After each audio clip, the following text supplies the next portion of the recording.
Peace, peace. What's up, y'all?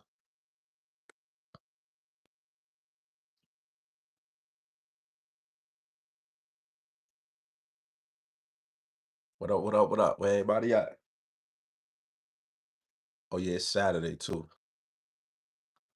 I forgot it's Saturday.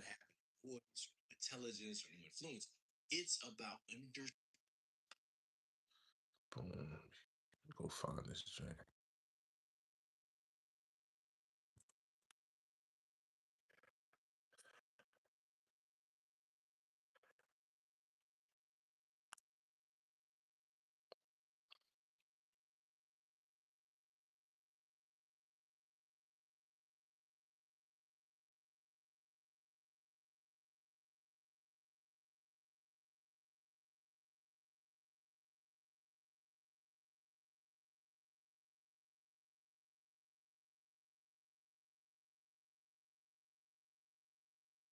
What up, y'all?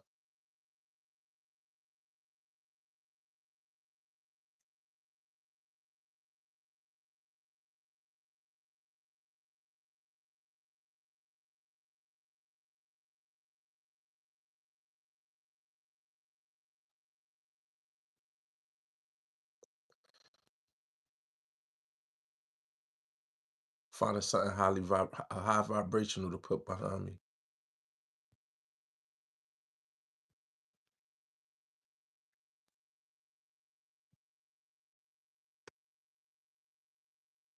Hmm.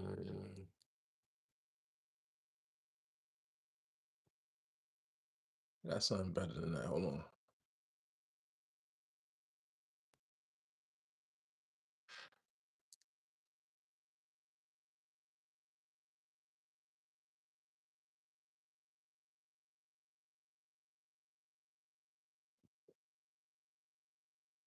What's up? What's up, y'all? Who in the building? Where y'all from? Who in the building?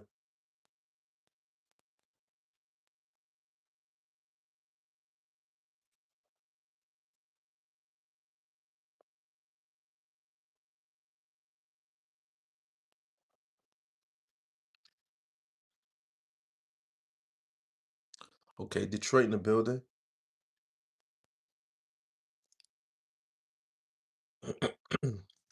Detroit in the building.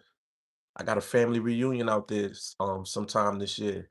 I think in the summer I got a family reunion in Detroit. I got a big family in Detroit. I've never been out there. Okay, Chicago. Your home vibrations. Why you always come on, man. Come on. Come on.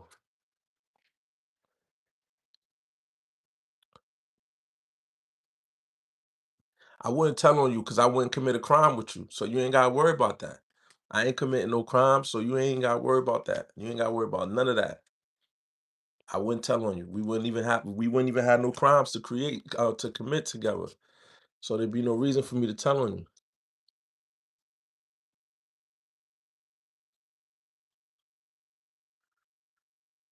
Ke- Come on, bro. Keanu Reeves. Come on, bro. The soul doesn't exist. What does? Salute, salute, salute, salute, Buster. What up? The soul doesn't exist. What is it then? What are we? What's the spark that's inside of us that keeps us so called alive? What is it? What is it called then? Maybe we got the wrong name. You could be right. You could be right. Maybe we got the wrong name. You know what this? Do you know what this is? Jungle. What up?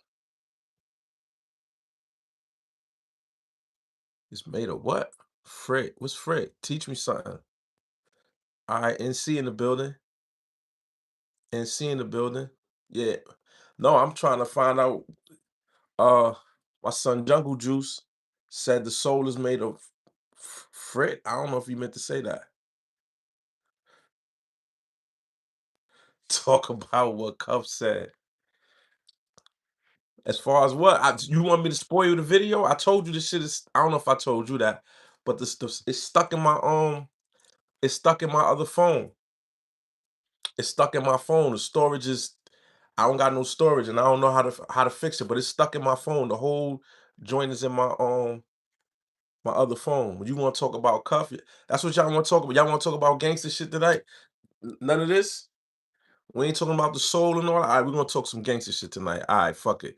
It is what it is. We're gonna talk some gangster shit. We're gonna talk some gangster shit, man. I might as well put the penitentiary behind me because I ain't going back there. That's what we're gonna do. And put the penitentiary up.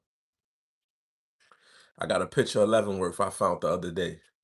I'm gonna put Leavenworth up there. Just be mindful, it's behind me. We ain't going back there. We ain't going back there. Where the fuck that picture at? Hold on, y'all. There you go. Hold on. Boom. Should I put this one or this one? Let me see.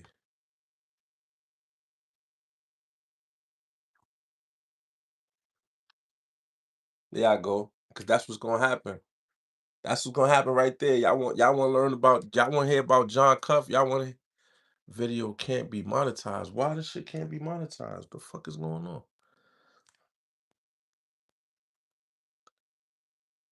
Ah, what are they talking about?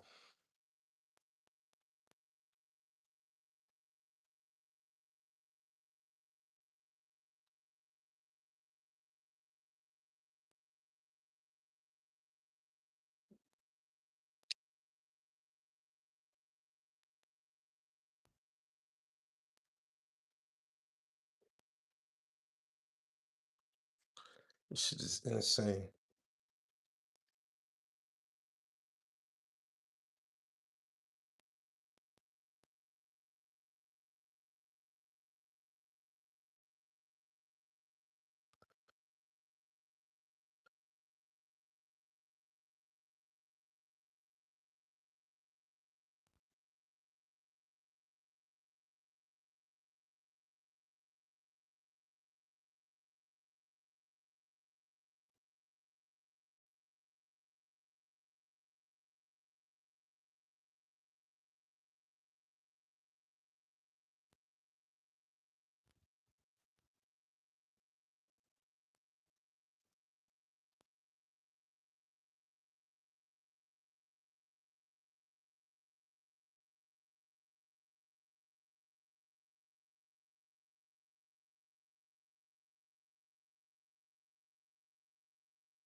Uh,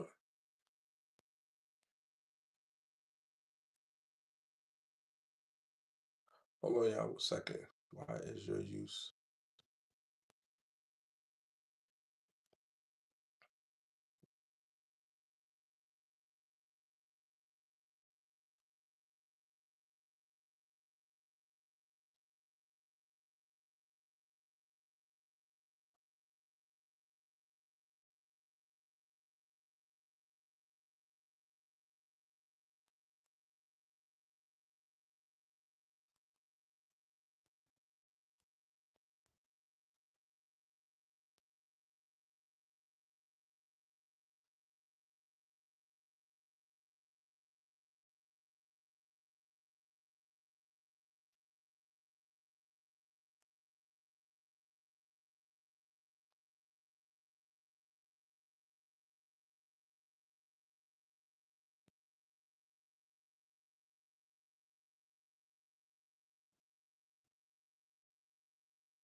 Hold on, y'all, my bad.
Hold on, y'all, 1 second.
Nah, I ain't writing no statement. I'm up here trying to get this video pushed. What's up, y'all? Where y'all from? Who in the building?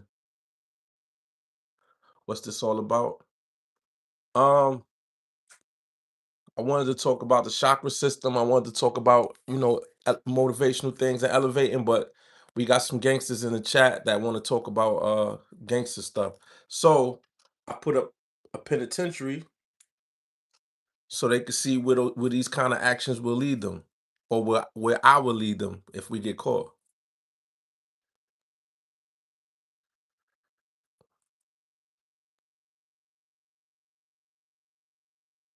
Alright,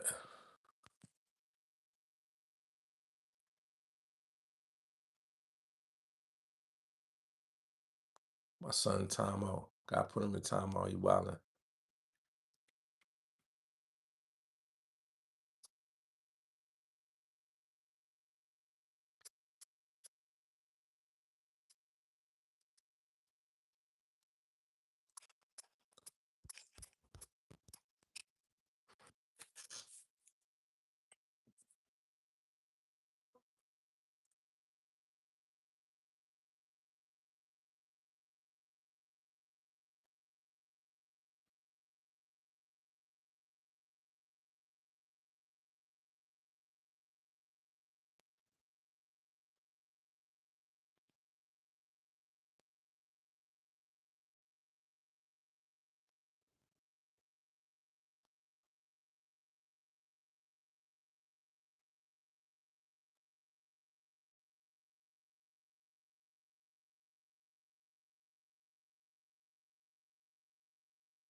talk about the Woodsack and Allenwood and how all that works and who was up there. Oh, yeah, yeah, that the first of all, Woodsack is you got to take a lie detector test to even get in Woodsack. First of all, you got to take a lie detector test. They ask you if you if you're sent by a gang member or anybody to carry out a hit.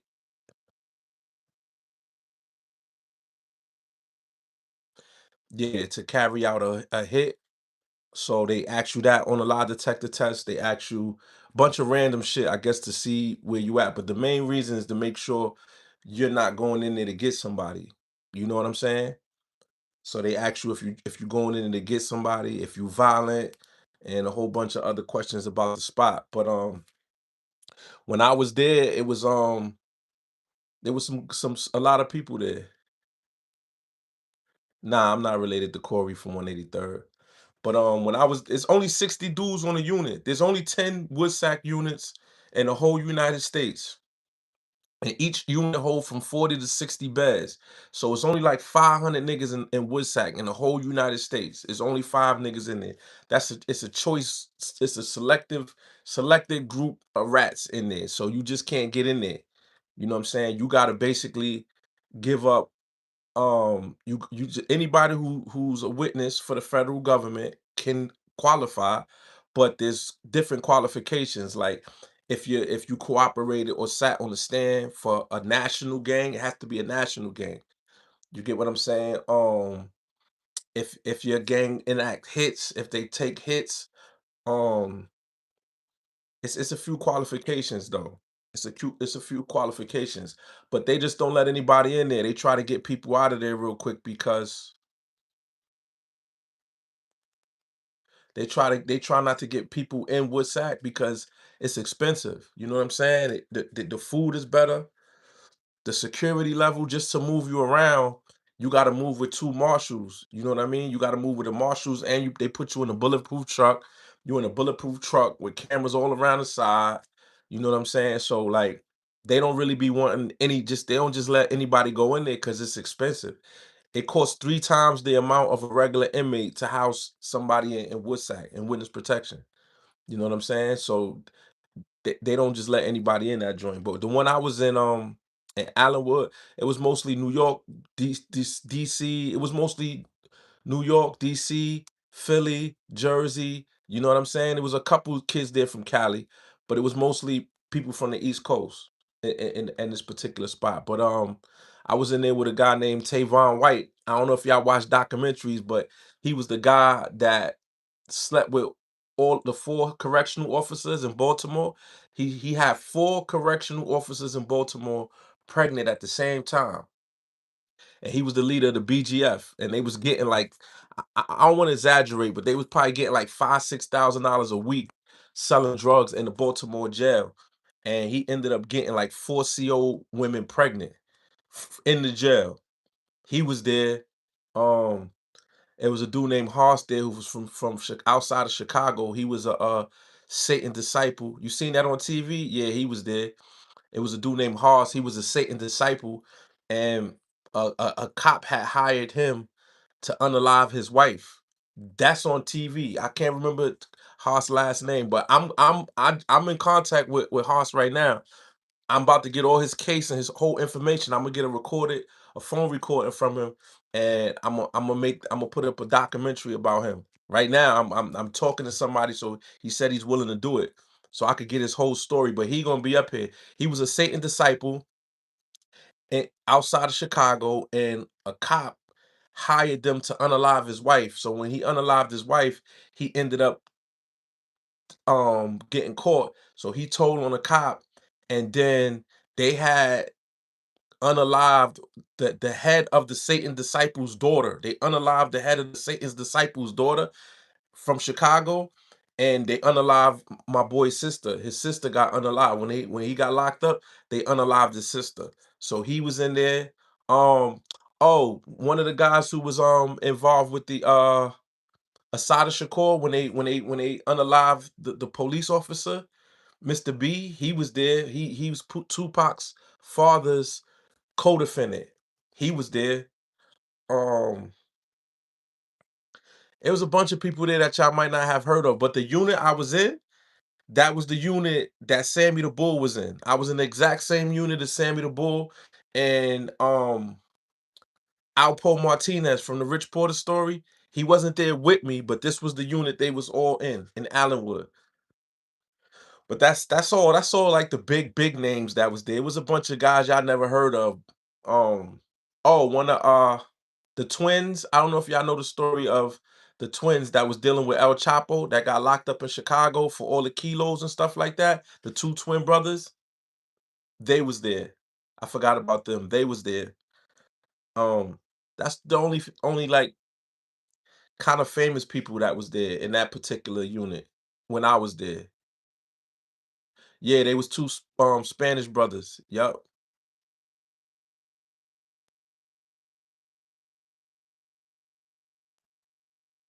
The Flores twins. There you go. Yeah, they was there.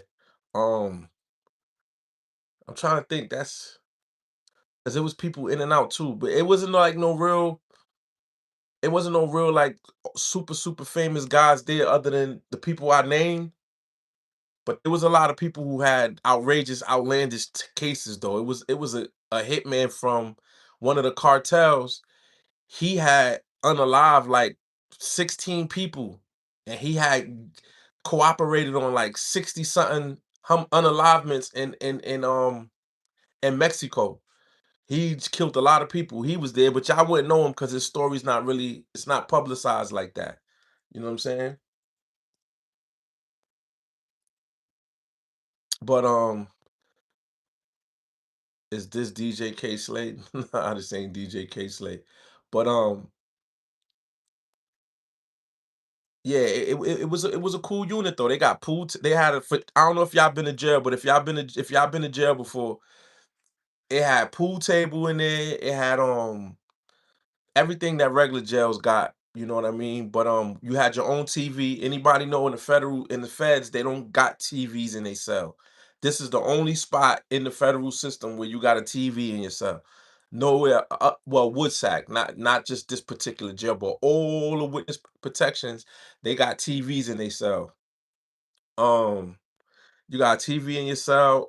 The food was out. The food was out of this world. The food was. I've never seen food that good. Only time I seen food that good was in United States Penitentiary Leavenworth. But that's back in the day. They don't feed people like that no more in the feds. When I was in the feds back in '02, '02, '03, '04, man, they fed you. Now they don't feed people like they used to. The quality of inmate or criminal has gone down, so the government has dialed back a little bit as far as feeding them, as you should too, because it's jail. You know what I mean? Some people niggas get too comfortable in jail. I'm gonna be honest with y'all. People get too comfortable in jail. You know what I'm saying? Like for real, for real. And that was my sixth time in prison over a year. My sixth time in prison over a year. Just understand what I'm saying. At the age of 37, when I got locked up, that had been my sixth time in prison over a year. Not my sixth time in jail, period, because I did a whole bunch of juvenile little stints, like 2 months here, 3 months here, 2 months here, 3 months here. But that was my sixth time being incarcerated. And sometimes no, it's not a dorm. It's not a dorm. It's a cell unit, but it's structured like a dorm because every when you come out your unit, everything is right there. The weight room is there. The pool tables is there. There's so literally almost the whole unit could watch a separate TV if they want. There's a whole bunch of TVs. They got phone booths where you could close it and you don't hear the outside the noise from the people in the unit. Um, I mean, it was like a camp. It was like a camp. It was some serious people there, but it was like a camp. Everybody there cooperated. Everybody was laid back. There was a couple millionaire Spanish people there. Like Mexicans that had a lot of money, big time cases that we never heard of. You know what I'm saying? It's only 60 guys down there, so every time they sent food, there would literally be enough to get seconds. Like they fed you there. They fed the rats. I'm not gonna lie, they feed you in there. You know what I'm saying? But Had it not been my last time and I wasn't the age I was, I wouldn't really enjoyed the whole ambiance of that prison. But I was tired, man. I'm not gonna lie to y'all. I was tired. I didn't eat the shit. I didn't eat the jail food. Stopped eating. I didn't eat no nachos. I didn't eat none of that shit. The commissary was if for commissary, it was the best commissary I ever seen. It was the best commissary I ever seen. What changed? Um, one, too old, and my mindset and my spirit. When I got locked up, I don't. You probably don't know my story, but I had new way of thinking. It ain't even a new way of thinking because you could think if you can't go by thinking. You can't say new way of thinking because your thoughts change with your emotions. Understand what I'm saying? Your thoughts change with your emotions. If you get upset and you might be thinking you peaceful, then the moment you get upset, you're not peaceful no more. You might be thinking like you're not a lustful monster no more. You're not gonna cheat on your wife, but the minute the opportunity presents itself, you cheat. So your mind could be, you could change your mind about something, but just like you said, your mind could be changed. You understand what I'm saying? I I just got tired of prison, man. I got tired of prison. I got tired of living like that. I had already in 2012, I had a spiritual awakening and I stopped committing acts of violence. I've been violent my entire life, right? So from 2012, I had stopped being violent. So because I had stopped being violent in my stinking thinking in my criminal mind, I thought just because I wasn't shooting nobody, robbing nobody, kidnapping nobody, and doing those type of stuff, I thought that, well, I'm only selling drugs. I know it sounds crazy, but I really felt that way. I was like, I'm not harming nobody. I'm only selling drugs. Like I was harming people. You know what I'm saying? And I kind of knew that too. But in my mind, I thought I changed. And I did. I wasn't doing violence no more. You know what I'm saying? I was around people that was taking contract killings and people would bring me contracts and I wouldn't push it. I wouldn't do it. You know what I'm saying? I wouldn't do it. I had stopped doing that, but I was still selling drugs, thinking that I had changed. Even though I did change, but I wasn't fully, completely changed. I was still selling drugs. I was still cheating on my wife. I was still having threesomes. You know what I'm saying? Still sleeping with two women at a time and doing all that shit that, you know what I'm saying, that I shouldn't have been doing, especially being married. You know what I'm saying? But I was still cheating, still chasing women, and still selling drugs. I just wasn't a violent person no more. So I got locked up again. Had a in prison. I had stopped gang banging and I had changed. Now I was in prison. Like I got locked. I had my spiritual awakening in 2012. I mean 2012, right? But I was on the run the whole time in 2012. When I had my spiritual awakening, I was on the run from the police. I was on the run from Connecticut. I had caught a case out in Connecticut, and I was on the run from Connecticut. So I had my spiritual awakening in 2012 while I'm in New York. I was still sending drugs to Connecticut, still sending drugs to Pennsylvania, selling drugs in New York, and I ended up getting arrested in New York, and they caught me with like a half a bird of heroin and two firearms. Right, the U.S. Marshals when they came to get me on my warrant from out in Connecticut, they rushed me, and that's what they found in the house, almost a half a bird of heroin and two firearms. Right, so when I got locked up.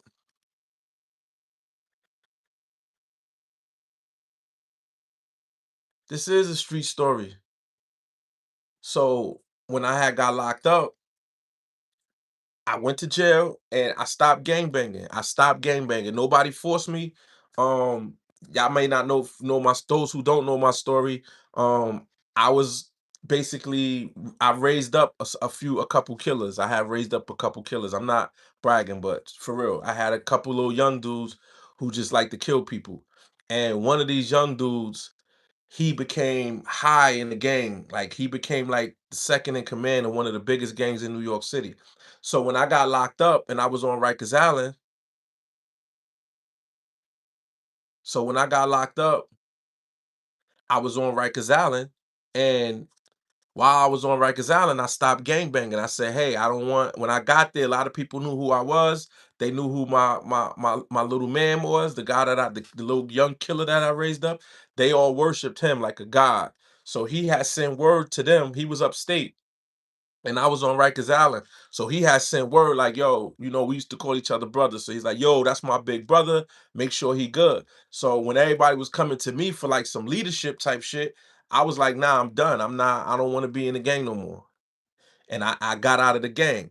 Now the gang that I was a part of had beef with every gang in Rikers Island at the time. They still do to this day. What's my opinion on Chinese politics? So somebody asked me for this story, beloved. I don't know the first thing about Chinese politics. To be honest with you, I don't even follow American politics no more. I don't even watch the news. To be honest, I know that sounds ignorant, but I don't even watch the news no more. I don't. I don't even watch it. I let people tell me what's going on. But yeah, I shouldn't read the comments, right? But anyway, so I stopped gang banging, and that brought me a whole world of trouble. But what was the whole point of me going down this rabbit hole? Because I already told my Rikers Island story again. I don't know if all 73 of y'all was here when I told it the first time, but I'm kind of leaning into that. But I don't remember why I even went into the Rikers Island story anyway. You had a red carpet and chose God. Yeah, that's what happened. Yeah, for the most part. Yeah. That's what changed me. That's what changed me. Like I went in there and things was happening, and my wife at the time, she had got a boyfriend, right? She had ended up getting a boyfriend. She still was coming to see me though. We were still married on paper, but she had got a boyfriend and she was really liking this dude. And I know street niggas gonna laugh at me because they're gonna be like, I'm a simp or I'm a sucker, whatever. So I was just trying to get home, man. I wasn't trying to enact no violence. I was fighting. I got in a few fights. People put their hands on me, try to take stuff from me. And on Rikers Island is when I made my decision that I didn't want to be a street nigga no more, as far as the gangs and all that shit go, right? But I got out and I still decided to sell drugs. For real. I still decided to sell drugs. I got out and I was home for about 3 months. I've never waited 3 months. I know y'all probably thinking like that ain't shit, but when I got out of prison, I was 35, and since I've been 14, the day I got out of prison, I don't care if I was in a halfway house, I was on probation, parole, no matter what. No matter what. Thank you. I appreciate you. So when I got out, I didn't sell drugs for like 3, 4 months. I was living at my aunt's house. I love her to death, but I had two of my brothers was staying there, so it's three of us in a one in a it's me, my aunt, and my three brothers in a two-bedroom, right? And my aunt, she lived in the hood, so she had an open door policy. She was selling cigarettes and stuff like that. My brother was selling weed, and my other little brother, all three of my brothers got a whole bunch of guys they hang out with. They young. I'm 7 years older than my next brother. I'm 7, 8, and 10 years older than my brothers. I'm the oldest. So they was younger than me. So if I'm 35 at the time, one of them is 28, the other one is 27, and the other one's like 20, 24, 22. So there's an open door policy. This is the hangout. So I get out of prison and I'm basically living, not saying my house was the hangout, but it was the hangout. You know what I mean? There's two bunk beds and a futon. This is in a video game. So they all come in there, they play games, they smoke weed. My brother sells weed, so people buy weed, sit there, smoke. You know what I'm saying? So I just got tired of staying there. And one of my boys got out of prison and he was out in Pennsylvania and I was out in Pennsylvania and my stinking thinking, I knew how much money there was in Pennsylvania. Like where he was at in Pennsylvania, we was making like 5, 6, 7 grand a day. So when he got out, he had the town. He had Pennsylvania. His girl had a phone. You know when people have addicts call their phone. So his girl had a phone that was doing like $3,000 a day. He couldn't get no drugs. So he called me and was like, "Yo, come out here. My girl, she got her own crib. Not his girl, a girl. She got her own crib. Just stay there. Bring the drugs, and we off to the races." And man, I fought it for like 4 or 5 days, man. It was one of them days. I had a messenger job in New York. I don't know if y'all know what the messenger jobs is, but you ever see on the movies the guys ride on the bikes and deliver packages? Well, I was doing that. I just didn't have no bike though. I was doing it on my feet. So I was working like 12-hour shifts on my feet. Then I had like an hour and 20-minute train ride home every day. And then an hour and 20-minute train ride down to Midtown Manhattan from the Bronx. So technically I was doing like 12, 14-hour shifts on my feet, not just on my feet. I'm talking about on the bus, running to catch trains, running to catch buses. This is Manhattan. I worked the whole day in Manhattan. So could you imagine? I don't know if y'all not from New York, just imagine what you envision Manhattan being with all the people. You know what I'm saying? All the people running and walking around, and you have a messenger job, so you delivering shit. So you might have 5 packages. Some days you might have a box about the size of a microwave. You got to carry it 10 blocks. You might have plants. Then you got to get on buses and trains and shit. It was a only reason why I liked it because I got to experience Manhattan in a way I never experienced Manhattan before. You know what I'm saying? But it was a hard job. And then after doing all that running, I had to take a hour and like 20 hour and 15-minute train ride, during rush hour. Y'all know how New York is. And then I get to the house and that still ain't no rest because I might come from work after being out 14 hours. I come in the room that I sleep in, and it might be 10 little niggas in there playing the video game. Sometimes I be so tired, I just get on the bottom bunk because we had a bunk bed in the futon. Sometimes I be so tired, I'll just get on the bottom bunk and just go to sleep. But sometimes, being a big brother, I kicked everybody out. There was times when I did it. I'd be like, everybody get out. And I kick everybody out, lock the door, tell my aunt, don't let nobody in, and I'll go to sleep. You know what I'm saying? But I did that for probably about 3, 4 months. And then when my boy called, as much as I was trying to, like, you know what I'm saying, not get back into it. And then my wife, she was in the shelter. She was in the shelter at the time. You know what I'm saying? And I don't know if I tell y'all this, but I've said a lot. But it's 122 people in here, so a lot of them probably never heard this. But even though when I went them little 4 months, 3 months and didn't sell drugs, I always say this. And if y'all watch my interviews with other people, then y'all know it to people in the comments know it to be true. I was from a neighborhood in a place where my reputation, I could the whole time I was working that square job, I could have easily went and got a kilo from anybody would have gave it to me. A kilo of heroin, a kilo of crack, kilo of cocaine. All I had to do was just go to some. I could have went to numerous people's and got a kilo from him, and then within seconds, I would have been 40, $50,000 richer.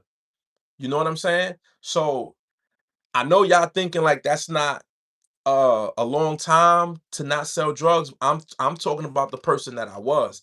I've been selling drugs since I was 14. So at 35 years old, me coming home and not going right back to it, that was the first time I had ever even attempted to do that. I sold drugs before I got out of jail. I'll be in jail about to go home in months, and I'm still directing people from Connecticut to go to New York to buy a kilo, or directing somebody from Pennsylvania to go to my block and buy a kilo so I can make two, three, four, $5,000. I did shit like that in jail. So the minute I got out, I went and got some drugs every single time. So that time was the first time I didn't do that. You know what I'm saying? I was toughing it, so to speak. And I'm not making excuses. I'm keeping it real. I'm telling you, my mindset at that time, how I was from 14 to the age 35. You know what I'm saying? Now, you know what I'm saying, at 47, you know what I mean? I know I should have gave myself a better chance. You understand what I'm saying? I could have continued to work that job. My connections had landed me a construction job. But the construction job, this was like September of 2020, September 2015 is when this time was going on. I had a construction job lined up in January. All I had to do was wait till January. I had a bullshit OSHA. I had brought an OSHA car. I had brought like all of these credentials to work on a construction site. Because the gang shit is kind of like a mob. If you know people, it's like the mob in a way. Like everybody knows somebody who knows somebody who knows somebody, right? So somebody had got me the construction job, and then I fucked around and got an OSHA card. it was real, but I didn't do none of the qualifications. I got like a fires safety certificate. I got some shit that said I could do scaffolds, like I could put up scaffolds. Y'all know in New York, you see the scaffolds where they doing construction, so shit don't fall on people's head. I had a qualifications for that. I had all these certifications. I never did none of that shit. I gave somebody like $150. They got me all these certifications. So, but if I would have waited for that construction job to come around, I would have probably been making about 40 to 40 something dollars an hour, y'all. You know what I'm saying? But it was like September, and I did not want to wait till January or February for them to start up that new site. And my boy called me and he was like, "Yo, my girl, her phone doing like 4,000 a day." He was in a halfway house. He was free, but he wasn't all the way free. He's like, "Man, my girl, she got a phone. That phone doing like 4 or 5,000 a day."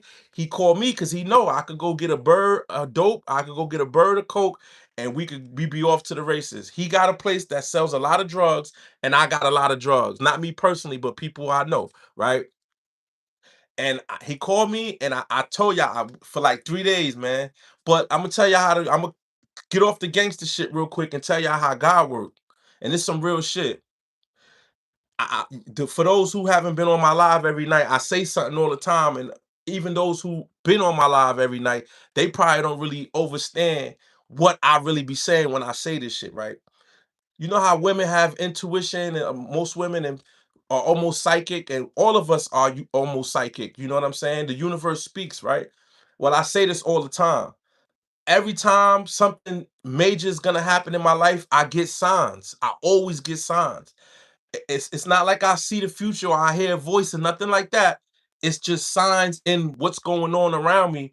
And sometimes I pay attention, or I might pay attention and realize it, but my greed or my lust will ignore it. It will outweigh, my gut feeling or what I see the universe trying to show me, right?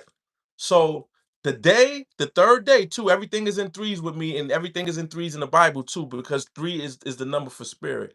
Real shit.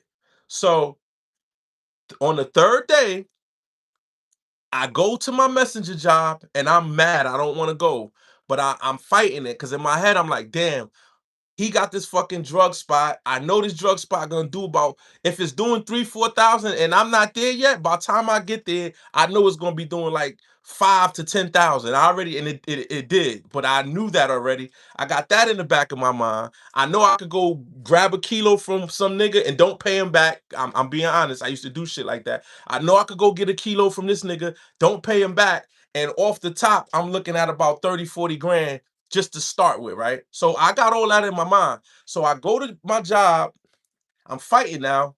And the day I went to my job, y'all want to know what happened? I'm running around all over Manhattan. This is how the universe works. I'm telling y'all this. And it happens with death, it happens with jail, it happens anything in my life. They show me something 3 times.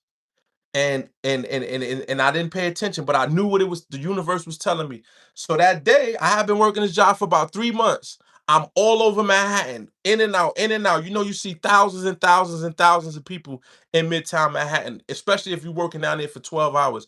You might literally brush past 300, 400,000 people. No exaggeration, right? So this particular day, after I've been doing this shit for about 3 months and some change now, I go down there and guess what? I see somebody I was in jail with. This is the first time I saw somebody I was in jail with, right? Now, a quick story on jail. Because my wife was home and she had a boyfriend and shit, right? I used to get because I wasn't in the gang, but I still had the benefits of the gang. So everybody who was bringing drugs in, they would still give me shit. So when they would give me weed or Suboxones or cigarettes, I would take that and I would give it to all of the people, the misfortunate people that didn't have shit, because Rikers Island give you a free 15-minute call and a free 6-minute call every day for the people who don't have money. So that's 21 minutes. So all the drug addicts and homeless people who don't use the phone, when I would get the drugs or the cigarettes or whatever it was, because I didn't use drugs, I would give it to all of the guys who wasn't gonna use their 21 minutes. I was known for that. If like Rikers Island, every 2 months they make you move to another unit, right? So every time I come in a unit, all the addicts and all the people who don't got shit, they used to always come rush me. Hey Bucks, hey, trying to sell me their minutes because they know I'm a pay them, right? I didn't care nothing about nothing in there. My main thing was the phone. I used to be on the phone all day, every day.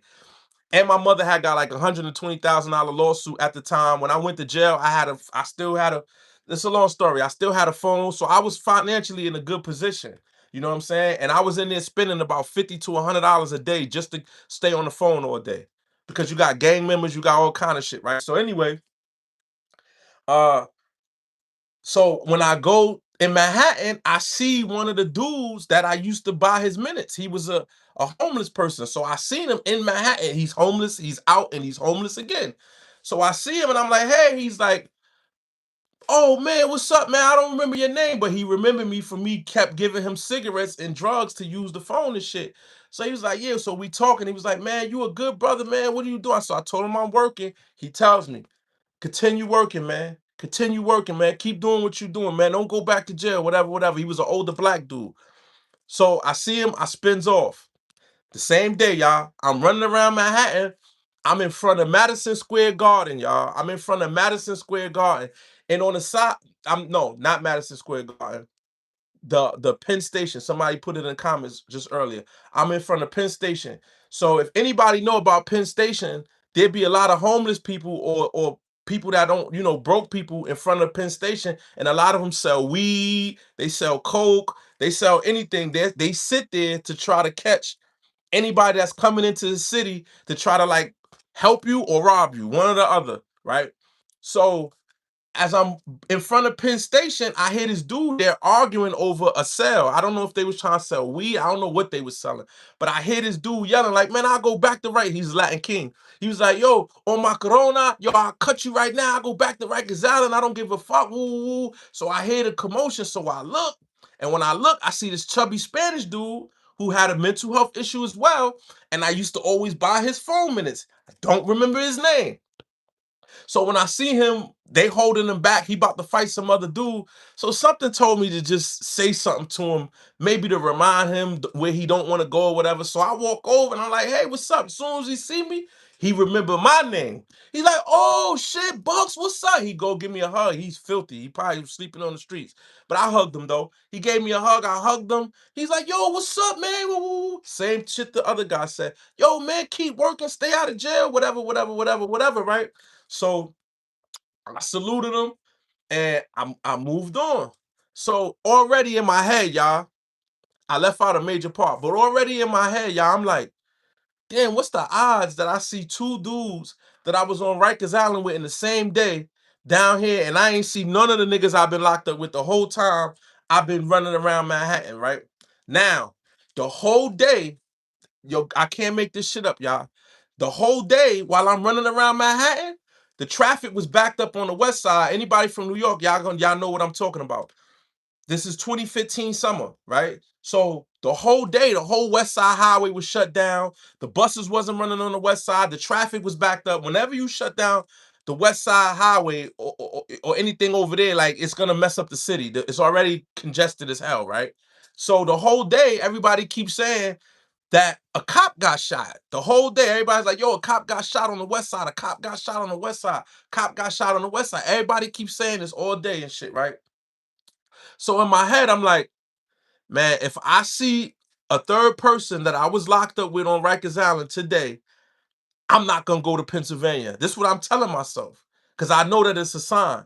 Because I'm like, damn, I seen two people I was locked up with today on the same day. And I know how threes work. I play with the universe. The universe don't be playing with me, but the most high love me. My angels, my ancestors, they watching over me. Cause I do some stupid shit sometimes. So I tell myself this. I'm like, damn, and I be paying attention, but I just if I'm gonna listen or not.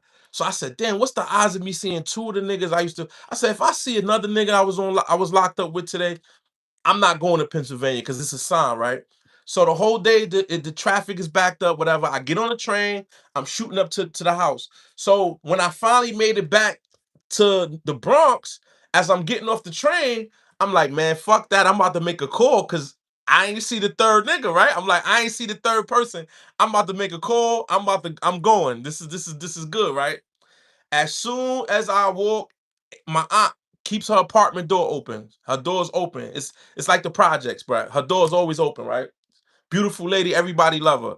So as I'm walking into the apartment, already making my mind up that I'm going to Pennsylvania because I ain't see the third nigga yet, right? As I'm walking in, the fucking TV is facing the door. As I'm walking in the hallway, walking towards the apartment, her TV's on, and plastered all over the news is what? A young blood nigga that I was on Rikers Island with.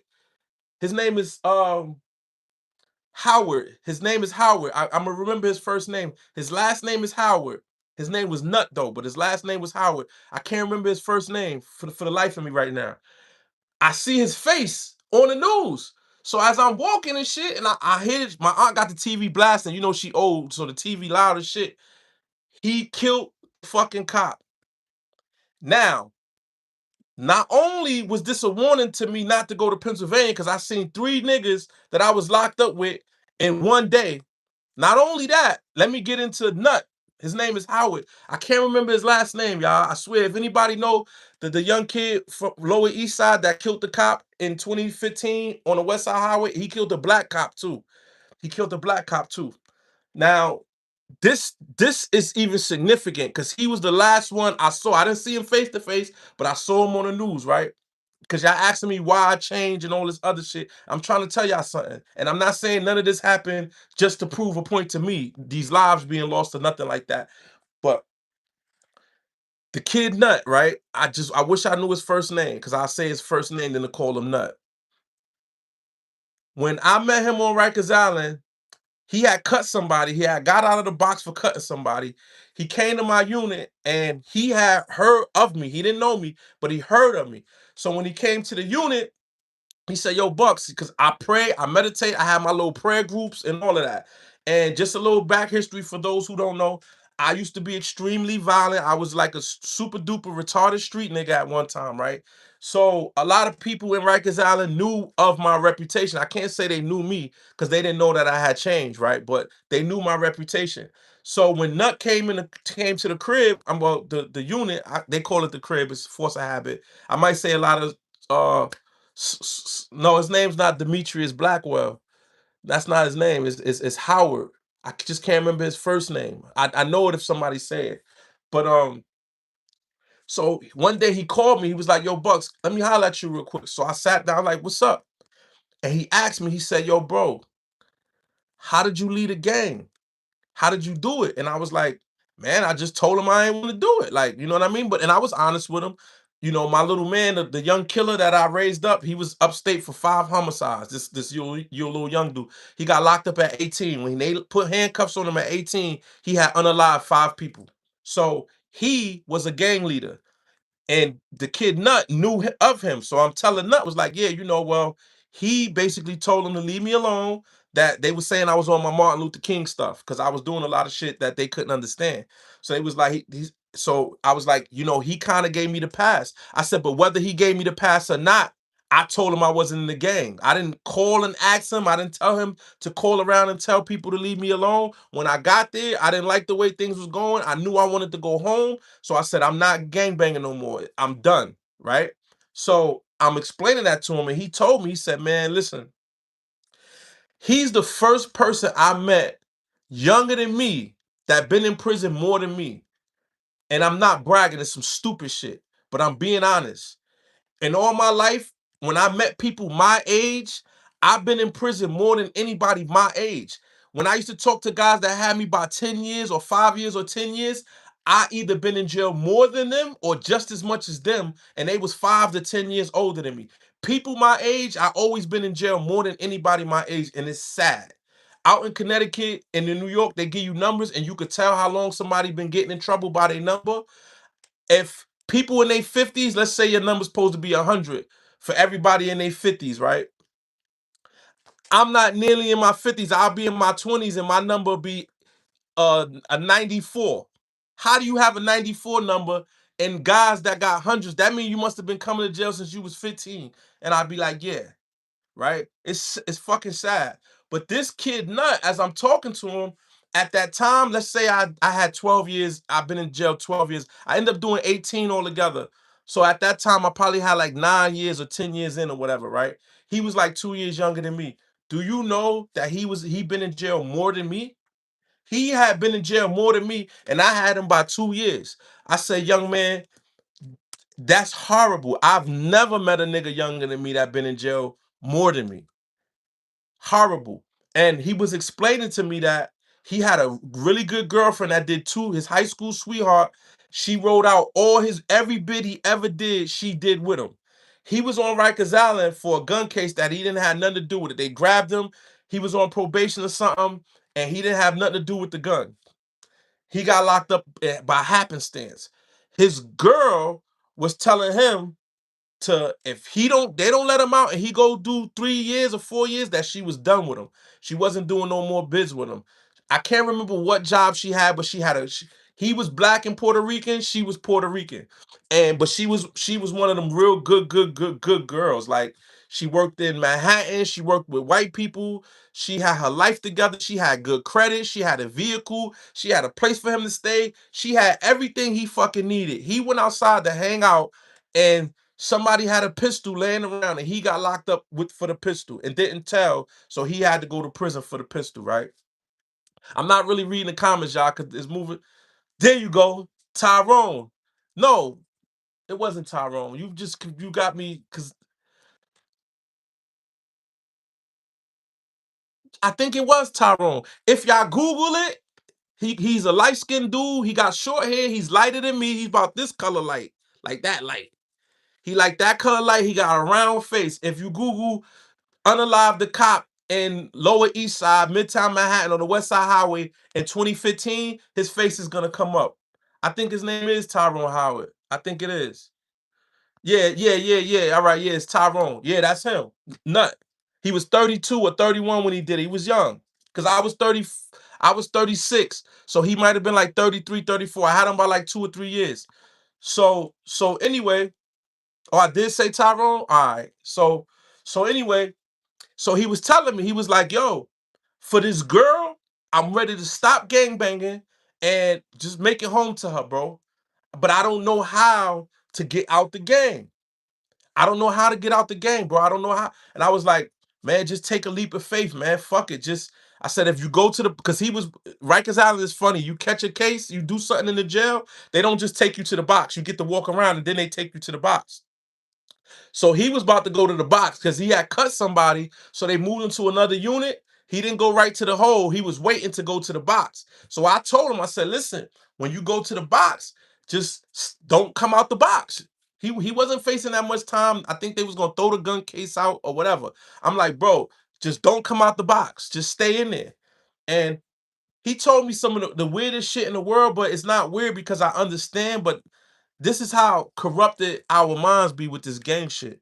You know what he told me? He said, yo, I want to leave, but he had a lot of people under him, meaning he was like a big homie. And he had a few people under him. And he was like, yo, I don't know how to face, if I do that here, cool. But when I go home, I don't know how to face my little homies. How am I don't know how to do that. Like he said, I don't want to do this shit no more, but I don't know how to denounce the gang. I don't know how I'm gonna feel going home to do that. And at the time, I'm only about 3 years older than the nigga, right? I got a wife, I got a kids, I've been in jail just as much as you, and I was tired. He wasn't tired yet. And he couldn't have a spiritual awakening. He wasn't ready for none of that. You know what I'm saying? And he wasn't tired yet. So I've given y'all all this story. I swear I can't make this shit up.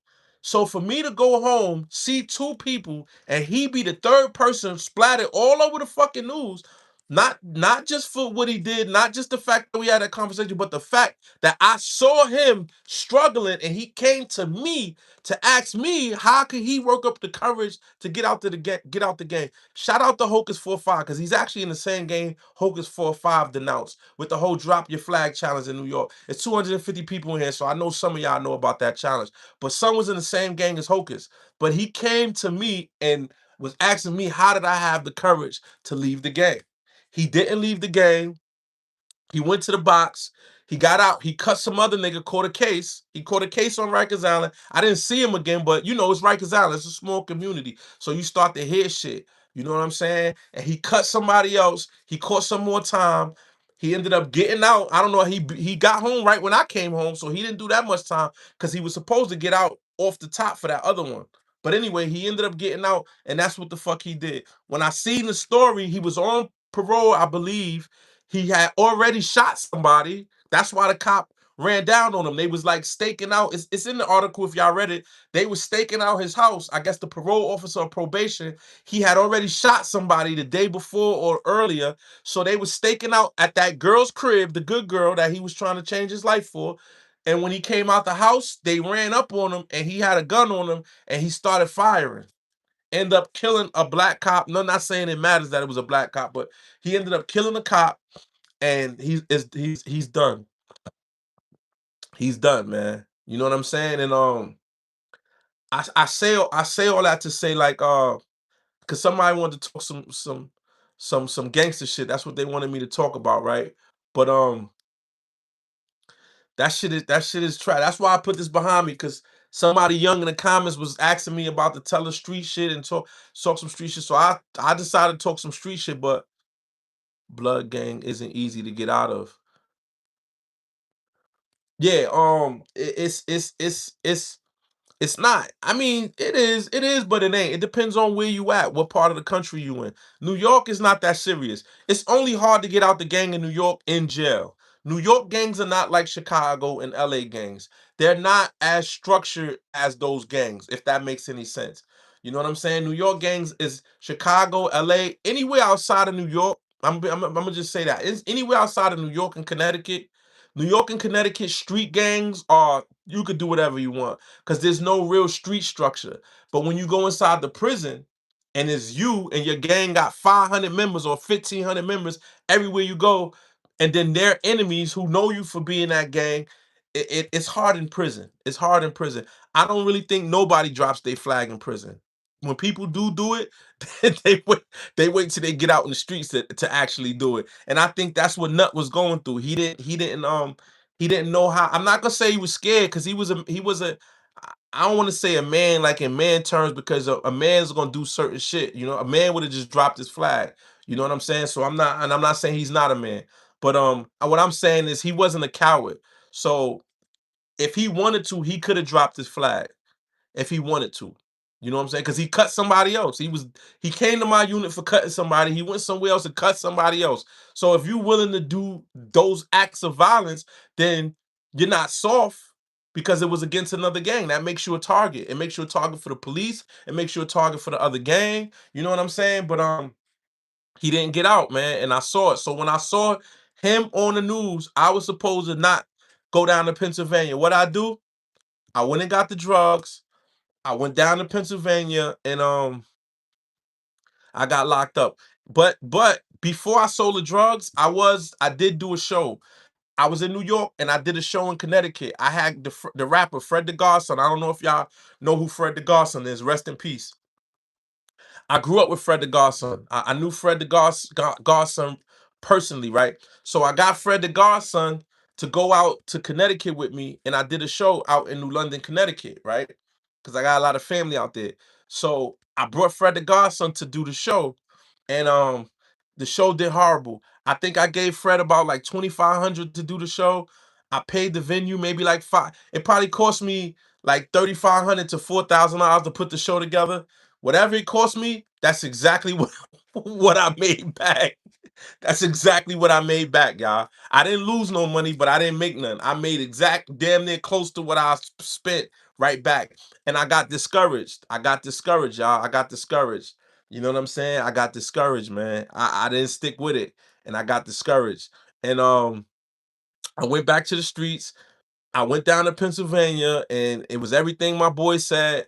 And I went down there and I started selling heroin and started selling heroin, started selling crack. And I got myself a good old federal indictment. I was down there giving out grams of heroin.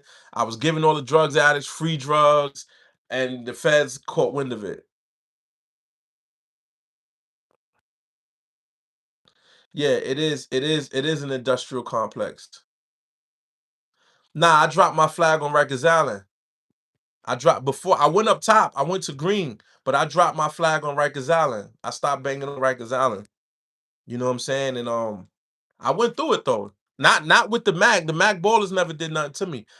All my issues was with guys who was the other gangs that they had beef with. They had beef with everybody, man. They had beef with Man, they had beef with every other blood set. They had beef with the YGs. They had beef with the OIs. They had beef with the Patias, the Dominican gang. They had beef with everybody, man.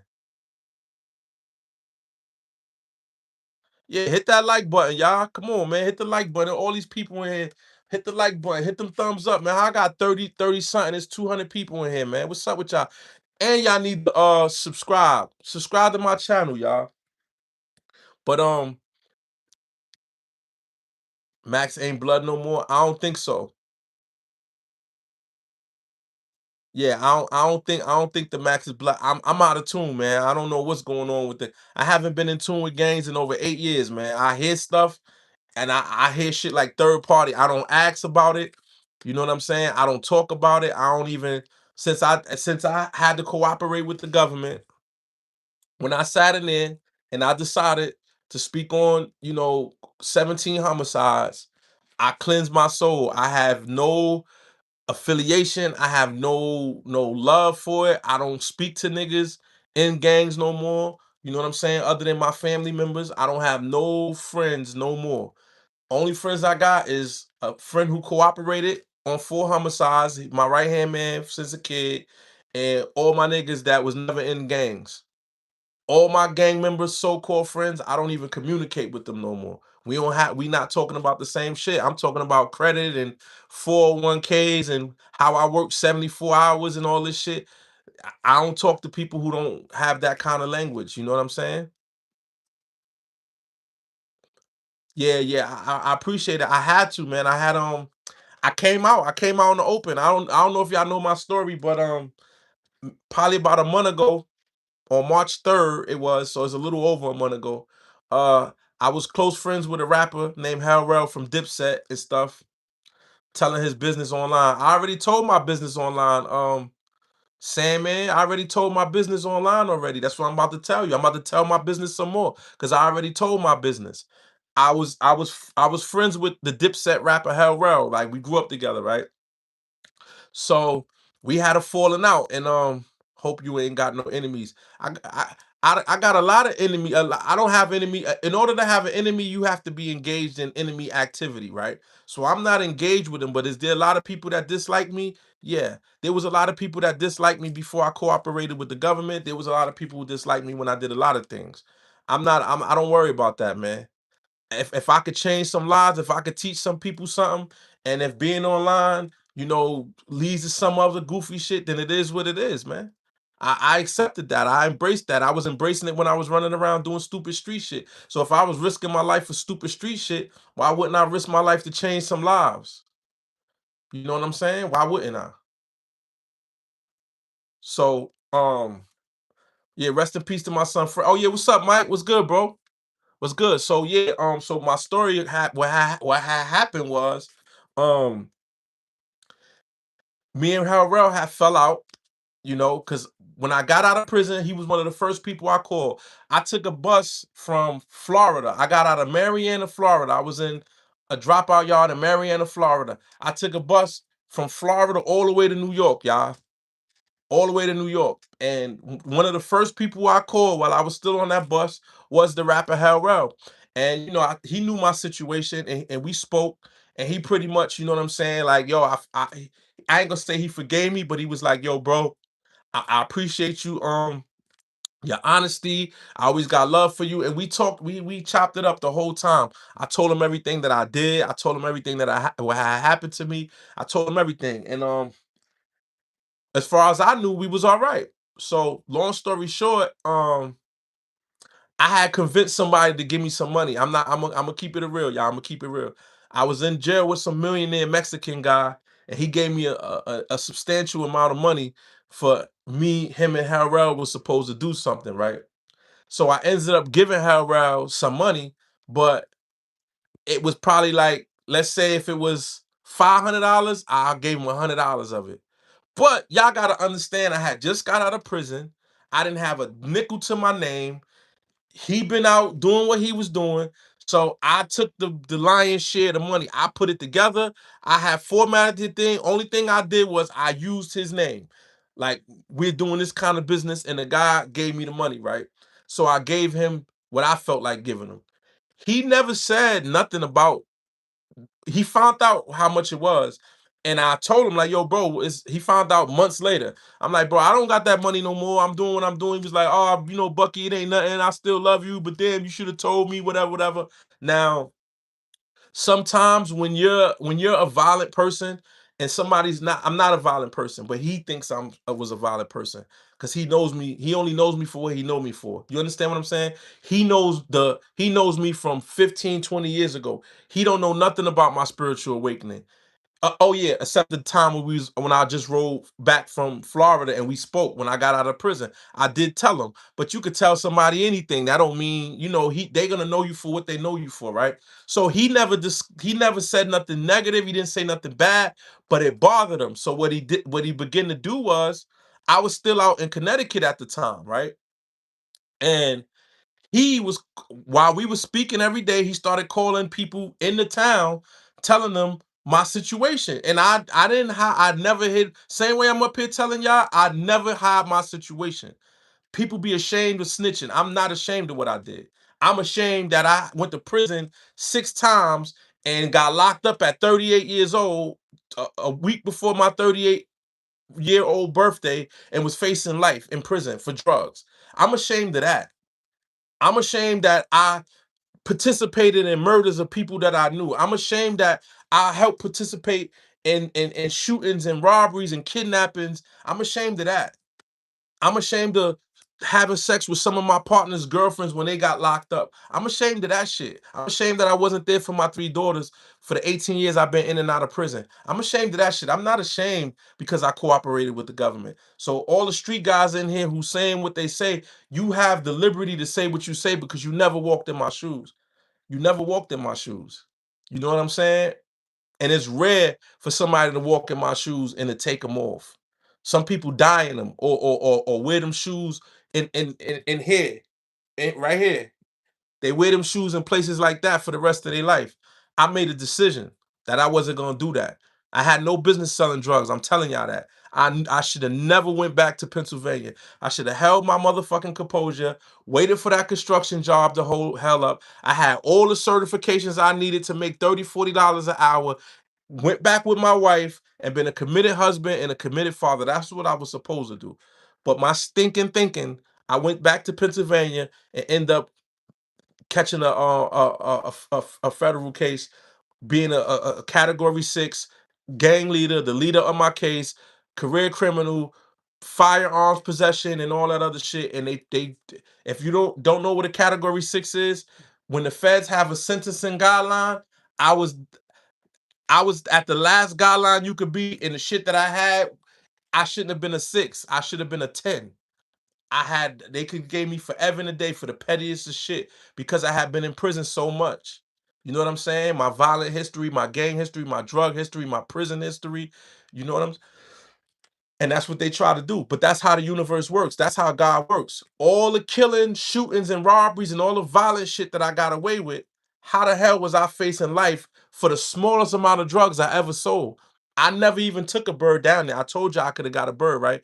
I'm not even gonna lie to y'all. I was so scared that I never took a bird. I never took a bird down there. I'm being honest. I used to get a little bit as possible because down there where I was at in Pennsylvania, a little bit made a lot. So I would only send little bits at a time to make a lot. I was scared. You know what I mean? I was scared. I wasn't that scared because my ass shouldn't have been down there, right? But so anyway, back to the Hell Rel story. I'm not reading the comments, so don't blame me, y'all. They moving too fast and I'm talking. You a sucker. All right, I'm a sucker, Michael Williams. That's cool. So anyway, um, so Rel was upset about me keeping the majority of the money, but he didn't state it to me. So what he started doing was he was calling people out in Connecticut, because when I was out in Connecticut, and showing them my paperwork and telling them that, that I'm a rat, I'm a snitch. He's contacting the toughest gang members, niggas he don't even know. He's calling people that's 22 years old, 24, 25. He's contacting people that he don't even know. Just fortunate enough for me, all these little niggas look up to me. They know me. You know what I'm saying? So they telling me, I'm hearing from this person, this person, this person. You know what I'm saying? So long story short, I still was talking to him, even though I knew what he was trying to do. The straw that broke the camel back was, we have a partner, like another guy that we grew up with. We was the three amigos. It's Harrell, Bucks, and Smash, right? So my partner Smash, I know I always keep talking about he cooperated, but he don't care. He know he cooperated. So he cooperated too, right? So what Harrell goes and does, he got upset with Smash for whatever reason. So Smash made a comment under his wife's picture with her new boyfriend, and Harrell's obsessed with this woman. So he uh calls me and tells me, "Oh, tell that nigga this, this, and that." I said, "Bro, I don't want nothing to do with it." "Oh, you choosing him over me?" I said, "Nigga, you telling people what I got going on out here like you trying to get me hurt. You clearly not my friend doing shit like that. If you're mad about the money, say that. But why are you sending people my paperwork? I'm not ashamed of what I'm doing, but you're trying to get me hurt." Is what I'm saying. Cause I was still outside, I was still moving around. I just didn't tell the young niggas my business because I didn't know them well enough. Anybody, and if they're in the chat, y'all can put it in the chat. The only the 5 or 6 people I told was people I knew over 30 years. I knew over 30 years. Every last one of them I knew over 30 years. So you do the math. You do the math. You understand what I'm saying? If I was 30, if I was 44, 45 at the time, if I said I know them over 30 years, I knew them over 30 years. The people that I told, yo, look, I cooperated with the government. This is what I did. Boom, boom, boom, boom, boom. There were so many people who knew my situation that still was throwing blood up with me, trying to throw blood up with me. I'm like, I'm not blood no more. I know he know I cooperated with the government. There was still people calling me big homie and trying to let me put them in contact with other big homies, and they knew my situation. Real shit. I'm not making this up, y'all. But the people that I knew and had respect for, I told them my situation. So I wasn't ducking it, but what he was doing was dangerous because I was still going around people not knowing what he was doing. To hear something is one thing, but for somebody to send them the paperwork in the streets, because a lot of times, and this for people who are not street people, y'all might not understand what I'm saying. Because in the street code, before I cooperated with the government, if I heard you was a snitch, I probably wouldn't do business with you, but I wouldn't do nothing to you because I haven't seen the paperwork. So I can't do nothing to you unless I see the paperwork. You know what I'm saying? That's just it's a weird, it's a street law. So that's what people. So by him sending the paperwork, for y'all who may not understand what that means, now they have the actual proof. So now with this proof, you could do whatever you want to the person because it's actually proof that he's a snitch. So he was sending people, basically giving people the paperwork saying, "Here, he's a snitch, y'all. Do do the other part of these rules. I'm giving y'all the pass to do something to him." You understand what I'm saying? So when I found that out, we had an argument. So now we're not talking. So one day out the blue, he texts me and say, "I want to pay for your life." That's what he says. "I want to pay for your life." So I'm like, "Pay for your life?" So I'm like, is he saying he want to pay somebody to take my life? What do you mean pay for my life? Or somebody want to do something to me, so they're gonna pay somebody else to do? I didn't understand. So I didn't respond. So he called me maybe like a week later. And I was like, "Yo, what you mean you want to pay for my life?" He said, I miss life story. I want to pay for your life story." So he forgot to put story on the end of it. So I'm like, "What do you mean you want to pay for my life story?" "Oh, nah, we about to do this Weeks Avenue documentary. This other millionaire drug dealer that we know, he got some Netflix shit that he's working on, and we about to do this documentary. And after we do that documentary, I want to talk about you and Smash because my other partner, he came home, he had 4 homicides. He came home for 4 homicides, right?" So he was like, yo, between you and him, that's a lot of bodies, this and this and that. And the young boy, the killer that's up there, and the other little young boy we got that's in jail for a couple murders. He's like, yo, we're gonna document it. And I'm like, nigga, I'm not putting my face out there for the world. I'm not doing it. Not saying I was scared, but what he's talking about, he wants to, he's a rapper, but he never made 50 Cent potential. He never peaked. So what he was trying to do, I felt, you're trying to use our real life situation, real deaths, real problems, real everything that we've been through. You want to publicize it for profit for you and put my face all over social media for free. So I was like, no, I'm not doing that. He said, yo, well, I'm gonna do it anyway. I'm gonna do it anyway and plaster your face all over social media. So when he told me that, the next day I thought for about 3 days. And on the third day, I decided to go public. So, I left out a part for it's 179 people in here, so I know all y'all don't know the story. So, in the process of him giving people my paperwork and telling them that I'm a snitch, what I was started doing was I started recording our conversations like a snitch. That's what I started doing. I started recording our conversations, y'all. I forgot that part. Now, my boy Smash was already recording them. He had already been recording them before I got out of prison. So he was like, yo, bro, record him, record him. I'm telling you, record him. I'm like, man, I'm not recording that nigga, man. He was like, yo, record him because you never know what he gonna do or whatever the case may be. You don't know how valuable this may be one day, right? So that's what I did. I started recording him. It wasn't to go on social media. It was to show the people that he was sending my paperwork to, like, look, he's still, because the guys he was sending it to, fortunate enough, they were my little cousins.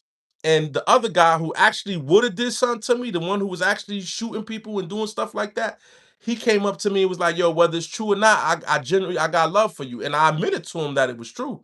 You know what I'm saying? But God be on my side. That's why whoever said what they said about up here telling my business, don't I got enemies? Man, my enemy is the devil. A human being can't do nothing to me. The Most High won't allow. That's just a fact.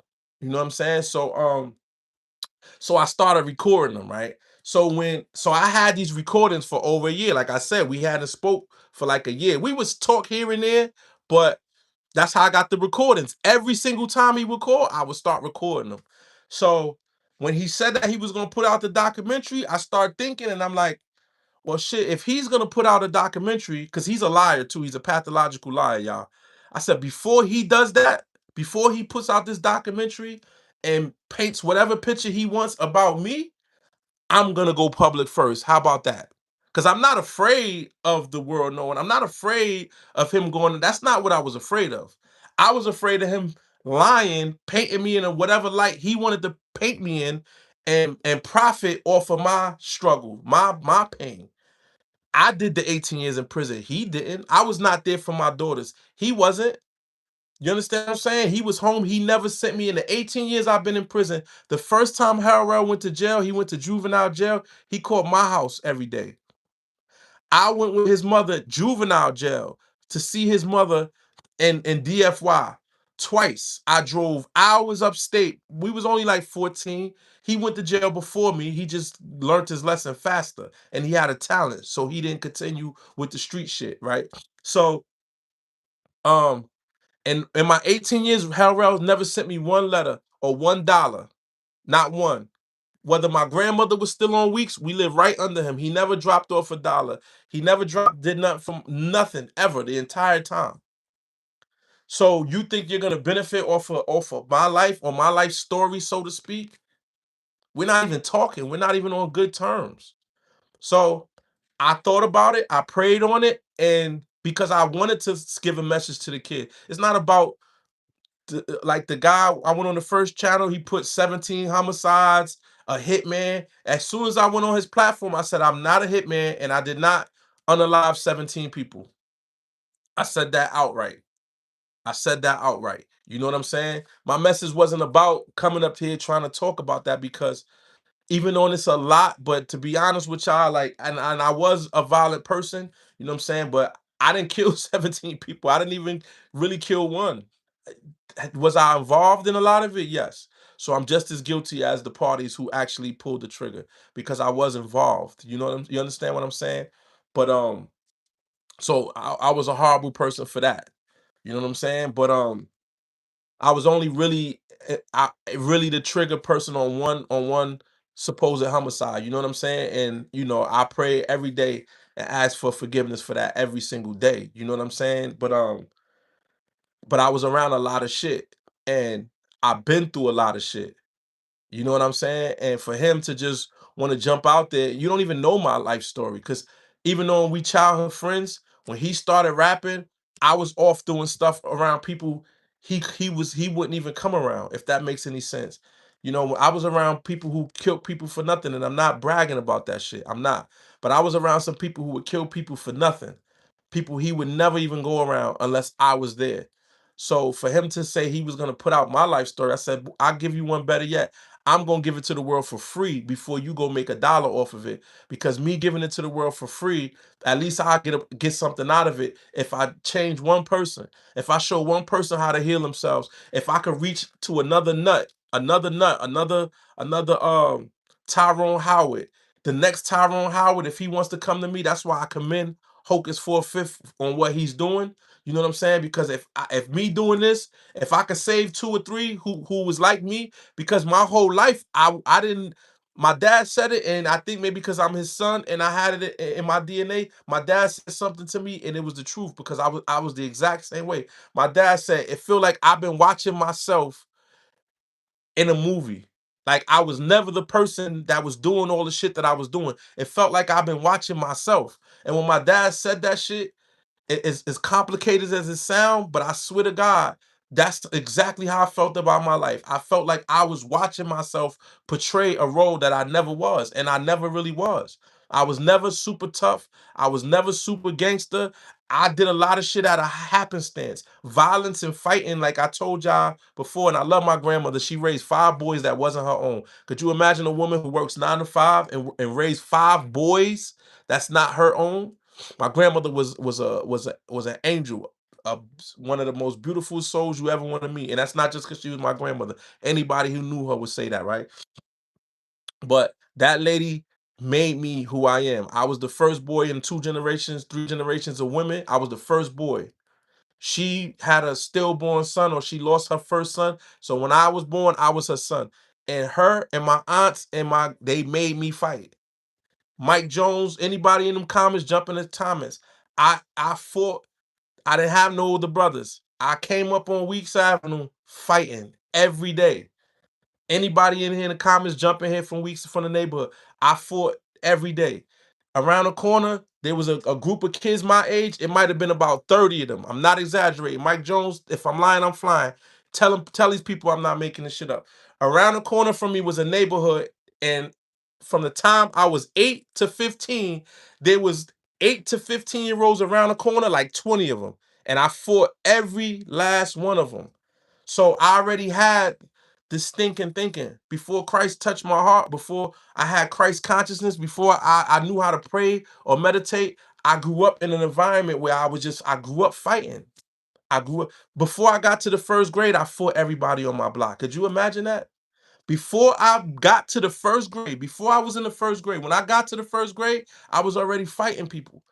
Before I got to the first grade, I had fought every kid on my block. If there was 30 of them, I fought every last one of them. That's sad. We normalize this shit, but it's not normal. You know what I'm saying? It's not normal. And I'm not making excuses. I'm just saying this that was who I was. So I wasn't a violent person, but I did a lot of violence. I was angry. You know what I'm saying? My only justification was violence. But I wasn't a bully, and I wasn't one of them type of people. I just was a product of my fucking environment. And I got a cousin.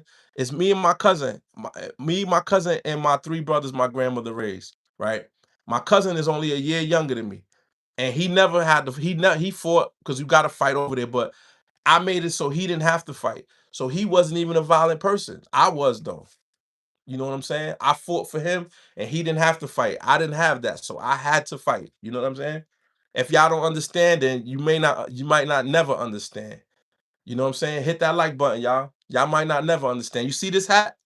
If I would have got this same hat At 12 years old, the minute my grandmother gave it to me, I knew I was gonna have to fight for it. Eh, I knew I was gonna have to fight for it. I knew I was gonna have to fight. If I was 12 years old and my grandmother gave me a starter hat, and whenever I went to 147 or I went around the corner to the Chinese restaurant, I was gonna have to fight about 3, 4 niggas to bring this hat back home. We don't realize how this shit changes us psychologically and what it turns us into. We don't realize that. My grandmother, she didn't mean no harm. She just knew what was out there. So she was like, boy, you gonna fight. You gonna be because you're gonna have to fight. When she gave me her money and told me to go to that Chinese restaurant, if any one of them little niggas, I was coming back with her order. Whether I was gonna fight before I come home and tell her I didn't have her milk, her bread, or whatever she sent me to the store for, I fought. And we just was from one of those neighborhoods that it was like that. Am I saying everybody had to be? Nah, everybody didn't, because a lot of people got abused. You know what I mean? I'm not laughing like it's funny, but a lot of people got abused. A lot of people could go home and be like, "Mommy, they took this from me, mommy." And the girl and their mom understood. All them little peasy head boys, I knew they was gonna do that. Some people could do that. I never had the liberty of doing that. My grandmother brought me back around the corner and made me fight. And when I fought one person, if his friend was over there huffing and puffing, I could be on the floor in a headlock, and my grandmother would tell his friend, "Oh, you want to fight my grandson next?" And I'm on the floor like, lady, I don't want to have to fight him too. My grandmother already just set up the next fight. Oh, you want to fight my grandson? When he finished with him, he gonna fight you too. No, for real, y'all. So I ain't really have a fighting chance, man. To be honest, no cliche, no pun intended, man. No lie. See, that's my boy, y'all, Mike Jones. He from the neighborhood. He know I ain't lying. I was in Karen Heights in Jamaica, and it was the same shit. Yeah, this ain't just my block. This is just New York shit. The '80s. I was raised up in the '80s. This is just New York shit, and it's not just New York shit. It's Chicago, LA, wherever. It's the world. It's those type of neighborhoods. I was from one of those type of neighborhoods, man. You know what I'm saying? I was just from one of those type of neighborhoods, and I adjusted to that neighborhood. I became that neighborhood. I was one that became. My cousin only had me, was a year younger than me. He didn't have to become that. He played basketball. He graduated high school. He went to the Navy. Real shit. I didn't even get out the sixth grade. The last grade I successfully completed was the sixth grade. I got my GED in prison out in Connecticut. I didn't even know how to read until I was 17. How about that? I learned how to read in prison. A black lady, Miss Jones. Miss Jones, she used to wear dashikis and stuff. And she told me if I got my GED, she would guarantee me parole. And it was a black lady on the parole board. They was real tight. And I got my GED. She said, "You get your GED before you leave here, and I'm gonna make sure parole lets you out." And I got in a fight before my parole date, and I went to class, and I was like, Miss Jones, I'm not coming back. Her name was Miss Jones. She ain't related to you though, Mike. I was like, I'm not coming back. She was like, why? I said, cause I done caught a fighting ticket, and they ain't gonna let me get parole. She said, boy, what I told you? What did I tell you? I said, you said. She gave me some Hooked on Phonics books. We sat there. I went back to my thing, and I learned, and I got my GED. I was in the box. Matter of fact, I got in something else, and I went to the box. I'm in my bed in the box, and I heard an envelope slide under my door. And I went, it was my GED, and I got the highest honors. I got the highest score in the whole jail. I'm not making this. I went from not knowing how to read, only know how to read cat, that, hat, to getting the highest score in it. My math was always immaculate. I'm dyslexic, and I think I'm like functionally autistic. I really think I'm autistic, y'all. You know, you know what I'm saying? Like math, I'm like a math whiz. Math numbers is like math. You know what I mean? Math is easy for me. Like I could just shout out the numbers of the multiplication table. But reading, I couldn't, I wasn't good at reading at all. I'm still bad at it. But yeah, so I was just a product of my environment, y'all. But my whole life I've been fighting with that person. I'm glad I left that block early. Yeah, Jones, I ain't lying. He from my neighborhood. He'll tell you we had, man. If he tell you how many fights he had, y'all probably think he lying. If he tell you he fought every guy he hung out with, y'all probably gonna think he's lying. He ain't lying. Every friend I had, I fought. Could you imagine? And I had a lot of friends. See, he laughing. Mike Jones will tell you. I fought every friend I had. I fought my closest friends. I fought the most. I fought John John. I probably fought John John like 15 times. Harold, I fought Harold probably like 8, 9 times. Everybody else might have been 1 or 2 times, but the two people I fought the most was Harold and John John. Those was my closest friends. Smash, my friend, right? The one that I said is Smash, Harold, and me in Bucks. Smash, you know how we became friends? We had a fight. We had a fight. The next day we was friends. That's how I met him. We had a fight in front of my grandmother window, and I beat him up. He punched me, and it was like 5 of them, and he punched me, and I didn't do nothing because I knew they was gonna jump me. So he punched me, and I didn't run, but I walked up my block real fast, and they kept following me.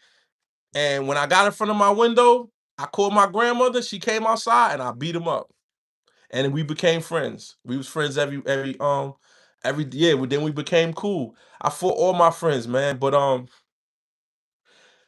so it was hard, man. And then in 2012, when I had a now I'm gonna get spiritual, y'all, and I'm telling y'all some real shit. I'm telling you, we could sit here and talk about kilos and death and gang shit and all of that, and I swear I'm not embellishing none of this shit. Just like I told you, I could go get a kilo from somebody in 2 seconds. I'm not making that up. I'm not proud about that bullshit. But what I'm saying is, if I could say that and mean it, then what I'm about to tell you, I mean it too. In 2012, I told the story a lot, but it's 180 people in here, so I know everybody didn't hear it. In 2012, I had a spiritual awakening in 2012, and in 2012, me and my wife was together, but like I said, I was cheating, I was selling drugs, I was still hanging and banging, doing a whole bunch of crazy stuff, right? And in 2012, we was living in Staten Island, but what happened in Staten Island? They ended up condemning the apartment because something with the electricity, right? The fuse blew, and they fixed it. Then the fuse blew again, and then she ended up losing the apartment. We was living in a hotel for a while. I'm cheating the whole time. We married. I'm cheating. I'm running around. I'm causing this woman all kind of stress. I was physically and mentally abusive to her. I've never abused a woman in my life. My grandmother didn't raise me to put my hands on a woman. You know what I'm saying? But I was mishandling her. Like, I wasn't like blacking her eye, nothing like that. But I was mishandling her with my hands. I was physically abusive to her and shit like that. I'm so not proud of it, right? But I used to let my anger get the best of me, and I was taking it out on this woman, right? So, and all of these times we was going through these altercations when we moved to the Bronx from Long Staten Island. And when we was living in Staten Island, we was living in a house. Staten Island got houses. It's not like the Bronx. They got like houses, like Connecticut type houses. We was living in one of those. So when we moved to the Bronx, when we would get into an argument, I'm not really, I did kind of make the correlation, but I didn't fully make the correlation, right? So one day we get in an argument, and right when I'm yelling, and attacking this woman, the fucking power blow, the lights go out, right? I snap out of it. I call my people. I tell them to come get me. He come pick me up. I would pack all my bags and leave. Then I would come back. It would happen again. We get in a fight, an argument, and not only is the power blown, but I had 2 cell phones. I was in the street selling drugs, right? So my phones wouldn't work. And when I go to the phone store, they would tell me, "Yo, it's like the phone blew. What happened? It's short. It's like short circuited. What happened?" I'm like, "Bro, nothing happened. It just kept happening over and over and over and over and over and over and over and over again, right?" I'm not gonna exaggerate. It happened at least 4 times. He'll come pick me up. I'll put my bags in the car because we broke it up, right? I put my bags in the car, and he'd be like, "What? You need to go to the phone store again?" I'd be like, "Yeah." I go to the phone store, get another new phone, 2 phones, go off to the races. So finally, one day on one of these trips, he said, "Man, I'm getting tired of this shit, man. I gotta take you somewhere." I was like, "What do you mean take you somewhere?" He's like, "I want you to meet somebody, right?" So he takes me. I meet his cousin for the first time. They tell me, give me the drugs. They take my drugs off me and shit like that. And he said, "Well, tell my cousin the stories you told me." So I was telling him how I went to the penitentiary, and I told y'all some of this, but I didn't tell y'all all of this shit, like what was happening in the penitentiary. I didn't tell y'all what was happening in the box. I started praying and meditating real hard in the box, and I had a Buddhist book, and I started like meditating. I'm talking about like I'm talking about I get up, I might meditate at lunch, and then they be knocking on my door, and I'm thinking they coming to tell me, like, whatever they do at 12 or the count at 12 or 11, and they be knocking on my door and it be lunchtime. Word to mother. I was meditating like that. I would meditate from like 11, 12 in the afternoon to like 4, 5 o'clock in the evening. No exaggeration. So I kept doing this, doing this, doing this, doing this, doing this, doing this. And then I started, I'm being serious, y'all, real shit. Now I'm not gonna, I don't know if this is God or I don't know if this is what ended up happening later. He never really told me why he wanted me to tell his brother this stories. A part of me be feeling like at a time I thought like, yeah, I'm a chosen one. Maybe this was some chosen one shit, because it really was. But then so anyway, while I'm in the box, I used to think shit and people would say what I was thinking. I used to want shit and I'll make a CO that don't do shit for nobody. I would make them do shit that I wanted them to do. I don't know if y'all watch Star Wars, but I was doing, like, they call it Jedi mind tricks. But the Jedis is really war monks of the Egyptians. That's where the term Jedi actually came from. They were the war monks of the Egyptians. Like the Crusaders and the not the Crusaders. What's their name? The Knights Templar. You know how the Knights Templar were the warrior monks for the papacy? Well, the Jedis were warrior monks for the Egyptians. They was magicians and they get busy, right? So I was working Jedi mind tricks on these people. I'm not making this shit up. So that shit started happening to me. But when it started happening to me, I believe that there was, I don't know if these people was possessed, but there will always be a time where somebody would come and they would just look through my soul. I don't know what, I'm not gonna make it up, but just listen though. So fast forward, my boy told me to tell his cousin these stories. I'm telling his cousin these stories in the backseat of their car. Mind you, when they picked me up, I had drugs on me. So we're sitting in front of he's from the Bronx too. He's from a terrible neighborhood too. So we're in front of this drug building in a terrible neighborhood.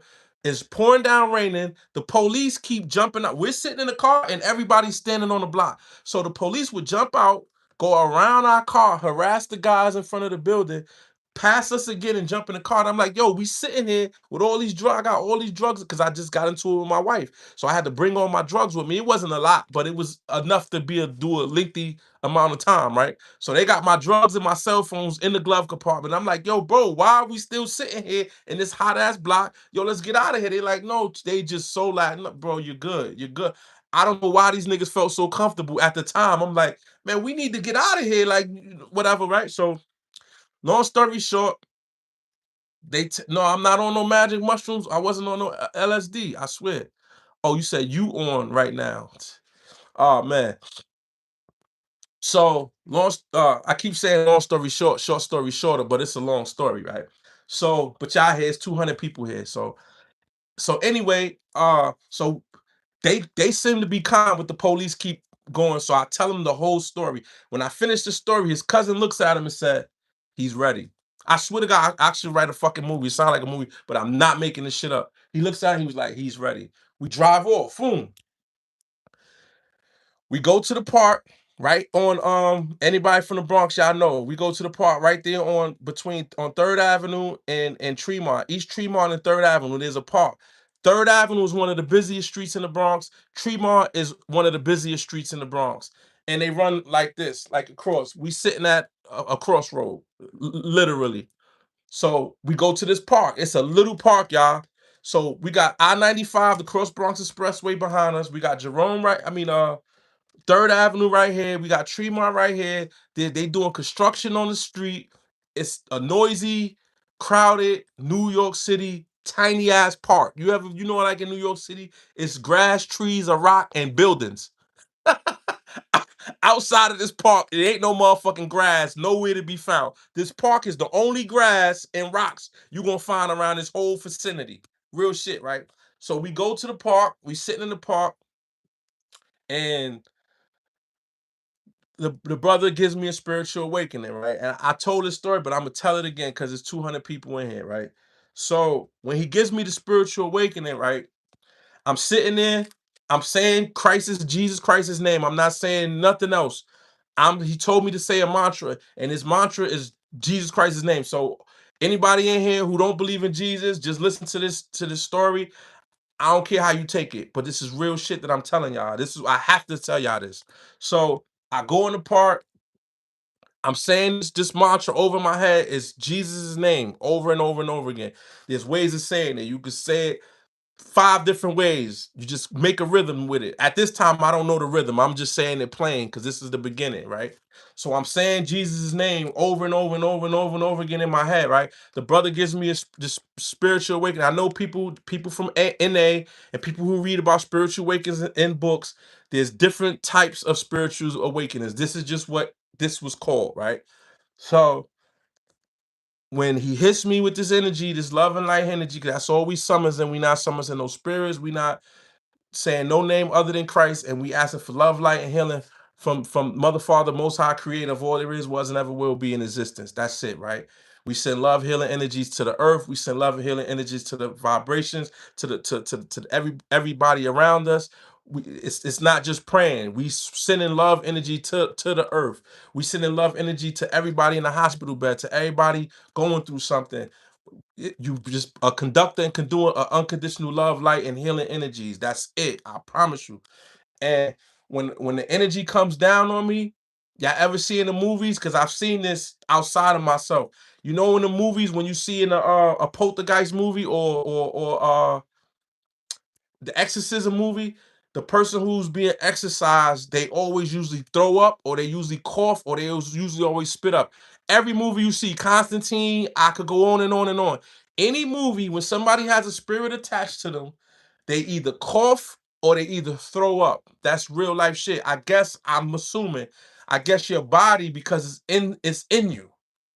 I guess that's your body's way of pushing it out, because spirit is breath, right? When the creator made man, it said he blew life in his nostrils and he became alive, right? So that same breath, that same spirit was sitting deep in me, and when I coughed, it came out, and I was coughing uncontrollably.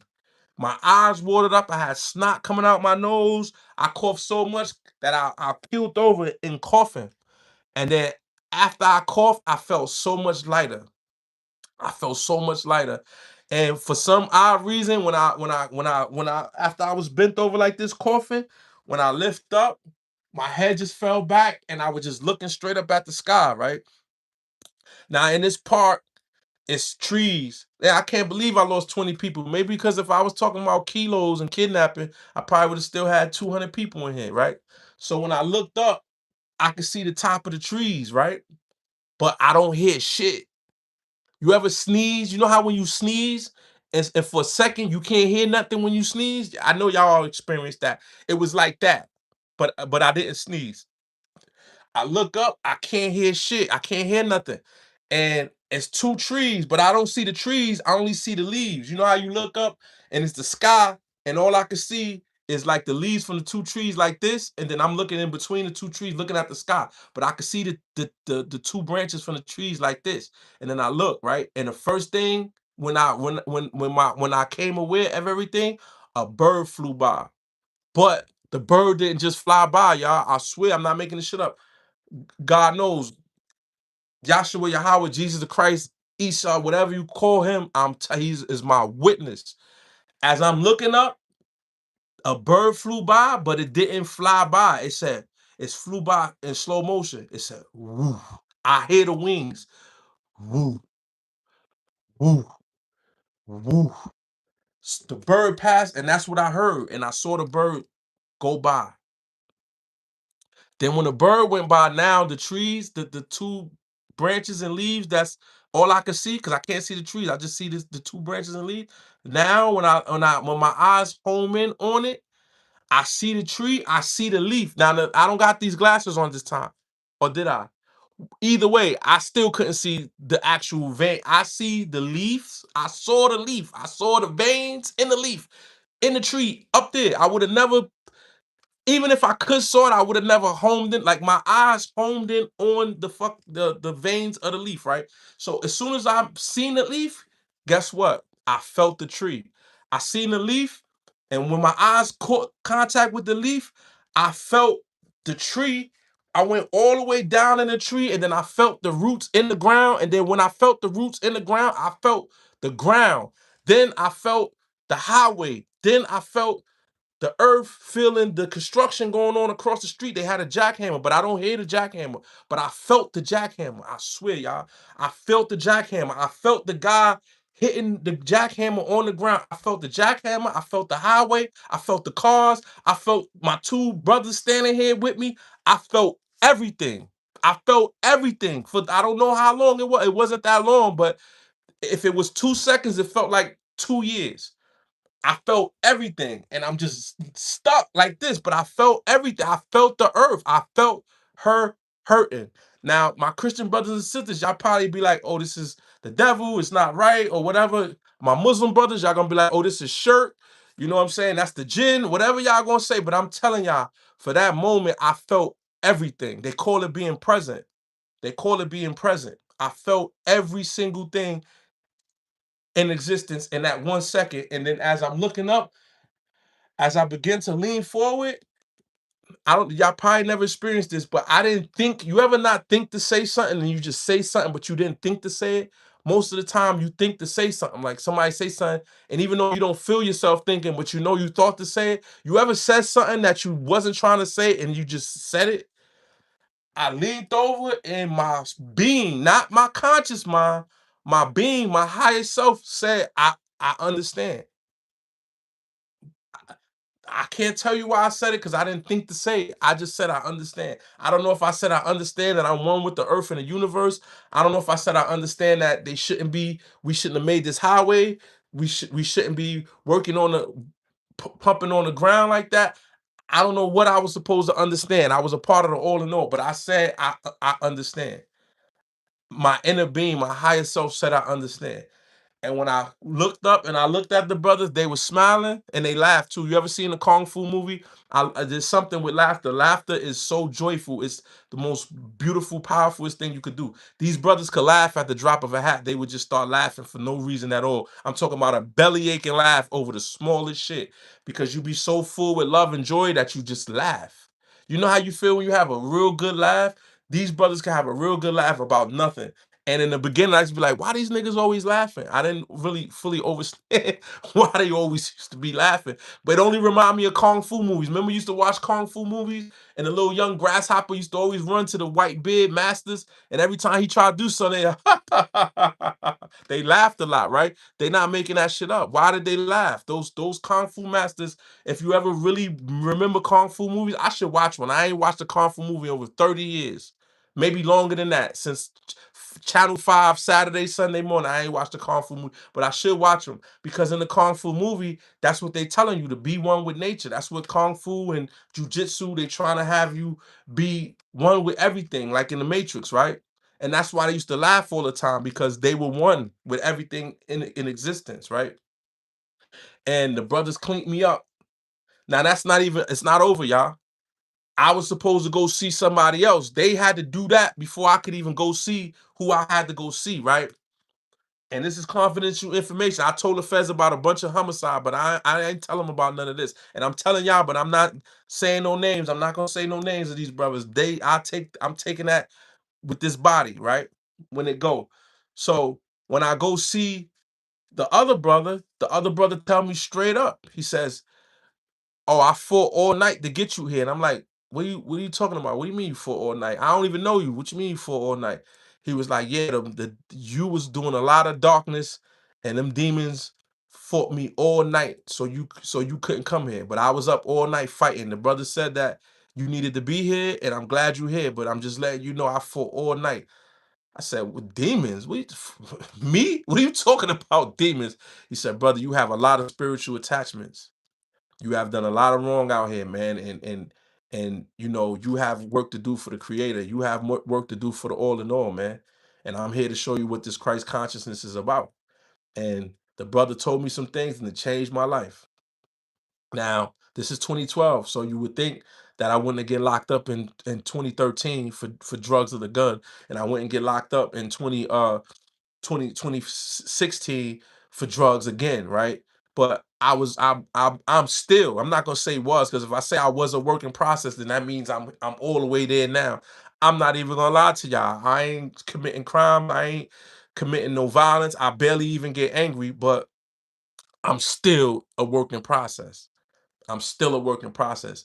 But it changed my life, man. You know what I'm saying? And I've been seeing life a lot different, but in it, you can't unsee God. You can't unsee the all in all. You can't unknow Yahshua Yahweh. You can't unknow that. You can't unknow that, y'all. It ain't no unknowing it. It ain't no, you know what I'm saying? And now that I did what I did, is no going back for me. You know what I'm saying? To that lifestyle whatsoever. You know what I'm saying? And I'm humble. I've been home and I done been in a few relationships, but this is the longest I've been with one woman. I've never not slept as long as I was on free land. I've never not slept with another woman longer than 3 months. I start cheating. As soon as I get bored, I start cheating. I start doing shit. I've been only dealing with the same person for almost a year now. And yeah, I be thinking about doing shit sometimes. I'm a handsome brother. You know, I'm articulate and all that. I'm funny and all that. You know what I'm saying? But I still be like steadfast. Even when I be going through what I be going through with this individual, I just be, you know what I mean? You know how you see a piece of cake and you really want the cake, and then you say to yourself, I know it's not even good. It look I and I thought I wanted people, but I already know what that shit tastes like. I don't even really want it. I thought I wanted it until I'm looking at it. You know what I'm saying? And I still go through that. But I haven't, done none of that. You know what I'm saying? When I stress about money or I'm thinking money ain't go good, I pray, I meditate, I fall back, and everything seems to work out, man. Everything is gonna work out. So that's for anybody who just came home, anybody who never been to jail, and your bills is backed up and it feel like you in a rut or whatever the case may be. Listen, man, you keep a clear mind. I suggest you have some goals and set some goals for yourself and tell yourself, all right, this is what I want to do, this is what I'm gonna do. And if you put your all into whatever it is you think you want to do or you trying to do, you gonna do it. That's a fact. You're gonna do it. But you have to know that you're gonna do it. And avoid, if you are this person, then you need to fix yourself. Avoid Debbie Downers and negative Nancy's. If it's somebody that's telling you that if the sun is too bright for them, or it's too cold outside, or they hate the fact that it's raining, if they can't feel the joy in the rain, if they can't feel the crack the windowsill romanticness of the rain, if they don't like the feeling of the sun and grateful that the sun is out or the sun is beating on their face, if they are half a glass half empty person instead of a glass half full person, you have to distance yourself from them people, man. Real talk. That's my message, man. You need your real wifey. How do you appreciate to bear fruit if they don't believe in God? True. I mean, you gotta believe in something. You gotta believe in something. Everybody don't know God to be God, man. You gotta believe in something, man. And it's not even if you just believe in the laws of karma and you just try to do good shit most of the time. You know what I'm saying? Even if you believe in the laws of karma, you try to do good shit. Sometimes go to the soup kitchen and pass out some food. They don't even let you pass out food. You go to the soup kitchen, they gonna have you washing dishes. It's actually a privilege to be to be on the front line passing out food. I learned that the hard way. You know how you in your mind you be like, yeah, I want to go and just stand there and hand people food. That is for the sisters and the people who be there every week volunteering their time. Your ass gonna be back there peeling potatoes, washing dishes. That's what you back there doing. Or cutting up lettuce and tomatoes for the salad, or crumbling up the bread. That's gonna be your job. You ain't gonna have the good job, but you have to do good shit. You have to. And be around good people and positive people. And if it's people in your life that love you genuinely, unconditionally, praise those people, man. I don't call my aunt enough. You know what I'm saying? I don't call certain people enough. I don't go check on my mother enough. You know what I'm saying? Because it never could be enough. You understand what I'm saying? So that's my message for today, man. I'm glad I went all the way around the mulberry bush. I got away because somebody asked me some gangster shit. I had to the macabre up there. I had the star tetrahedron up there. I was gonna get into the chakras and all that. Then everybody kept asking me to tell a story of some gangster I was locked up with, and I got into it, and then it brought me all the way around the mulberry bush. But that's all right, because we got where I wanted us to be, regardless. You know what I'm saying? But this ain't it, y'all. They just unalived another 15-year-old in Queens, man. My daughter just turned 15 last week. My youngest daughter just turned 15 last week. They unalived that boy, man, in Queens. Pistol whipping a 15-year-old boy. And the kid, I seen on the internet that the kid who unalived him supposedly unalived himself.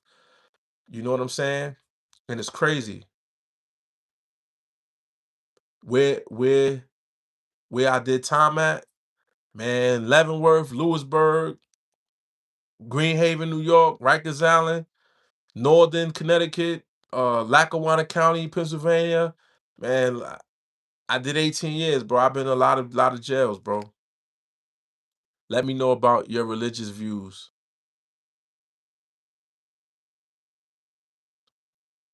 You grew up playing football where? Let you know about my religious views. I'm not religious, bro. I'm spiritual, man. Oh, Lewisburg. Punch Baller. Yeah, I know Punch Baller. I wouldn't say I was friends with him, but he good with me now. I know Punch though. Yeah, I know Punch. Punch from the neighborhood. Roy was never that bad. New generation Wilder. Yeah, born again. Am I born again Christian? I was born again, but I'm not a Christian in the sense of all of the doctrines that they believe, but I'm not opposed to it. I'm a Christian, I'm a Muslim, I'm a Jew, I'm an Israelite, I'm anything, I'm any and everything as far as the all in all. You understand what I'm saying? The good God, the light. I'm all of that, man. You know what I'm saying? But I do receive Christ. I do know the power in that name, y'all. And that's I don't be trying to push religion because I yeah, Sophia, the spirit of Sophia. Sophia is wisdom and knowledge. That's where everything spawned from, that energy. I would consider myself a Gnostic Christian, if anything, but Christian is not a good term because Christ wasn't a Christian. You know what I mean? Christ wasn't a Christian. Yeshua, yeah, Yahweh, yeah, Emmanuel, Isa, Musa, whatever. I mean, Isa. Musa's as Moses. Isa is Jesus. That's what they call him in Arabic. But peace and blessings unto Jesus. Yeah. Religion is not beautiful. The people are beautiful. The tenets are beautiful. I think religion is books and people reading what they're taught. Spirituality is beautiful when you actually doing your best to live those tenets. When you vibrating high, you know what I'm saying, and you being disciplined. Discipline feels good, man. I've been on a fast. I ain't. I'm not. I don't. You ain't supposed to say when you fasting and stuff. You supposed to just keep it to yourself. But um, I've been on some stuff lately. I ain't ate no solid meat in like almost a week, in like 4 5, probably about 5 days now. I'm losing track of time, but I didn't eat no solid meat in like 5 days. I just came off a fast and I didn't even come off it. Like I drunk some smoothies, but I didn't eat nothing. I drunk some smoothies, but I say that to say discipline.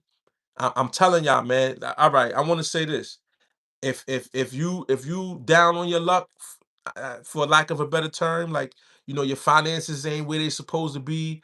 It seems like a lot of things is going wrong in your life right now, or whatever the case may be. I don't know if you believe in God. Forget about what your religion is. All you gotta do is believe in God. If you believe in a God, you know what? Deny yourself food for a whole day. Deny yourself food for a whole day, and in your head, talk to your creator. I don't know what name you call. You know what I'm saying? I use Christ. I know that it works. I know what that name does. You know what I'm saying? Think of a mantra like I am good, I am great, I am love, I am love, I am light, I am health, I am wealth. I love myself, I heal myself, I forgive myself. I shouldn't even be I'm not gonna say I shouldn't even. Somebody gave me that and I give it to y'all. I say that. That's as simple as it. I love myself. I heal myself. I forgive myself. I love myself. I heal myself. I forgive myself. Just say it over and over in your head and go on a non-speaking fast too. Like only speak when spoken to. Only speak when spoken to. If somebody call you, you respond to who you calling to. Only speak when spoken to. Like, don't watch no violence. Don't watch no negativity. Don't listen to no scissor. Don't listen to Summer Walker. Don't listen to Lil Durk. You know what I'm saying? Take a day to not do any of that. Don't eat on that day. Don't fornicate on that day. And as you're hungry, this is a simple meditation. It's not simple. It's easy, but simple meditation. While you fasting, when you hungry, when you hungry, when you ain't ate in a 24 hours, you get that hunger. Shit, I don't have to go 24 hours. My fat ass. If I don't eat about 6, 7 hours, I get hungry. But when you get hungry and your stomach start burning, you know what I'm talking about, that feeling? Imagine that burning sensation purifying your body. When your stomach burns, especially if you could lay down or you could sit up against a wall, lotus flower position, whatever you want. When you feel that hunger, use that hunger to burn your body. Make that hunger burn your body and burn out the negative thoughts, burn out the lust, the envy, the negative thoughts, burn it out. And as you're burning it out, see yourself glowing. And as you see yourself glowing, connect with the all in all. Yeah, you can ask God to do things. But I'm talking about closing your eyes and seeing yourself. Say you laying in your bed, see your energy and feel your energy going through the bed, into the ground, into your house, into the basement, into the ground. Like I said, I felt that day. Do that. You do that. And feel the whole world come out and feel the world and send love into earth. Send love into earth. Y'all don't realize people always pray, God, give me this, God, give me that, God, give me this. Y'all don't realize the best prayers and meditation is to lay in bed or to sit on the floor and send love energy into Mother Earth and clean the pollution and ask for cleaning of the pollution of the earth. Ask for cleaning the pollution. Ask for cleaning the water. Ask the trees, say, Mother, Father, Most High Creator, give the trees the strength to give us oxygen. Send the trees love. Send the ground love. Send the water cleansing and purifying love. Send oxygen. Think of everybody on their deathbed. Think of all the babies being born. Everything outside of you. People think that praying is asking for shit, for always asking for shit. Give. Give. Don't ask. You could might do that all day and don't ask for nothing. Just give. Do you understand what I'm saying? Because you are actually giving. You are. That energy, the earth, the angels, the most high, everybody, they're in witness that you're giving. That you're loving other people in this planet Earth and everything we need down here, that you're giving it your love energy and you're showing it support. Do you understand that? You're paying your rent. You're down here. You live here, don't you? Pay your rent sometimes. That's a simple meditation, y'all, but it's a powerful meditation because you ain't asking for nothing. You giving, you using your light body, you using your love and light energy to give to the planet. Everybody, even your cousin who cussed you out, or your cousin you ain't spoke to in 5 years, your ex-girlfriend who cheated on you, your homeboy that ran off with the money, they all getting the benefits of what you giving. You giving it to everybody. Do that before you pray. Do and ask for something. Do that. Sometimes don't. I try to do those more than I even ask. Because whatever you need, you don't have to ask. You think you gotta ask the Most High to give you something? They know what you need. If you got angels around you, they know exactly what you need. You think you gotta tell them? You don't have to verbalize with something. It's good to put the energy into the universe. You know what I'm saying? But do a lot more of that than praying and asking for shit. You know what I'm saying? I love my Christian brothers, but when we be in church, every time it's a prayer, they asking for something. How about giving? How about having a prayer, but not asking for nothing in your prayer? You understand what I'm saying? I'm sending love to everybody in the hospital bed. I'm sending love to anybody who's pushing out a baby. All those brothers in prison, I'm asking that you fill their heart overflowing with unconditional love, light, and healing energy for their mothers. The mothers who are going to see them, their children who are going to see them. You know what I'm saying? You just you can have a prayer where you didn't ask for one thing. You're asking for relief for other people. You're asking for love and light to hit other people. You could do that, bro. And sis. You know what I'm saying? Amen, amen, and amen. For real. It works. And had I been doing that instead of going back to what I used to do in 2016, I would have never been here. Leave glasses of water, a cup of coffee for the ancestors and spirit guides. I don't really do none of that. You know what I'm saying? Because you don't need to do that. You know what I mean? But if that's what you do, that's what you do. It's not for me to decide. But I don't leave no offerings for nothing because you don't need nobody but you. I had a discussion with somebody the other day. They was asking me about witchcraft and stuff like that. Technically, the Christians and the good guys is for, oh, that's the devil. I'm not gonna say what it is or what it ain't. But what I'm gonna tell you is when you leaving, my ancestor, my grandmother, let's just say, right? Because I heard people in Ifa say the ancestors is your people, right? So let me just say this: if my grandmother is one of my ancestors, I don't gotta leave my grandmother no Paul Moore cigarette. She used to like Paul Moore's. I don't gotta leave her no Paul Moore cigarette. I don't gotta leave her no coffee. You know what I'm saying? She used to like Remy Martin, the expensive shit. She used to drink. I don't gotta leave no Remy Martin. My grandmother, if she's my ancestor, I don't gotta give her no offerings. She ain't gonna ask me for nothing. That's the type of person she was in real life. So if I gotta leave something for somebody to do something for me, to me, that's not a good sign because the minute I don't leave it, they gonna get mad. Some of these spirits are like humans. Some of these spirits, the Quran say that the smokeless fire, the jinn, they have free will. So if you're paying something for a service, when you can't pay, what they gonna do? They take what they want to take. So I mean, that's just me because I understand that contractually, right? We don't need nothing but your connection to the all in all. You don't need nothing but that. Nothing but that. I'm telling you. Nothing but that. You don't even need a preacher. You don't even need a church. You don't need it. I mean, I'm not saying I go to church sometimes, even though, I sit there and I be quiet. I go through the Bible studies with them and I read the scriptures with them. You know what I'm saying? I don't tell them what I know. I don't question their book. That's what they know. When they give me the King James version, I don't say this is the worst version known to man. I take it, I read it, I sit there, I pray with them.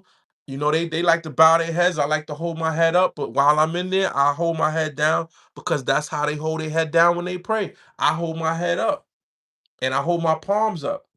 You know what I mean? But when they in there and they bow their heads, they say bow your heads, I bow my head. You know what I mean? But yeah, go to a church sometime, and you know what I mean. I'm not saying that. Trust me, I'm not one of those. Them people in the church sometimes, some of them human beings be the worst human beings you could find on planet Earth, all in one place because they go in there looking for salvation outside of themselves. If that makes any sense to you, you know what I'm saying. A lot of them go there for salvation outside of themselves. I have church every day by myself. And I go there here and there, but I have church every day by myself. People don't know that. People know me, but they don't really know me. On these lives right here, you know why I like these lives too, y'all? The reason why I really like them because I know there's 136 people in here, right? It got up to 211 at one point, right? I'm 99% sure out of those 211 people, it's 131 people in here. I'm 90% sure at least 20 of these people actually know me. They might not never write a comment, but they actually know me. And that's why I like these lives, is because there's people that y'all hearing my testimony and people that know me never heard my testimony. They never heard it because some of them I know is not gonna understand because they're gonna see me as Bucks, Chuck, or Charlie. They're gonna see me in that light, so they're not gonna. You don't have to own your own voice. You have a voice over what have forgotten, clown. Oh man. See, I was not reading the comments and then I read that one and it was some negative stuff. But anyway, um, there's a lot of people in here that know me. So what I'm saying to y'all, I'm saying to them because they probably watching was like, damn, Bucks never told me this story. He never told me this. He never told me that. Because I know they're gonna view me. They're gonna view the message. They're gonna view the messenger and not the message. You understand what I'm saying? They're gonna view the messenger, and not the message. They just gonna see Bucks. So I could talk like this on here, and then they see me and they be like, oh, this is why he stopped doing this, or this is why we ain't seen him, or this is why he moved the way he moved. This is why he's so quiet all the time. You know what I'm saying? So now they get a chance to know what's up here. So now if they come to me and ask me, then I could give it to them now. But I don't like to be forceful. You understand what I'm saying? I sit and watch basketball even though I don't watch basketball no more. But if I watch Sports Center 2 Good Days, I could talk about basketball with people who talk about basketball. Even when I wasn't eating steak no more, I wasn't one of those guys. You ever know people, they can't wait to tell people, "Oh, I don't eat pork," or they can't wait to tell you, "Oh, I don't eat meat no more." They can't wait to say that. When I didn't eat meat and I didn't eat pork or I didn't eat red meat or when I was a vegan, I didn't go out my way to tell people. You know what I mean? When they be like, "Man, I love a pork chop," even though I ain't ate pork chop in 30 years, I'd be like, "Yeah, brother, man, pork chop is good," because I know it was good when I was eating it. But so some people be so fast to be like, "Man, I don't eat pork chops. I ain't ate pork in so long," or "Man, I don't eat meat. I ain't ate meat in so long." Good for you. I'm not gonna, dissuade you from eating meat because I've ate it all. I used to eat meat. I used to like that shit. So you know what I'm saying? So I'm gonna let you say that. Only time you gonna know that I don't eat it if you try to give me some. I'll be like, "Nah, I ain't. I'm good. I haven't ate that in a while." You know what I'm saying? So that's what I am with spirituality. Like I don't be trying to force it on people to act like I'm holier than thou or I know something that they don't know. You know what I mean? I let them read their Bible, because they don't know me to read the Bible. So if I go to church talking about I know a little something something, they gonna look at me like I'm crazy. Like what, boy? What you went read a couple? What you was in jail? You went to the services in jail? Nah, I was in a cell 24 hours a day, 7 days a week, with nothing but 7 Bibles and the Creator. I was in church every day. I was in church every day. I used to go to the box just to go to church. I'd be like, "Oh shit, I need to get out of here, y'all." I go right to the box. I want breakfast in bed, y'all. Styrofoam tray. Take me to the top floor. I'm out of here.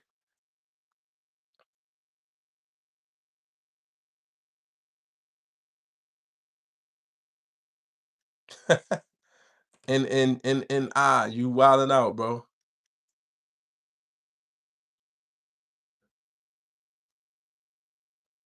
Let me see. It's harm pork because of the parasites. Yeah, yeah. Pork is bad. It is bad for us. I stopped eating pork in 1995. I ate pork for the first time in 2022. I was sitting in jail. I was sitting in witness protection, and they came with some barbecue pork ribs. And I told the CO that I was in the box. I told the CO I didn't want no pork. I don't eat pork, right? So it was a holiday, and he came and he slid. It was baked macaroni and cheese. I think it was yams. I can't remember, but I remember it was baked macaroni and cheese because he put the barbecue pork on top of the thing, right? So I pops open the tray and I see the rib. So I'm like, "Yo, CO," because it could have been the beef rib. I'm like, "Yo, CO, yo, I told you I don't eat pork. This pork?" He was like, "Yeah, that's pork." I said, "Oh," I said, "Yeah, what they got for no pork?" He said, "Veggie patties," and now them veggie patties taste like cardboard, y'all. And I looked down at that pork, and in my mind, when I said, "Nah, I'm good," I said, "Man, I'm gonna eat this baked macaroni and cheese, and I'm still going to get just the taste of the barbecue on it, right?" Man, I end up eating the pork, y'all. I ain't ate pork since 1995. I'm talking about no pork. From 1995 to 2022, I think that's 27 years or something like that. It's almost 30 years, y'all. I ain't ate pork. 27 years I didn't eat pork, and I ate the pork. And you know what my logic was? Don't laugh at me. You know why I ate it? I was like, "Man, I done told on all these niggas. I might as well eat some pork. I done did some shit I ain't never did. I might as well eat some pork." I said, "I might as well eat some pork." And then I called my wife, right? We ain't spoken a while and shit, cause she was in and out. She wasn't really doing the bed with me and shit. So I called her and shit, and I was like, "Yo, guess what?" She was like, "What?" I was like, "Yo, I said, yo, I said, I ate some pork." She was like, "Yeah, okay." I said, "Yo, you not surprised?" She said, "No. Nigga, I was surprised when you told me you was telling on niggas. So after you start telling on niggas, anything is possible with you." Man, I laughed. I had to laugh. Cause this girl know how strict I was about pork. Like I ain't even want her cooking pork in the house. You know what I'm saying? For the whole time we was together. She said, "No, you told on all them people. Once you did that, you liable to do anything." I said, "What next day you gonna call and I'm gonna tell you I'm up in the man's bed. You gonna be surprised then." We just bust out laughing and shit. But Did you get real sick? No, I didn't get real sick. And people say that shit. I thought you would get sick when you eat pork. Nah, I didn't. I swear, I didn't get sick. I didn't get sick. I didn't even get nauseous. I didn't even get nauseous. I swear, I did not. I did not get sick. I'm gonna block this person because I don't know what they talking about for just for a little while. But yeah, nah, I didn't get sick though. And everybody say you will get sick, and I thought you really would, but I didn't. And I literally, unless I ate pork somewhere else and didn't know, I doubt it. I remember one time my baby mother, not my wife, but my baby mother, this probably was like in 2000, 2001. We went to a restaurant, but we ordered to go. And she came and brought me a supposed to been turkey, bacon, egg, and cheese sandwich, right? And she gave me that, and I put the sandwich in my mouth. You know how you inhale as you and as I inhaled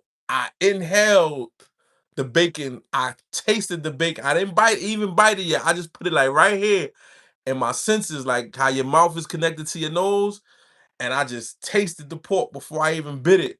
I swear. And I thought I was gonna throw up. Then I was like, I said, yo, this is pork. And I opened it, and sure enough, it was pork bacon. And so you would have thought. And so from that sense right there, when people say it, I was like, yeah, oh yeah, definitely. If I eat some pork, I'm gonna throw right on up. I swear, man, that I gnawed the bone on that pork rib. You hear me? I gnawed the bone. I gnawed the bone. I'm talking about I gnawed the bone.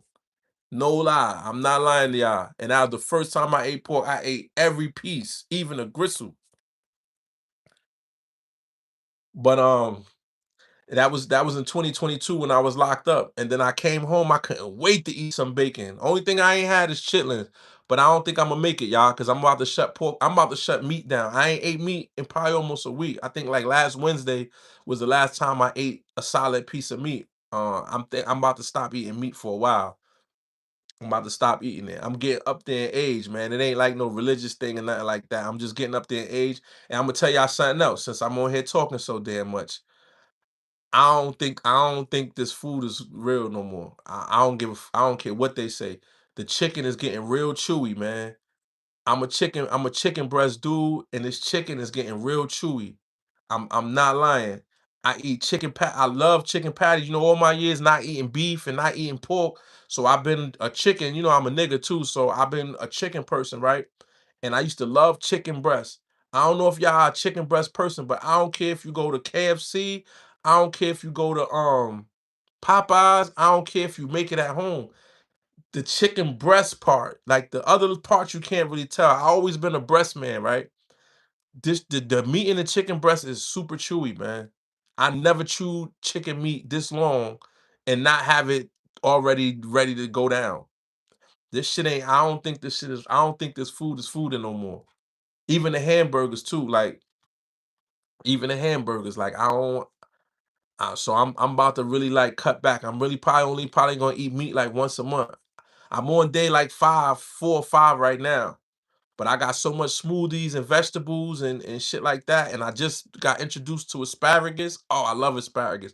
So like really, I went and spent almost $200 on just straight vegetables, granola, and vegetables, granola, and I got some protein shakes because you don't really need a lot of shit to just be full. But literally, I on for the last I fast I didn't eat nothing for like the first 2 days, and then the next days I was just drinking smoothies. And then yesterday and today, like I had oatmeal this morning, and I had granola yesterday, like granola and trail mix, like nuts, cranberries, that kind of stuff, right?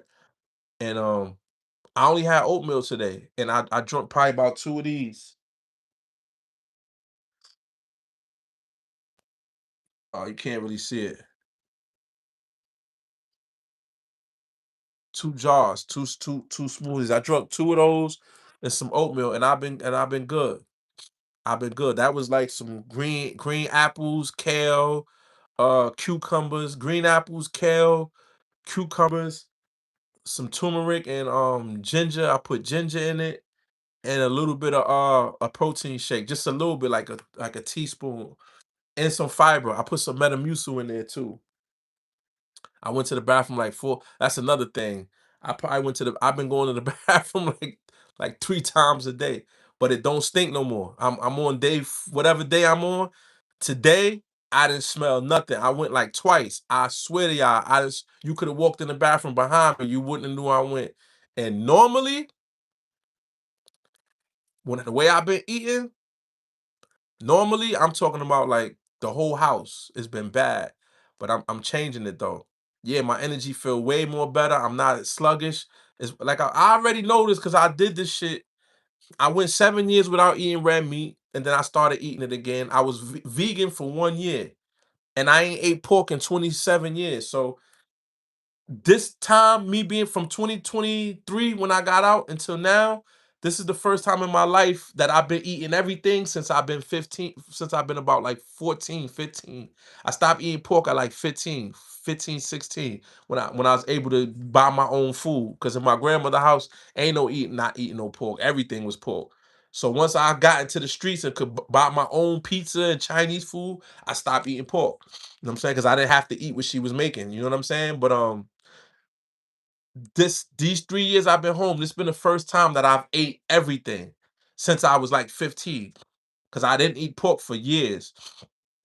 And then 7 years I did no red meat for 7 years I did. And then I was vegan for 1 year. But even still, like my whole that whole period from 95 to about 2022, even still, I wasn't a red meat person. Like I'm not a steak person. I'm not a hamburger person. I'm not really a beef person anyway. I always been a chicken and fish type of dude. I'm not big on hamburger. I got a story about hamburgers. I'll tell you that a long time ago, a long time from now. Why I was never really a hamburger fan. I just maybe started eating hamburgers probably about 15 years ago. You know what I'm saying? I was traumatized with hamburgers. But this food ain't fooding, y'all. I'm telling you, I'm not trying to be no big conspiracy theorist because I am, but I don't think this shit is. I don't think the chicken is real no more. It's not. That shit ain't real. That chicken is not real. Or if it like say it is a walking around chicken. Let's say that chicken was alive. Like just hypothetically, right? Whatever they putting in it, whatever's in it, it's just too chewy. You don't feel it when you eat chicken wings and shit. Like if you eat chicken wings and stuff like that, you can't tell because it's not a lot. But the breasts, I don't care where I've been buying breast. I don't even eat chick. I haven't ate a chicken patty in over 6 months. A chicken patty was my go-to. When I went to McDonald's, I got a chicken sandwich. When I went to Popeyes, I got a chicken sandwiches because I don't eat hamburgers. I'm not a hamburger person, especially if the only hamburgers I will eat is a homemade hamburger. Fast food hamburgers, I don't think I haven't. I could probably count on one hand how many times I ate fast food hamburgers, right? But so I'm a chicken patty dude. When I'm outside, I'm gonna get a chicken. Most likely, I'm gonna get chicken patty, right? I haven't ate a chicken patty in about 6 months. I tried and I tried and I tried. These chicken patties is just too chewy. It's not even real. I can't do it. So I haven't ate that in about 6 months. I don't think I'll ever eat another chicken patty a day in my life ever again. And now I'm getting like that with chicken, like the chicken breast. I think I had a chicken breast from every restaurant there is to have. And I cooked chicken breast in my house the other day, maybe a week ago, because somebody brought me a bag of chicken. I always buy wingettes. Somebody brought a bag of chicken breast, and I haven't fried a chicken breast in so long, but I fried it, and it was the same thing. It was cooked all the way through, and as I'm chewing it, it was just so chewy. And then I just took the time. What I do with KFC, what I did with Popeyes, what I did with all the chicken spots I've been through. What I do, I sat there and I opened it up, and then I start peeling it. And I remember seeing on YouTube or wherever I saw about the how they do the 3D chicken. Yeah, the chicken is like rubber. And I started and I literally was I don't remember chicken being like that. I really don't remember chicken being like that. So it's over. I'm not gonna lie. I'm not gonna say I'm not gonna never eat meat again, but I'm gonna eat like on special occasions. You know what I'm saying? Like every once a month or every other week. But I'm not doing it every day no more. It's over for that. I'm about to be 50 anyway. I gotta, change the way I eat. And it's not even I, I don't know if y'all feel the same, but food ain't even I don't find pleasure in food no more. I'm just going. I've been home 3 years now. So when I first came home, I was running around and it's like I don't see what none of the hype is about. I really don't. I don't see what none of the hype is about, y'all. Why is the chicken rubbery? I think a lot of the chicken patties, I think they're 3D printed. I don't think the chicken patties have a lot of chicken in it. I don't even believe in the chicken for real, but the chicken patties, I don't think it's processed anyway, so it ain't no good for us anyway. But I wish I could be a fly on the wall when they making them ingredients for them chicken patties. I would like to really know how much actual chicken is in there and whatever else the fuck is in there. Because one thing about this FDA, y'all, I believe the FDA is ran by reptilians, man. I don't believe the people in the FDA and now I'm gonna get into my conspiracies, and I don't care whether y'all think I'm a conspiracy theorist or not, but I'm gonna tell y'all a fact. My conspiracy theory had me talking about MSG in the 90s before they started saying no MSG. My conspiracy theory had me knowing about trans fat before they started saying no trans fat. My conspiracy had me thinking about GMO food 20 years ago. Why wait? And now we're gonna get into saccharin, high fructose corn sugar, and aspartame. These are the three shit that they put when y'all go get y'all little diet sodas, think y'all or sugar free this and sugar free that. And this is what y'all giving y'all kids in the syrup, in the jelly. I got a jelly in there. I got a little thing of jelly that comes in a glass tube. That little thing of jelly is like $7 because I still like peanut butter and jelly. I'm a big kid, but I buy that jelly. Y'all giving y'all kids high fructose corn sugar. That shit is cancer causing. High fructose corn sugar. I'm telling y'all something because I was telling my girl this and I don't like to argue with people, so I just let her do what she do. Right. This is what I was explaining to her. With me being a conspiracy theorist and reading in all these books about the shit that's in food, everything that I read was wrong. 10 years later, 20 years later, it's imagine sitting in jail in the 90s and reading books, right? And it's telling you this is no good, this is poison, this causes cancer, this is this and this and that. And then coming home and people and you actually read the labels of the shit you eating and you see it on there, right? And then eventually you see they'll say no MSG. Then they start saying no trans fat. Then it's not no GMO. Slowly but surely, all the shit you read about 10, 15, 20 years ago, they slowly, when somebody sues, it says it on the label now. So we're gonna wait till it says no high fructose corn sugar, no aspartame, no NutraSweet. You're gonna wait until they say it, until they tell you that for a fact. High fructose corn sugar, aspartame, and what's the third one? Those unnatural sweetness, it's actually a poison. But let me tell you how the FDA, just Google it. I'm gonna tell you how the FDA let them get it off. Because those three things, when it enters your body, is not a poison. When it gets into your digestive system and your body breaks it down, it turns into ethanol. Ethanol is the compound that makes alcohol. It also makes rocket fuel, right? Those three things turn to ethanol, but it doesn't, because when you consume it, it's not ethanol. It only turns into ethanol when it goes into your digestive system. The same thing with all the other shit that they was allowing people to get away with. The reason being is it's not bad when you digest it, but it becomes bad when it mixes with the stuff that's inside of your body. That's a fucking poison. They classify poison as something that's bad before you take it. Anything that happens bad in your body after the fact, it's okay. It's cleared by the FDA.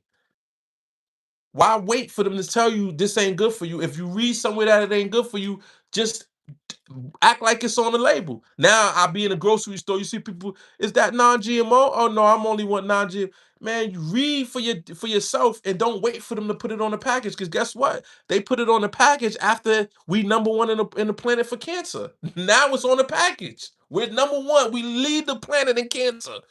Why? Why? Because we like Doritos and Mountain Dew. You know Doritos and Mountain Dew is banned in parts of Europe because it's a fucking poison.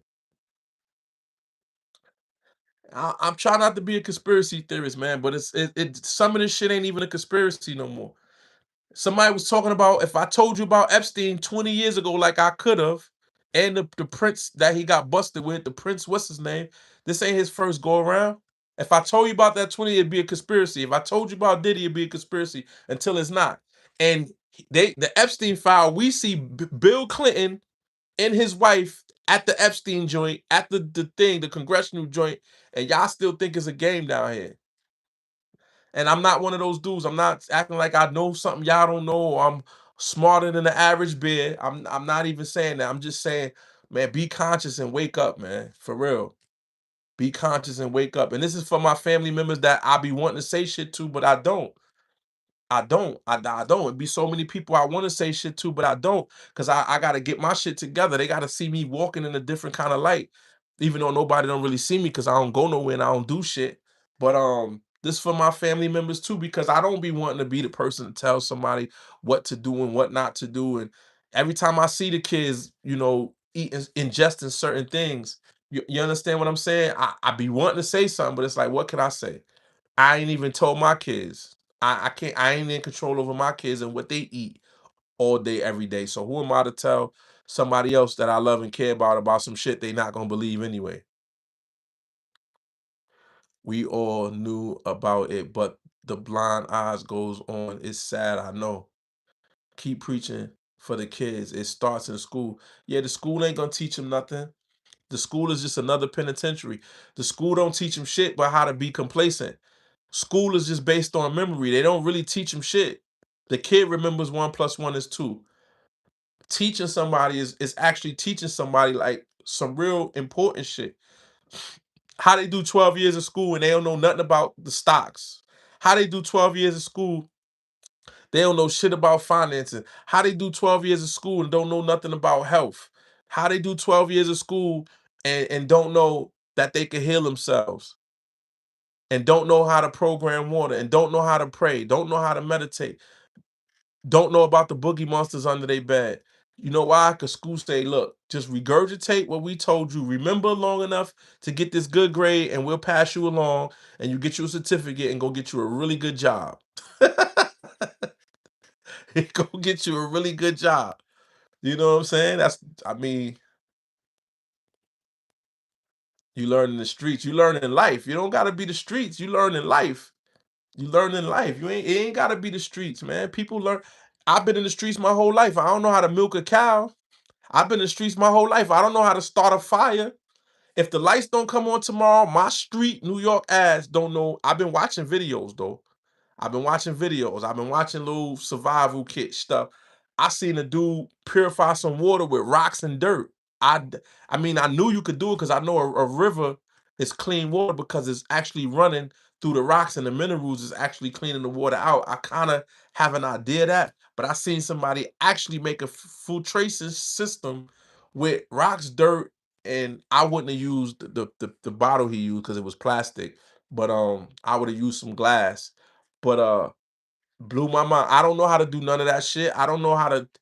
I mean, I probably could chop down a tree if I had to, but I don't know shit. So the streets teach you certain shit, but growing up in the wilderness or growing up in a farm teach you shit too. I was in down in Florida. I didn't know shit about nothing. I'd be in a cell and some kind of bugger coming in, and I'd be scared to death. And my bunkie be like, "Oh, that's a willow wissie. They don't. Or that's a this and that." I just see a bug, and I don't know. I'm just gonna kill it. I don't know nothing about what's what. I don't know shit. I learned that moss only grows on the northern wall. I'm in there in the cell. My bunkie is like, "Oh, we facing north." How you know we facing north? Cause the moss. What do you mean the moss? Is the green shit that's on the side of the building? He's like, yeah, it only grows on the north side. So since I've been home, he's from Texas. Since I've been home, I've been noticing like that green stuff on the side of the houses. It's on the same side of every house. It's on the same side. The same, you'll never see that green moss on the opposite side of no house. I learned that being in jail. So I can't say the streets can't teach you that, not the streets where I'm from, because don't no moss grow no motherfucker. I don't know where the moss cut. I should Google where it come from. Maybe it come from trees. I don't know. But I know we don't got that shit in New York City. I know I never seen no moss. We don't even got lightning bugs no more. I don't even think we got bumblebees no more. I can't tell you the last time I saw a bumblebee in New York City. I don't even think they got bees no more. I don't think they even realize they don't got bees no more. Y'all realize we don't got lightning bugs no more? When the last time you seen a lightning bug? Even in New York City, when I was a kid, we used to be in the park. We used to know where to get it was getting dark because the lightning bugs will still be they'll be lighting up, but it ain't dark yet. They'll start lighting up maybe like a half hour before it actually get dark. You know what I'm saying? When the last time you seen a where I'm at right now, I don't see lightning bugs. When I was in PA, I didn't see lightning bugs. When I was in Connecticut, I didn't see lightning bugs. When the last time you seen a lightning bug? I remember growing up, and I remember the whole park used to be lit up with lightning. I'm talking about New York City. We ain't have them on the block too much, but when we used to be in the park, I used to know it was time to head home because you just start seeing all the lightning bugs, and then we go home. You know what I'm saying? When the last time you seen a lightning bug? I be in New York City all last summer. I ain't saw one bee. I'm not saying there ain't no bees, but I ain't saw one bee. Start paying attention, y'all.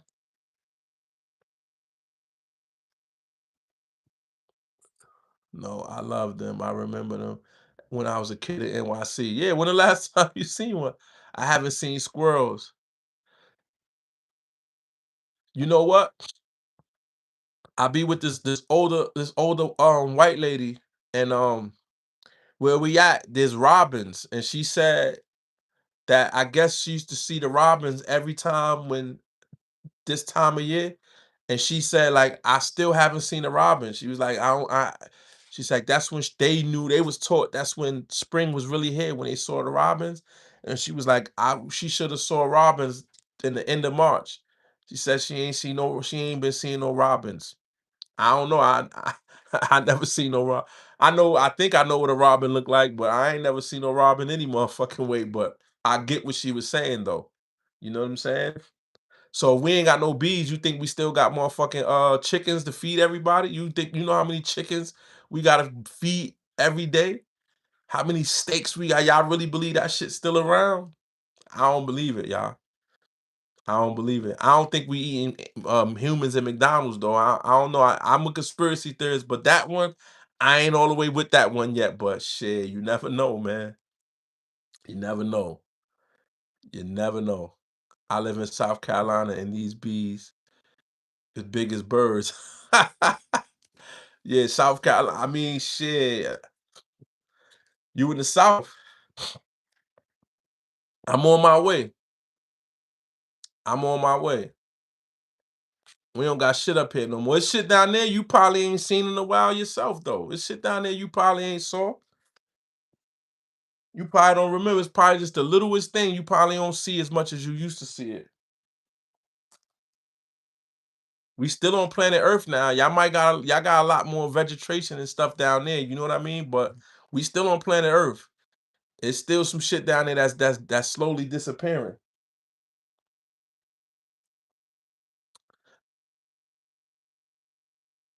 I love it down there. Do y'all know, like, in the South, when you look up and you see the stars, Connecticut, New Jersey, some parts of PA, some parts of Connecticut, like some parts you can really see, but when you down south, oh man, when I was in Florida, I actually could see the space station from the ground. We looked up and we could see the space station. It's a star, and I mean, it looks like a star, but it's the space station. And I guess we know because while everything else, however everything works, it just stays there. But they'd be like, "Oh, that's the space station." Like you could see everything in the sky. Look like you could reach out and grab it. Man, the city is so far and so small that you can't see shit like that. You can't even see shit like that. That's Venus. I'm telling y'all, that's what they said it was. They said it was because it was big and bright. And I guess the people from Florida, they said that that's a space station. I forgot the name of it, but they said, "Oh, that's a space station." But Who knows what it is? It could have been an alien for all we know. It could have been an ascended master. We don't know who it is. Texas is official. I could only imagine. Born and raised in Harlem, but I've been living in Washington State. Oh, Washington is crazy. And still get scared like a little bitch when I see a raccoon. I'm the same way, bro. I ain't gonna lie. I work my job when I work that when I go in and it be night I mean it be light because I had to dump the I was working at a gas station and some of these gas stations be in some of these rural towns, right? What I would always do, I would open the whole garbage hatch, like when it's still light out, and then when it get dark at night, I don't open the gate. You know how they got this shit gated in? I'll have the hatch open and I'll fling the bag over the gate into the trash.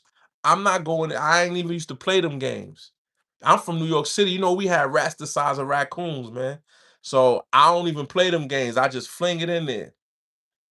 And then one day I saw something, I don't know what it was. It wasn't a cat. It wasn't I think um my people told me they got bobcats. It had to have been a bobcat. Cause whatever I see, it jumped off the dumpster, it jumped out of the dumpster, took one bounce, and then bounced into the woods. And it's from the dumpster to the woods probably was about 15 feet. That thing took 2 jumps and was off in the woods, and I barely saw it. I don't know what it was. But they said they got bobcats. I was like, it wasn't a dog. Dogs don't do that. It definitely wasn't a dog.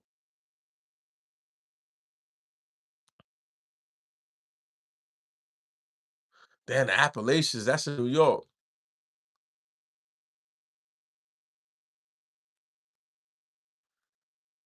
Oh, Georgia got robins, hummingbirds. Yeah, I like hummingbirds. I see hummingbirds. Why you role playing the stereotype? What's the stereotype? Demon. I ain't gonna call you that. I'm gonna call you Demon. What's the stereotype? Skinwalker. It could have been a skinwalker. I ain't gonna lie. I could have. You see now you speaking to the conspiracy theorist in me, man. It could have been. I know that thing took 2 bounces and was off in the trees, bro. I don't know what it. I don't know what it. I barely saw it. I don't know what it was.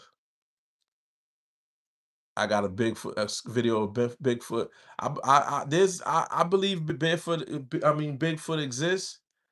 That's why you see Chewbacca. It's Chewbacca in Star Wars. It's a Bigfoot. I think Bigfoot's is fourth dimensional. They fourth dimensional.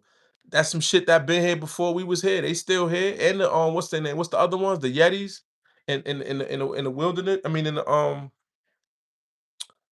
mountains, in the snow, the Yetis. I believe those things exist, man. I believe those they higher vibrational. They higher vibrational. I don't know if something made it. I don't know if when they was tweaking and they made the Homo florensis and the Denisovans and the Neanderthals, maybe somewhere in between then, they made the Yeti and the Bigfoot, or maybe the Yeti and the Bigfoot is his own species. Maybe when the Anunnaki got here, maybe they raised their vibrations so they in between the fourth and third dimension. So they still here, but they on fourth dimensional Earth. So sometimes maybe when they vibration get low, we could see them. You understand what I'm saying? It's a lot going on down here, y'all.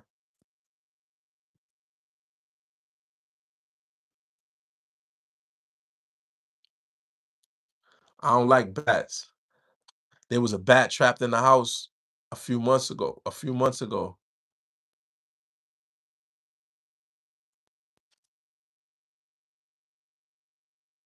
Why your background like that, my guy? Usual suspect behavior. Yeah, because I had the background I had up was of the macabre in the chakra system, and somebody on here asked me about some gangster that I was locked up with, and they wanted to hear some gangster stories. So I took down the macabre and the chakra system that I had up here, and I put this because the stuff he wanted to hear about is about this. That's prison. You want to hear about murderers and gangsters? This is where they at. Well, they not there. That's the watchtower. The police is in there. They in there. They in them building right there in that window. Probably got a line hanging up with it drying their clothes on them lines. And then they get an asshole CO come on. They gotta move their lines down, drying their clothes. waiting for the door to crack so they could call their baby mother at 9 o'clock while she go to the bathroom and talk on the floor while the nigga laying in the bed. This is where it gets you. You want to talk street shit? You want to hear about killers and gangsters? This where they at. They in there. I ain't that shit is behind me. You see where it's at? It's behind me. I ain't going back in there. It's over for that. I don't even like talking about that shit no more. But I know people be consistently asking. So, long if they can learn something, don't twist it. I love all the ones. People crazy is usually more correct. That's a fact. I identify as a conspiracy theorist. I pronouns I told you so. Yeah, you can't make that shit up. After a while, you get tired of telling people like, I don't even say nothing no more, man. What can you say? There's nothing you can say, man. You know what I mean? Shit come true and it still be a conspiracy. You start telling somebody, just for instance, I keep saying Epstein or Puffy, like I got a thing in my channel, they won't let me put it up. Now I was trying to get it put up. And it's about yeah, it's about I put up a thing about hip hop and KRS One and how he has his hip hop church. And I called a friend of mine because they are closely related to KRS One. So I wanted to like let them know that I put up a video, you know what I'm saying, about it. And I was going back and forth with this brother, and I love him to death. But he couldn't really see what I was saying. And there's a lot of people that think music is just music. There's a lot of people that believe that. There's people who believe that music is just music, not realizing the vibrations and the frequencies that's in the music. They don't realize it. The only thing, black people in the ghettos are waking up because of this, what we call drill music, right? So now, because these little kids, just in New York alone, in the last 30 days, a 16-year-old, a 15-year-old, and a 7-month-old baby all got unalived. This is what happens in New York City, maybe in about a month's time. And I'm probably missing something. They try to stab a 15-year-old in the neck, maybe in the Bronx a couple weeks ago. They was chasing him down the street, stabbing him in the neck. He lived, but they was aiming for his neck in the video. Didn't even know him. He didn't even know them. Mistaken identity. He lived, but a young 15-year-old got unalived in Queens, maybe like 2 days ago. Last week, a 7-month-old baby in the stroller got unalived, and her little brother was in the same stroller. The little brother got hit in the back, and the little girl got hit in her head, man. A 19-year-old and a 21-year-old shooting off the back of a scooter.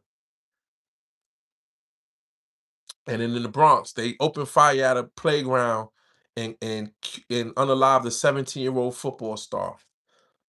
And what people don't realize is now, because of the drill music, everybody could say drill music, because drill music, they're actually talking about unaliving each other as a sport. They say body counts, they say we up on the score, it's 20-24. That's what they say in Chicago. Like they'll actually, every time somebody get unalived, they'll up the score and make a song about it, right? So now, because this is happening, people are aware about the drill music, because it's obvious what it's doing to the kids. I really believe that if there was no drill music, New York would not be as violent as it is right now. And I know that y'all think that sounds foolish, because there's more that goes into the conditioning of a child to make them do the things that they're doing. But what y'all don't understand is the music and YouTube and them promoting and propagating Little Dirk and King Von, somebody who has beat homicides and was known for unaliving people. When this becomes the trading cards or the football stars, the basketball cards, or the comic books, like when we was growing up, we had comic books. I wanted to be the Incredible Hulk. You know what I'm saying? I wanted to be Bruce Lee. You understand what I'm saying? These kids want to be Little Dirk. That's who they want to. They want to be Pooh Shiesty, this guy who just got out of prison, is a millionaire and he goes to a studio and kidnaps the record label guy. They go to the studio with guns, kidnap everybody, and he's a millionaire. These are who the kids are aspiring. These are their trading cards. Their trading cards on the back, it says how many murders they got, what gang they're with, what type of switch they got on their gun. If they got a drum, an extended clip, it got a switch on it that make the gun shoot 50 bullets in 2 seconds. This shit is preposterous, man. But it has to get here for people to start saying, okay, this is bad. But it's all bad because your little daughter might not be listening to drill music, which they are, but they're listening to Sexy Red or Gorilla. It's 7:45. Something out of me. I ain't got no nigga. Ain't no nigga. Ain't got me.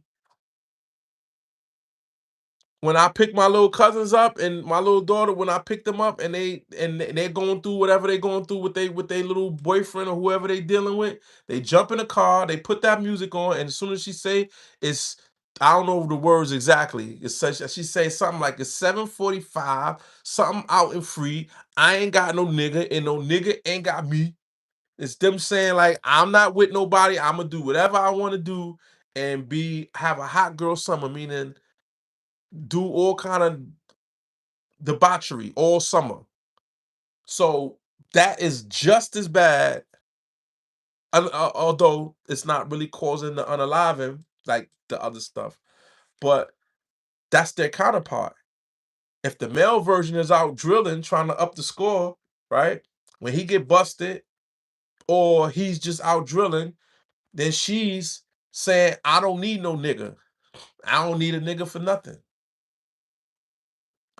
So she don't even need the nigga, and the nigga, he's outside with his homeboys spinning the block and shooting at a corner full of people with a stroller out there. When you watch the video when a little 7 year when a 7 month old got unalive, literally there's like 5 women on the corner. There's one guy on the corner who was supposedly the target, allegedly, the kid's father. It's one guy and it's about 3 girls there in a stroller with 2 babies in it. And these little idiots shooting off the back of a stroller. You know what I'm saying? And I was stupid like that too. So, I was stupid like that. I can't even believe I was, but I was at one time. I was the guy on the scooter. I was that guy. I'm not even gonna pretend like I wasn't. You know what I'm saying? And it wasn't drill music at that time. At that time, the streets was worse than rap. Now rap is worse than the streets. At that time, the rappers rapped about us. Now the street guys are trying to be what the rappers is telling them to be like. That's the difference. You know, it's crazy out here.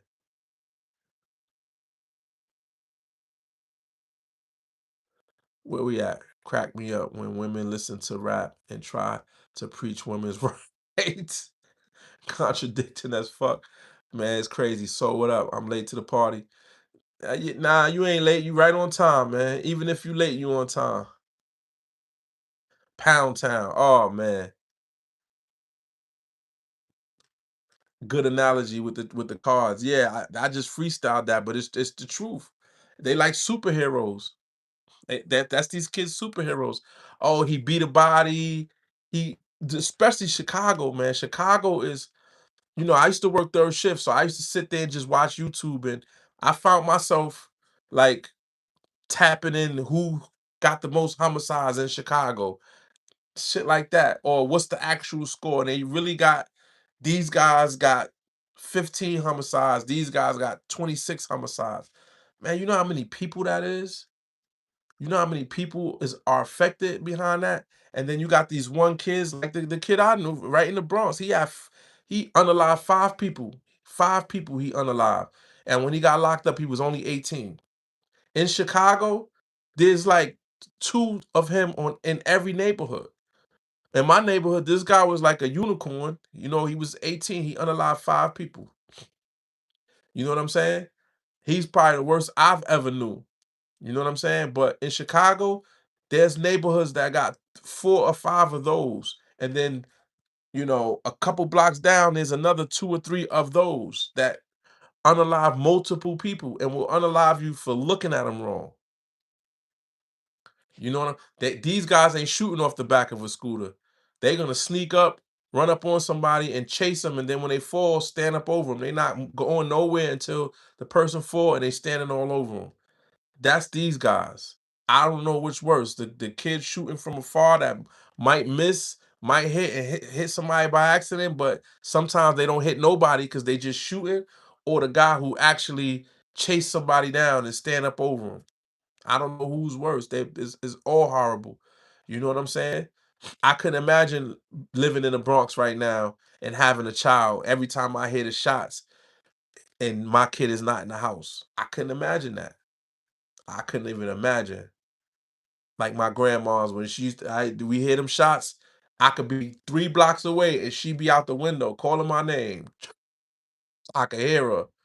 I swear she had like this tone that she didn't yell loud, but it was I heard it. Like in my soul, I might have half heard it and my spirit heard the rest. You know what I'm saying? But I can imagine how she felt. It was me out there most of the time doing the shit, but still, it's horrible, man. I can't even believe it. I really cannot believe I used to live like that. You know what I'm saying? For real. Or was the one out there and it was parents and grown men that feel like I feel now that was in there. I remember one time out in Connecticut, I had did some stupid stuff and one of the bullets hit this guy window pane. And I ended up going to prison, not for that, but for something else. And then he came and he was like, "Hey, man, he was in prison though." And he was like, "Man, that day?" He was like, "Man, that was my window.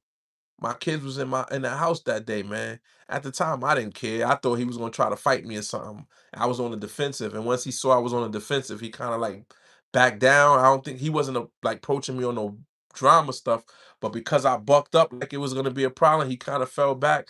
But now that I'm a grown man, I kind of feel like what he felt like. Damn, I'm too old. I don't want to fight this young boy. I don't want no problems with him. But I'm pissed off that your bullet almost came through my window. That's what he was saying without really saying that, you know what I'm saying? Probably the same way I would at a 20. I was like 19 at the time. But like me being in my 40s and looking at this 19-year-old kid, like, man, my kids was in the house, man. That's what he was saying. But when, it's horrible, man. This shit don't make no sense. And this rap music is the soundtrack to this stupidity. Stupidity. Keep places like this full up. CO ain't never gonna. You know how the truck drivers got job securities, people that work in hospitals got job securities. Oh, COs, they got job security. They ain't closing penitentiaries down. Cause you got these stupid little dudes doing this retarded stuff, man. They need to Trump want to be smart. What he need to do is I don't agree with what they doing, but send their asses over there. That's what Trump should do. All these little drill niggas, send their ass over to the war. Go to the Bronx, go to Chicago, go to LA, and enact a draft. And what you do is you watch their social media. That's what he should get the CIA to do. Go on social media, look through all of these gang member pages, and they simple because if they a Mac baller, their name gonna be Ty Baller. If they ape, his name is gonna be Jaja Ape or this one. They put their gang titles in their name. Y'all know what I'm talking about. If y'all know what I'm talking about, they put they OTF Lulu. That's only the family, right? They put they go have the CIA go through all social media platforms and look for any nigga in a shiesty mask in a Nike Tech suit. Go through their videos, go through and take all them little niggas and send their ass over to the war. Simple, simple. That way we solve two problems. We get their ass out of the neighborhoods, shooting up the neighborhood, and whoever we got a war with, we could send the best out. The nation's best, because these little niggas don't even know how to shoot. I, I would say teach them how to shoot, but then they'll come back and the body count will be even more higher. Send their ass over there. That's what you do. Send them over there. What up? What up? What up? What up, Echo? Peace, peace, peace, peace. Yeah, send their ass to the wall. It's simple. That'll defeat. It's you kill two birds with one stone. We get all of the gangbangers out of the community, right? Save us some tax money. Are they sitting in jail, getting 3 hots in a cot, paying somebody $30 an hour to watch them. You don't have to pay them what you paying the regular soldiers, because if they on parole or probation, send their ass to the wall. That's it. You ain't even gotta pay them, because if they in jail, you ain't gonna. They don't pay you in jail anyway. You know how much they get paid in jail to work? Work. They get paid like 50 cents a day. Take that same whatever y'all do, they do to justify locking a person in prison and paying them 50 cents to clean up. Use that same, because it said was the 14th Amendment says that you a free slave until you get arrested. You get arrested, then you basically have to work. You're basically an indentured slave, but you can't leave. So take that indentured service and send their ass to the wall. Simple. Make me a politician. If I think if a politician actually put this on the ballot, I think they would win, because the politicians is going to think about the free labor and protecting the country, and then the citizens gonna want their ass not in their communities, and then the white people from the nice parts of America is gonna be like, yeah, let them niggas go over there and get killed or killed for the country. Make them work for their wealth. Let them work for their mother and their baby mother welfare check. Sit their ass over there. I swear to God, I'm not even joking. I'm dead serious. I don't want you in my neighborhood shooting up the corner and killing babies, man. I don't want you here. Go over there. Go right to where the war is at and do that. Oh, send them to the cartels. Send them to go battle the cartels. The cartels is vicious. Send these little motherfuckers to the cartel. You make it back, you make it back. You don't, you don't. But guess what? Good riddance. Either you fix the cartel or they fix your ass. But we don't want you in our community shooting up the neighborhood, killing a little. I couldn't imagine, man. 7-month-old baby, man. They just got to loving this little girl, smelling her little milk breath and everything. And if you see the video is so. The little kid video is heart wrenching too. I don't even know how people put that on social media, man. I don't even know how people put it. They're pistol whipping this 15-year-old boy, and they're beating him, and the kid goes to pistol whip him, and he hits him, and the gun goes off. And it's a crowd of kids because they was jumping him. There's literally about 50 kids standing there, and they go hit the little 15-year-old boy. The gun goes off, and the kid falls over instantly. He either shot him in his head or in his neck and killed him instantly, man. Instantly. Then they saying the gun that killed him was involved in another homicide less than 6 months ago. Send his ass to the send him over there. Take their ass and send him over there. Even if they lower the age of going into the service too, because the ones who doing all the shooting, the kids on the motor scooter, he was 18. Can you go? You could go at 18, right? I don't know if it's 19 or whatever it is. Since the kid who shot the other kid, he was only 17, and the kid who killed the little baby was only 8. I think one was 18 and one was 20, or 19 and 20. I don't know. Send their ass. Not them. They should go to jail for what they did. Or maybe don't even. How about that? Don't even put them in jail. Make them stay in the war zones, like wherever our troops is on the ground, Iraq, South America, wherever the most war is at. Instead of giving them life here, let them sit over there. They just can't come back. And just whenever we have a problem, send them in. Save the Navy SEALs. Let them go in there, see what they could do, and let the Navy SEALs go behind the drill guys. I'm not even laughing, man. I'm dead serious. Recruiting school kids before 18. Send their ass over there. I'm serious. And I was anti-war at one time. I was anti-establishment. Don't sign up for the military. I used to have that mentality. But them little motherfuckers, that's where they need to go. Send their ass over there. I don't think we would have a problem. When them Iraqis or the Palestinian, I don't agree with what they do in Palestinian, but however, right, when they see them little dudes with them and they come holding their gun sideways like this,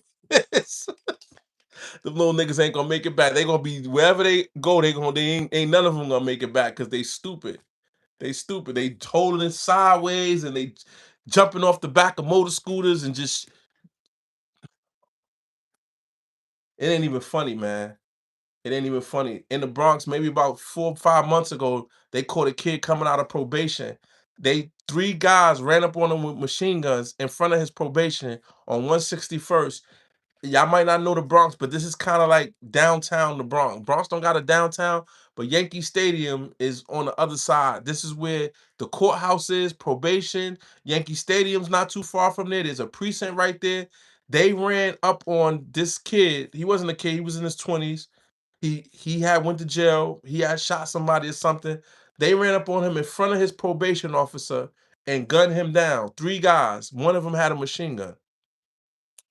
On footage, the probation officer ran. They didn't show the footage or whatever, but you can hear her hysterical. I'm sure she's never seen nobody get unalived. They unalived this kid right in front of her, and they got her recorded calling the ambulance, saying, I need a bus, I need a bus. I guess that's an ambulance. And she just was hysterical. And she's a probation, so she had her pistol on her. She never even had a chance to do nothing. And she didn't do nothing. Then and I'm giving y'all hood news and shit because I don't really watch the news. This is just shit that I see in the feed, right? Maybe like a week ago or so, a 50-year-old, no, he wasn't 50, he was like 60 something in River Park Towers, RPT. You wouldn't want to raise a dog in River Park Towers, y'all. I can't even describe this place to you. It's a high rise. I think it goes up to 40 floors. If I'm not mistaken. It goes up to 40 floors. And it's like I can't explain to you. It's like just imagine a 44 apartment building, right? And you know how New York City project buildings is? Put two of those to the side, side by side, and double it and make it go 40 floors up and make four of them. I'll be lying if I say how many apartments it is. I think it's probably 10,000 people in the projects, right? It's a horrible place to live. Horrible. Anyway, a 68-year-old man unalive some 20-year-old kid. And it was all in the news. And it said that it was an ongoing thing with them or whatever, whatever. I didn't really get deep into it. I seen a couple reportings. One of it just said the old guy unalive somebody 40 years his senior, right? And then another one said that it was an ongoing thing. And they showed the guy, I think he worked for Amazon or what's the name? I don't know, the old guy. He's like 60 something years old, still working, whatever. I don't know what happened, but I know they was trying to make it seem like the guy should have knew better, whatever the case may be. The kid he unalived was out for a robbery and had a slew of whole nother cases, and his mother was up there. Oh, he was going back to school. Oh, he was just about to get out the streets. I'm not just that's her baby. That's her baby. So I'm not saying that. But I know that old man when they got that pistol because them little boys was harassing them. They River Park Towers. Somebody gets unalived there at least a year. Every year somebody gets unalived. This is not the place to live. I'm telling y'all. People live there out of it's happenstance. Nobody says I'm going to move over there. Welfare send you there. It's destitute. It's a horrible place to live. He unalived the guy. His mother's up there talking about how good this kid was, and the news broadcasters is probably saying that this old guy should have knew better. When they say an ongoing feud, you know what that means? AKA, them little niggas was harassing that old man. AKA, they probably put hands and feet on him. He probably didn't press charges because his family lived there and he didn't want nothing to happen to his family. So as they roughed him up a couple times, beat him up, we don't know what, robbed him, whatever crimes they was doing to this old man, he didn't report it possibly out of fear or retribution for his family. And he didn't just come out that apartment and unalive that boy. And they said it was an ongoing feud. Trust me. And granted, that's her baby. Nobody deserves to die, but we he might have saved another 7-month-old baby or somebody's 15-year-old baby getting unalive by this 20-year-old kid. I don't know what he did, but that man didn't do that. You don't get past your 50s growing up in the Bronx. You don't get that age bullshitting around in the streets. Believe you me. He did something to that little that old man, man. He pushed that old man button in some kind of way. And that old man who runs around in New York at that age with a pistol. That old man went and got that pistol the last time they did whatever they did to him or was doing whatever they was doing to him.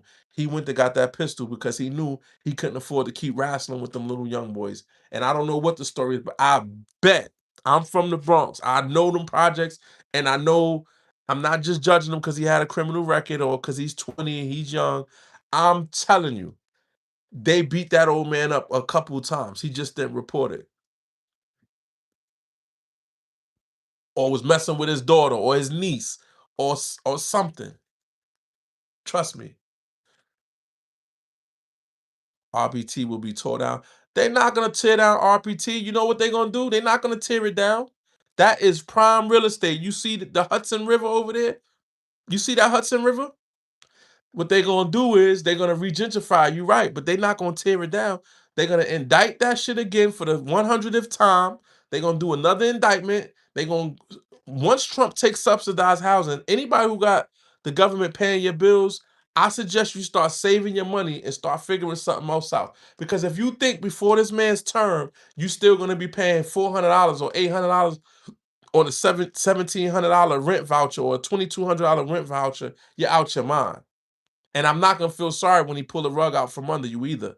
Y'all should be well fit, whatever assistance you're getting, you should be using that assistance to because it's called assistance. It's not called assistance mean to help, not to do. It means it's to help you, not to do. It shouldn't be your only source of income or your only bread and butter.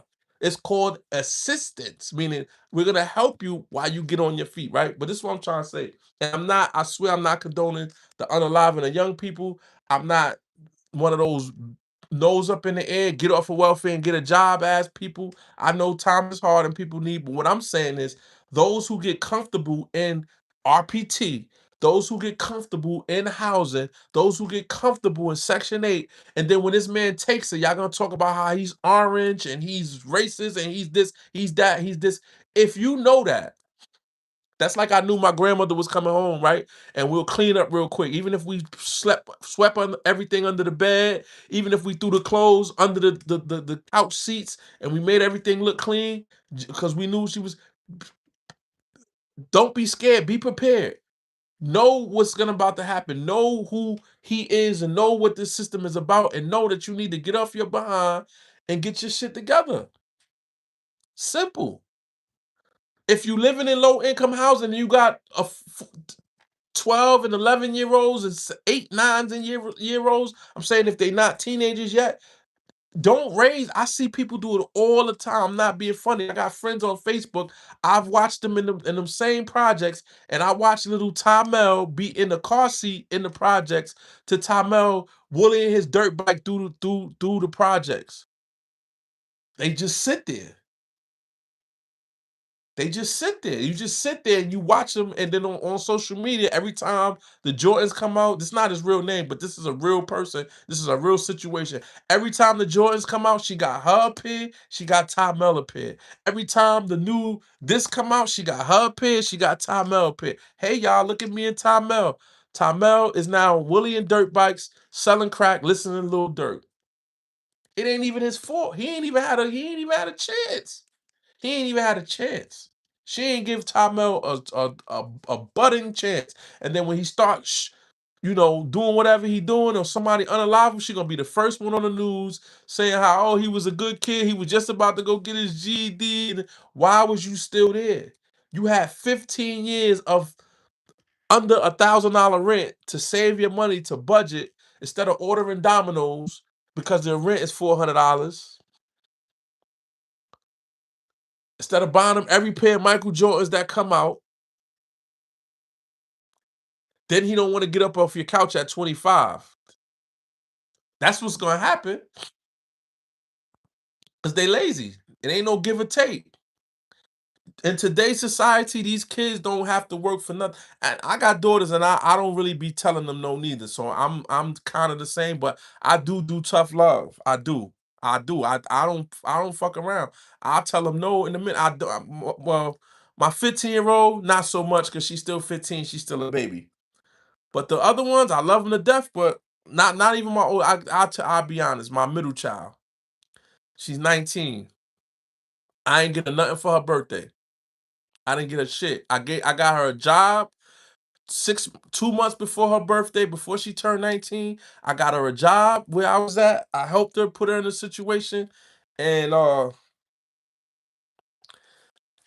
how does it feel to be blocked on a phone that you pay for? I've been paying her bill for over 2 years, and she blocked me when she feel like it. And I pay $100 a month for the phone bill. But I say all that to say, no, for real, I got blocked on a phone that I pay $100 for every month, and I got blocked on a phone that I pay for. So I let her work. Once she got her little 90 days in working, I didn't say nothing, and then I sprung it up on her. I said, listen, your next month, I'm gonna need that $100 phone bill back, sweetheart. Yeah, that's what you do. If some people be like, "Oh, you've been in jail her whole life, you should have paid the bill forever." I paid that bill for 2 years. I ended up getting an iPhone because she wanted an iPhone, and I ended up having a. I went from a $55 phone bill with my what you call them, Android. I had a $55 Android bill, $55. She wanted a new iPhone. Guess what? It cost me $200 a month for her phone and my phone.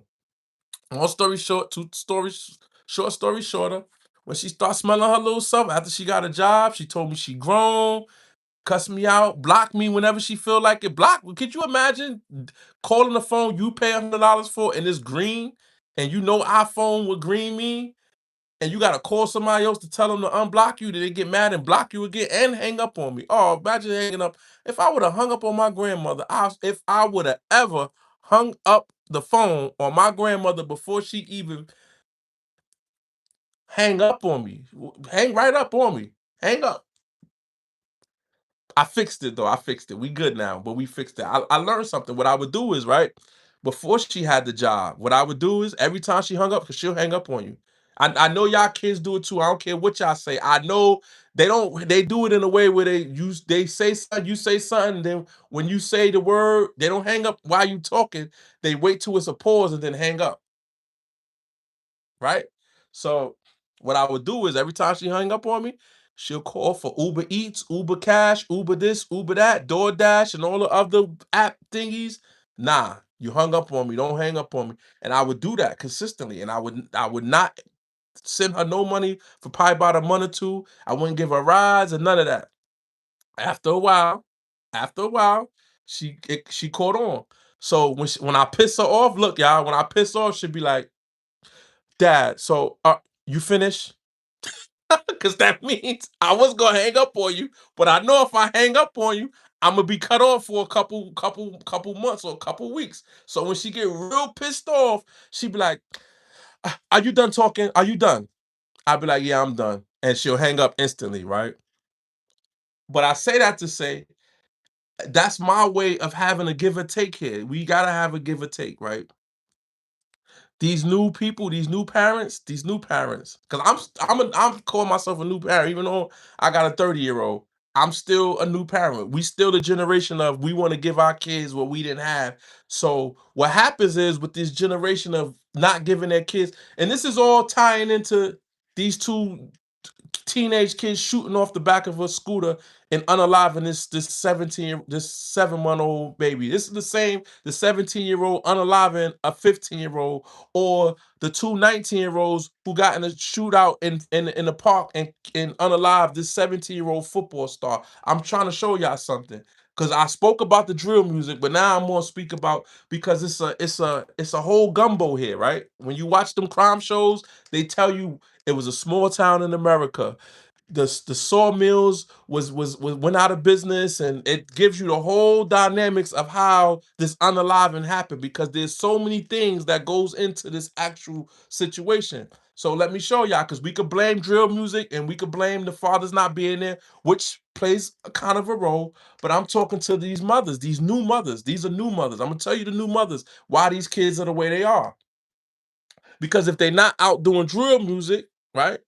They sitting in the house all day, playing the video game, getting the game, getting everything they want, all the outfits they want. You gotta beg them to go to school. You gotta beg them to clean up, right? And everything is hunky dory. Even if they not getting in trouble, let's say you're fortunate enough and you have a kid that's not getting in trouble. You know what that kid ends up being? The 30-year-old still on the couch. The 30-year-old still on the couch. All they thinking about is getting a McDonald's job or a KFC job. They ain't got no ambition to do nothing. They don't know how to do nothing, don't know how to wash clothes, don't know how to wash dishes, don't know how to make a tuna salad, don't know how to make egg salad. Never mind cooking. Never if it ain't popping some processed shit in a what they call the air fryer or the microwave, because that's all they're gonna do. They can't make peanut butter and jelly, y'all. They can't make peanut butter and jelly, right? That's what you turn it into because there's no give and take, y'all. There's no give and take. What I mean by give and take, I mean the parents who want to give their kids what they didn't have. Let me show you something that we giving our kids that we didn't have, right? We giving our kids yeses all the time. That's what we didn't have. We didn't have yeses all the time. But you know what? It was good not to have a yes all the time. We didn't know that. But let me show you how it was good not to have a yes all the time, right? I remember when I was young enough and I wanted to go outside and I say, "Grandma, could I go outside?" You know what my grandmother used to say? Is your room clean? Yes. Is the dishes done? Yes. Is my bathroom clean? Yes. You did your homework? Yes. I lied about the homework because she ain't really check about the homework. Yes. All right, you could go outside. When I came and I said, "Grandma, could I have $5?" Because that's all we was getting. We wasn't getting these hundreds of dollars and shit these kids getting. And you know what I'm saying? We wasn't getting that. Can I get $5 to go? Same thing. Did you do this? Did you do that? Did you do this? Did you do that? Yeah, I did everything you said. And she give me the money, right? You know what that did, y'all? That gave me one, work ethic, because I knew I had to work to go outside. Fuck money. I had to work to go outside. I had to work because it was a school trip coming up. I had to work because I needed this. It's a give and a take. I knew if I asked her for something, she gonna ask me to do something. So I'll do it before she asks me. Because sometimes if I say no, even if I go do it, she still say no. I ain't gonna keep asking you to clean the damn dishes. I'm not gonna keep asking you to do it. Every time I ask you now, you want something now. And mind you, 95% of the time we doing whatever they ask, right? But now she's mad because whatever she mad about. But now the fact that I didn't have it done and I had the audacity to come in her room and ask her for something and her kitchen ain't clean, boy, get out my face. And you stomped off and you try to get tomorrow, right? But what it did was it showed you that I have to work. It's not an automatic no. It's not an automatic yes. These kids, it's just a yes. Yes. Yo, yes. This, and then they go in there, they clean up behind them, they wash behind them, they run behind them, and these kids don't know how to do nothing. And we think that this is okay, but what you're doing is you're sparing the rod and spoiling the child. And this is the drill. This is the drill error. These are the drill errors because growing up in a harsh environment, you become harsh and you become a product of your environment. Some of these kids, not all of them, but some of these kids are not in these type of environments. But what happens is what makes them enact violence or do some retarded, stupid shit. You know what it be? You know what it be? It's called um entitlement. Entitlement. Entitlement and make this kid feels like you supposed to respect him or he can go back and forth. This is with another adult or this is somebody in the street because they mama don't tell them no. So how dare you tell them no? They mama don't get up in their face. So how dare you get up in their face? Everything is a smooth yes and a smooth I get what I want. The minute they don't get what they want, they throw a temper tantrum. And when they not 14 or 12 in the house no more and they become 21, 20, 22, or 23, this temper tantrum is going to lead to some other kind of stuff. Or it leads to a spirit of laziness because you ain't got them. They don't have a job in the house. If a kid don't have a job in the house, your first job is in your house. My job was go to school. My grandmother said, "I go to work. Your job is to go to school." She ain't named the house shit because that shit was automatic. That's the part of it. I go to work. You go to school. That's your job. These kids don't go to school and they still could play the video game all day. When I didn't go to school, I couldn't do shit. Nothing. Kid will miss school in today's society with these new mothers. They miss school, and guess what, y'all? They could miss school, and they could miss school today. Can I go over to Jovan house, ma? Yeah, sure. He didn't even go to school. Was I the only one? Maybe I was the only one raised like that. Maybe I was the only one raised like that. That made you not want to not go to school because you knew, damn, if I don't go to school, I can't go outside. I definitely not going outside. So you would at least pretend you went to school because you knew if you didn't go to school, you didn't have nothing coming. And don't not go to school on a Friday because you ain't got nothing coming all weekend. And it wouldn't just be for you, it'd be for the whole house. If I didn't go to school, my cousin could have company. Nobody could do nothing. Nah, you ain't go to school. So what it do is it trains you. You're trained now. You're trained now. Grandma coming with the groceries. When we hear her leave on Saturday, we knew to be up because first thing she gonna do is come wake us up and you got to, man. These kids, oh, you bringing the groceries, they'll go look, come while you and your wife bringing in the groceries. If you don't train them, while you bringing the groceries, they going in the bag, pulling out their favorite snack and go back to the video game. It ain't even in their mind to help because you don't have them. They don't do nothing. They don't have to do nothing. They just eat. They just eat and get what they want. And we're creating a generation of entitled children, and the moms, the 30-year-old moms, the 30 to 40-year-old moms, they're wondering why the men, the 30 to 40-year-old men right now are the way they are because they mama raised them and they mama made them entitled. So you got an entitled nigga and he thinks you supposed to tell him yes and do whatever he say like his mama did, and he don't know how to treat a woman because he didn't see a man treat a woman the way his mama treated a woman, and his mom told him bitches ain't shit, don't trust them because she really in love with her the bird. She don't want the bird to leave the nest, so she giving him all the wrong shit because she ain't got no man, and he handsome and she keep him fly, so she thinks he deserves the world when it come to a woman, but he ain't got shit to offer. So you got these entitled niggas that was made in the house. And guess what, y'all? I was one of them niggas. And I'm still kind of one of them niggas. I know I'm spoiled because I was raised by my grandmother. They spoiled me. So I do look for certain shit. But I came out the house looking for everything but giving nothing. But that's all I had to offer was some of that. You might got a pair of sneakers here and there. So I'm not acting like I'm above it, but I at least I got some work ethic. I don't know how to sit on somebody's couch and not go get some money. I don't know how to do that. I don't know how to do that. I don't know how to sit on somebody's couch and not get some money. I don't know how to get a free ride. I don't know how to do. I've had a lot of shit that was wrong with me.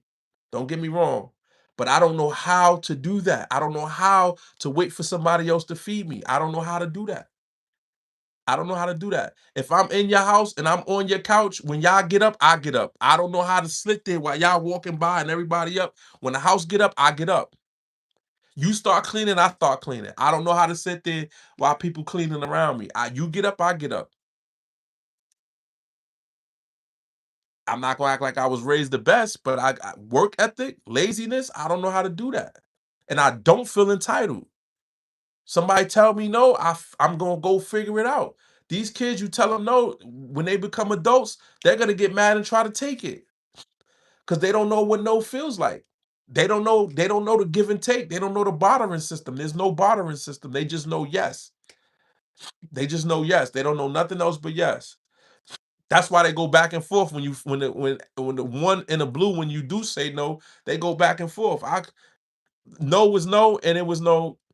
You might get one, but please, and that was it. You got one, come on, please, and that was it. Anything after that, come on, please, you about to get a shoe or a slap, or she gonna tell you no the next time because she told you no once and you still back talking. My neighbor kicked her grown ass son out the house. He got mad and started a fire. That's a fact.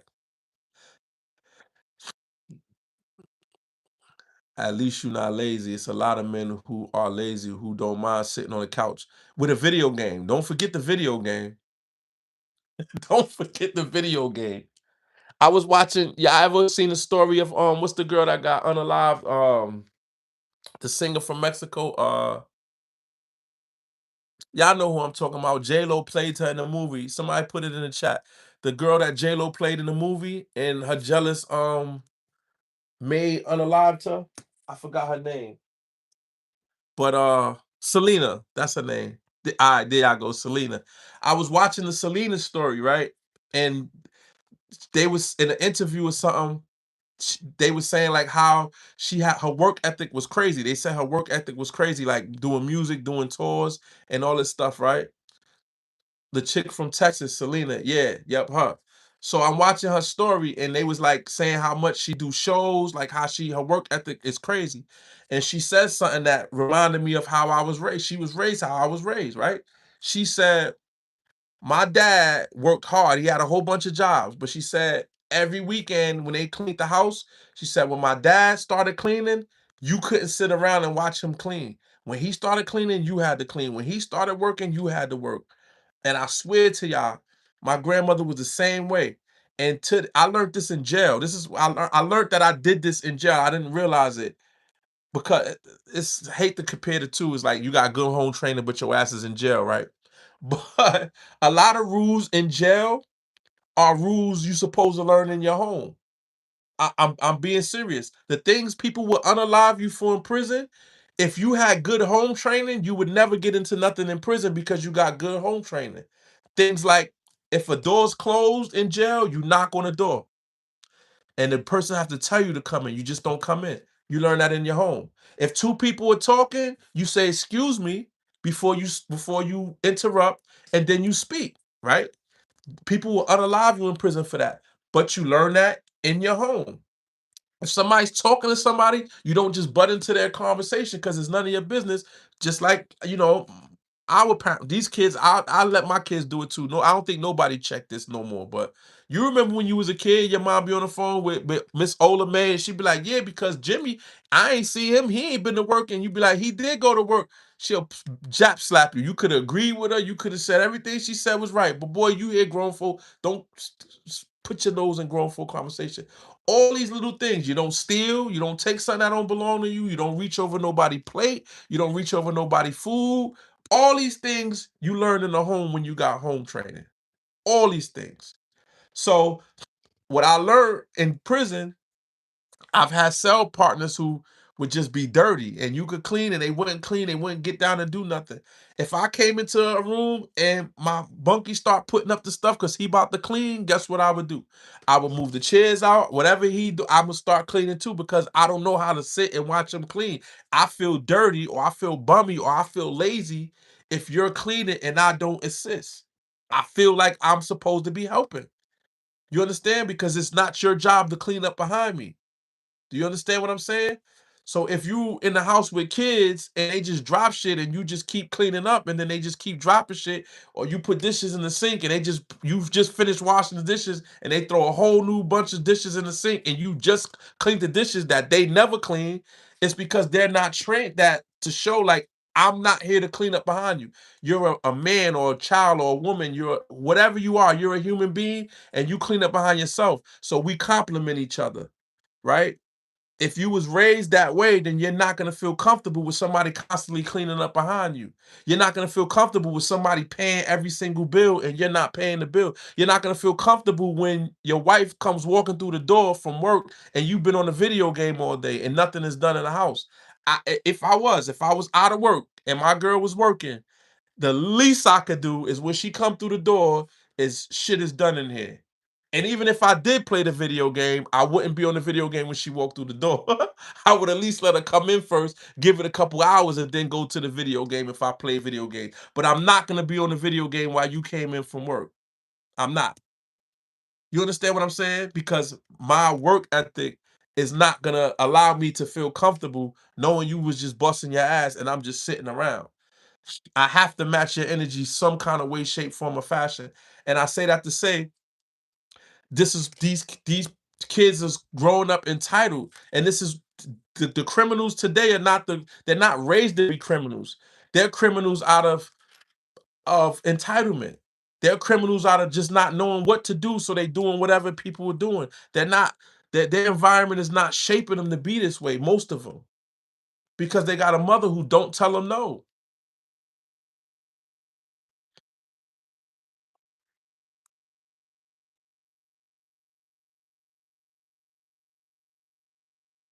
I'm a simp because I clean the house. Men clean. I was raised by my grandmother. I don't know. I ain't know how to change a flat, but so many years ago. But I knew how to bake chicken. I knew how to make turkey wings. I knew how to make neck bones. I knew how to make bake macaroni and cheese. I knew how to wash my own clothes. I know how to clean a toilet. I ain't gonna. I knew more household shit than I knew handiwork shit. I didn't have a father, but at least I know that. Come on, ladies. How many women in the chat? Your man don't know how to do. Most of these dudes don't know how to do shit. They don't know how to do nothing, or ain't willing to do. It ain't even about not knowing. Not even about not knowing. Some guys y'all date think the toilet cleans itself. They piss in the toilet 1,000 times a day, and they think the toilet cleans itself. When the last time he got in there and scrubbed the toilet? When the last time he scrubbed the tub that y'all all get in? Do you have to clean the tub every time, or do that man you with go clean the tub? And the guy's calling me a simp that said I'm a simp because I'm cleaning, right? That lets you know that person is raised, his mother probably 50 or under, and because he didn't have to do shit, he thinks that a man cleaning up is a simp. That's why he called me a simp.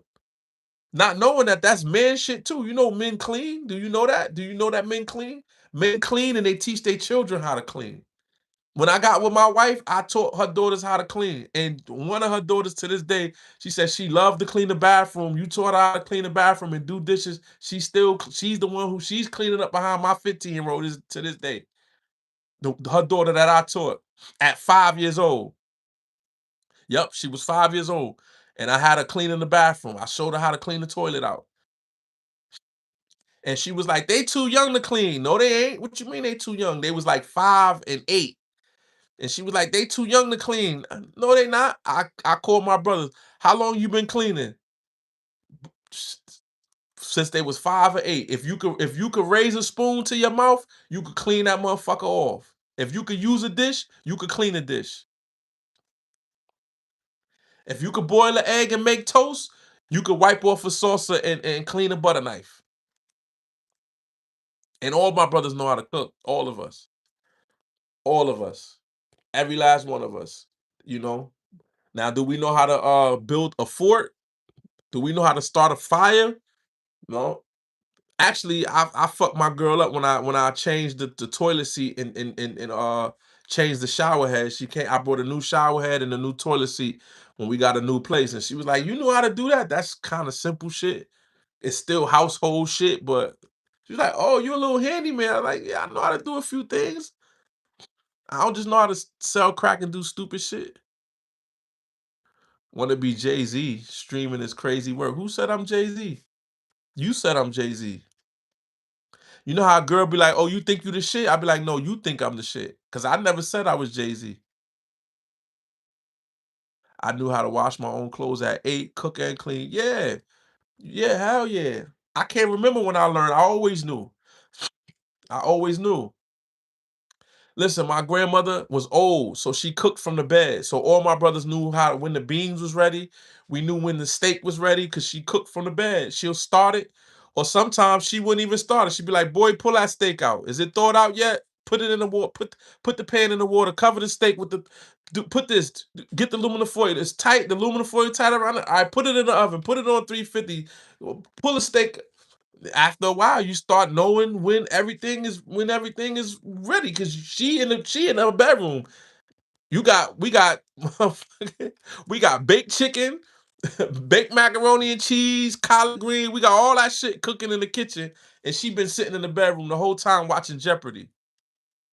But now you know when the chicken is done because asking you what it looked like and when to take the aluminum foil off so the top can get crispy. You know what I'm saying? So now from you repetitively doing this, now you know how to bake a chicken. You ain't really been taught shit. It ain't like she sit you down and teach you. She don't sit you down and teach you, but your ass cooking, she cooking from her bed. So now you know how to do everything. Boy, separate them greens or go take them string beans and cut the end off the string. I said cut the end off the string bean. Half of y'all don't even know what a string bean is like outside of a can.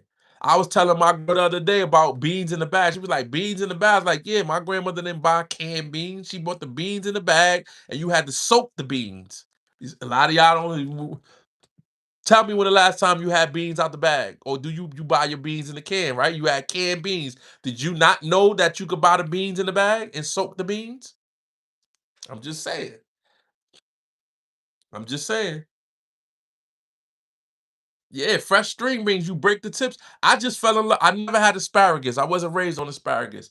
I just fell in love with asparagus. You know why I fell in love with asparagus? Because to me, asparagus reminds me of fresh string beans. That's what it reminds me of. I used to love, I'm talking about them string beans that be this long. Y'all know them string beans, the ones that be this long. You got to break the ends off and soak them. Those ones. Real string beans. Okay, okay, yeah. Your family from Mississippi. Uh, See, that's the South though. My grandmother was from the South. That's the South. Up here, this New York, New Connecticut, Jersey, Pennsylvania, man, these girls, man, I had girls, right? I hope they ain't watching because they gonna know I'm talking about them, right? I done had girls, oh yeah, these girls don't know how to cook. When she fry chicken, she only fry wingettes, y'all. She only fry wingettes. I ain't when she make back break macaroni when she make macaroni and cheese, it's Velveeta.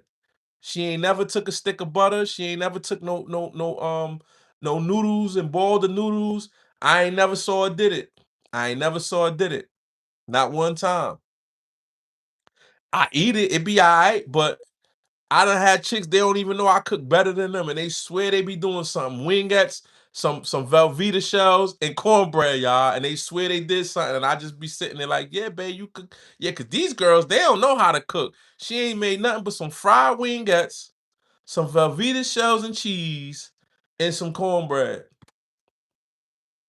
and swear she did something. Or make you a pot of rice, a piece of steak, and some string beans out the can, and you can and some Pillsbury muffin croissants or some of them crispy muffins out the joint. She swear. If you tell her you can make, if I tell her I can make muffins from scratch, she gonna look at me like I got two heads. Yeah, I actually could make muffins and motherfucking biscuits from scratch. I don't even need Pillsbury. If you want to get funky, lady, I can do the muff. I'll make you some biscuits without Pillsbury. Everything is Pillsbury, mac and cheese out the box. They ain't got to clean the chicken. The chicken come in the bag. And they swear they did something. I sit there though, I ain't gonna miss out on no meal, but they be swearing. They swear they be cooking. And canned collard greens, y'all. Now I ain't gonna lie, the canned collard greens in the orange can, they be busting, but I might not never. And oh, this for y'all young girls. This for y'all too. If on Thanksgiving your yams come out of a can and your collard greens come out of a can, you need to take your ass down south somewhere and let them sisters down there show you a thing or two. You need to go down there and churn some butter and walk on that red clay barefooted and learn some things, sweetheart. Because none of that stuff should come out no can. It really shouldn't. How much chicken I eat in a day? I don't know why that sounds racist. It just feels like that came off a white person. I know that ain't none of my brothers and sisters ask me no shit like that. It really sounds like you, Steve Jobs, because you got a white person's name too, Steve Jobs. But I know you ain't the Steve Jobs because you wouldn't be in here trolling me, asking me how many pieces of chicken I eat every day. How many box mashed potatoes you eat on Thanksgiving? How about that? And pumpkin pie. How much pumpkin nasty ass pumpkin pie you have on Thanksgiving with box mashed potatoes on Thanksgiving, sir, and chicken and gravy, sir? How much chicken I eat every day? I just said I wasn't even eating chicken no more. You missed the whole live. I was talking about chewy chicken. You gonna ask me some dumb shit like that? Come in my live being racist. And I actually love chicken, but I'm just offended that you would say some shit like that. How much chicken I eat every day with no season at that. And I love white people. Don't get me wrong, but they Thanksgiving is just be like a meal with just extra sides. Yeah, mashed potatoes on Thanksgiving. I might not never. And that bread stuffing. How much chicken I eat every day. If I do, it won't be at your house. It won't be pink. It won't be pink like your husband meat. Now let me stop, y'all. God forgive me. Let me stop. Piss me off. Come up in here with that. Waffles, no syrup. But I don't know, y'all. I'm 47 now. I'm really starting to feel like I'm 47. Yeah, no Diddy, no Diddy, y'all, no Diddy. I try not to even say shit like that. No Diddy, pause. That you have to have a gay thought to pause or say no Diddy. I'm not thinking gay. I know when I said the string bean be this long, I can hear y'all YNs in the chat talking about pause. I felt y'all eyes on me talking about pause. I like, yeah, string beans this long. I know in y'all mind I was like, pause. Why do you have a gay thought? I don't even have thoughts like that. Mashed potatoes on Thanksgiving. I'm serious. I'm serious. I seen it. I had things. Man, man, oh man. 7 and he get mad at that. Why? Cause I'm not mad. I was just joking, but uh it was a little racist. That's why. It was a 47 and he get mad at that. Why so mad, bro? I'm not really mad. I was just we call it wowing him up. He was talking crazy, so I said something crazy back. How many pieces of chicken I eat? I just said I don't the chicken ain't even real no more. And I'm a stereotypical nigga. I do like chicken. I like cornbread and I like watermelon. I like all that shit. So I'm not even. I like hip hop music. I like other niggas' baby mothers. I've been in and out of jail my whole life. I'm the stereotypical nigga in so many shape, forms, of fashion. I'm not even gonna lie to you. I'm not gonna lie to y'all. I mean, I grew up like that. I'm not really of that now. My credit is pretty decent. You know what I'm saying? I have a portfolio. I trade stocks actually, sir. Did you know that? Did you know we do those things now?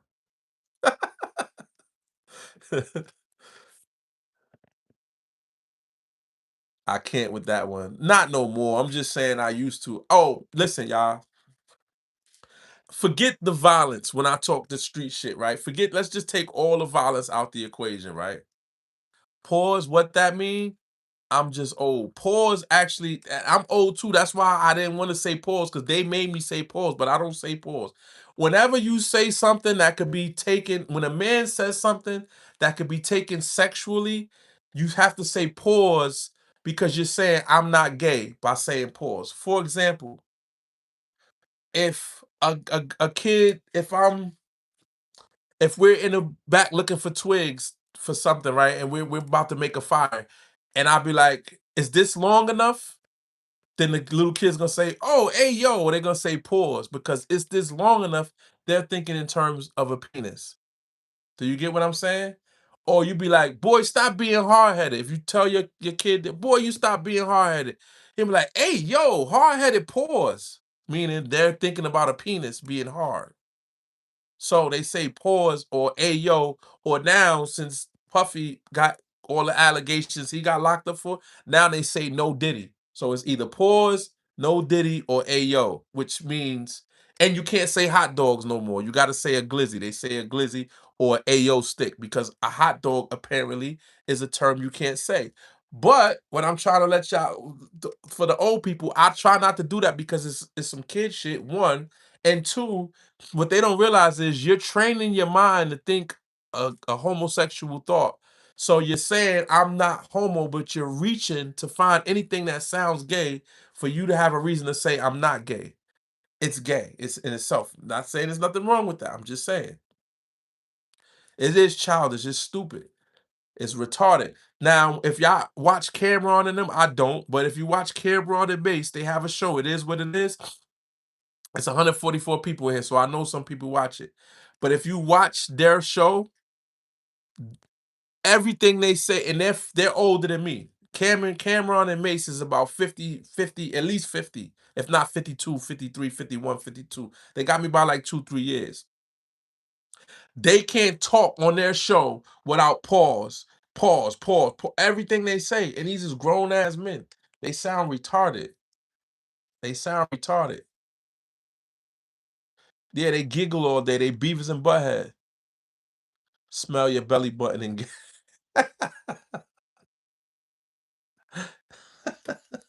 just like Jim Jones. So yeah, they all do it. It's and see,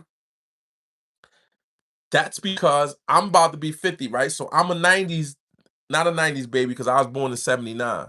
But the 79 kids is about to be the grandfathers. The ones born in the 70s is the grandfathers. We the ones raised up in the 90s. This is what I was saying earlier.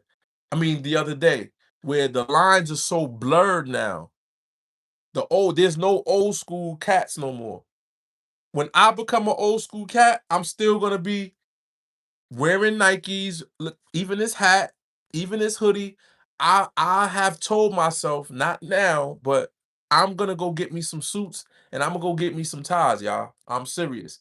I'm getting me some suits and I'm getting me some ties. I can't because and real shit I'm about to say to y'all. I'm about to be 50. My oldest is 29 years old. If she could have had a baby, she could have had I could be a grandfather of a 15-year-old boy right now. Let's say my daughter was a boy and I had a 30-year-old son and he had a kid because I had her at 17. So let's say she had her child when she was 15, 16, or 17. So right now I could have a 12-year-old, 13-year-old grandchild at my age, right? So let's say it's me, my 30-year-old son, and his 12-year-old or 14-year-old son. All three of us wear the same shit. All three of us. If we could afford Gucci, we all got on the same Gucci with the same Gucci sneakers. If we wearing Nike Techs or True Religion, we all got on True Religion with the same Michael Jordan sneakers. We wear the same hats. If my grandson wear glasses, he gonna say, "Pop, pop, I want some Cartiers too." We wear the same shit. We wear the same exact stuff. If you see me in a tie, you're gonna unsubscribe. I have to get some ties though. I have to. I have to. I have to. I have to get some ties, and I wanna start wearing casual stuff. I got all jeans and all hoodies. I barely got sweatshirts without a hood on them, y'all. And this is street neighborhood nigga shit. Easy access. I could go from this to this in 2 seconds. That's all it means. I'm being honest. I'm being honest.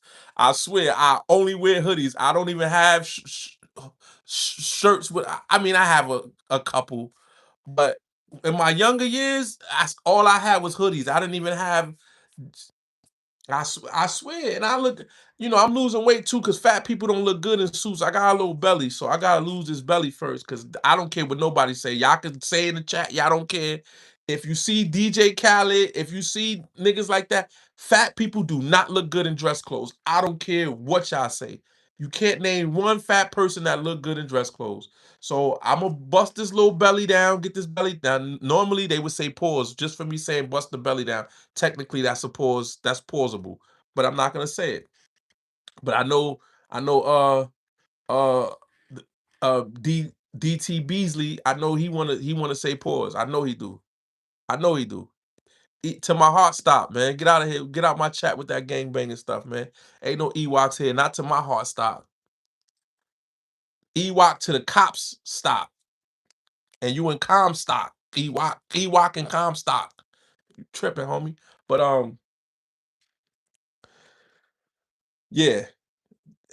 You gotta change your attire, man, because there's no way that me and my grandson should be wearing the same exact stuff, man.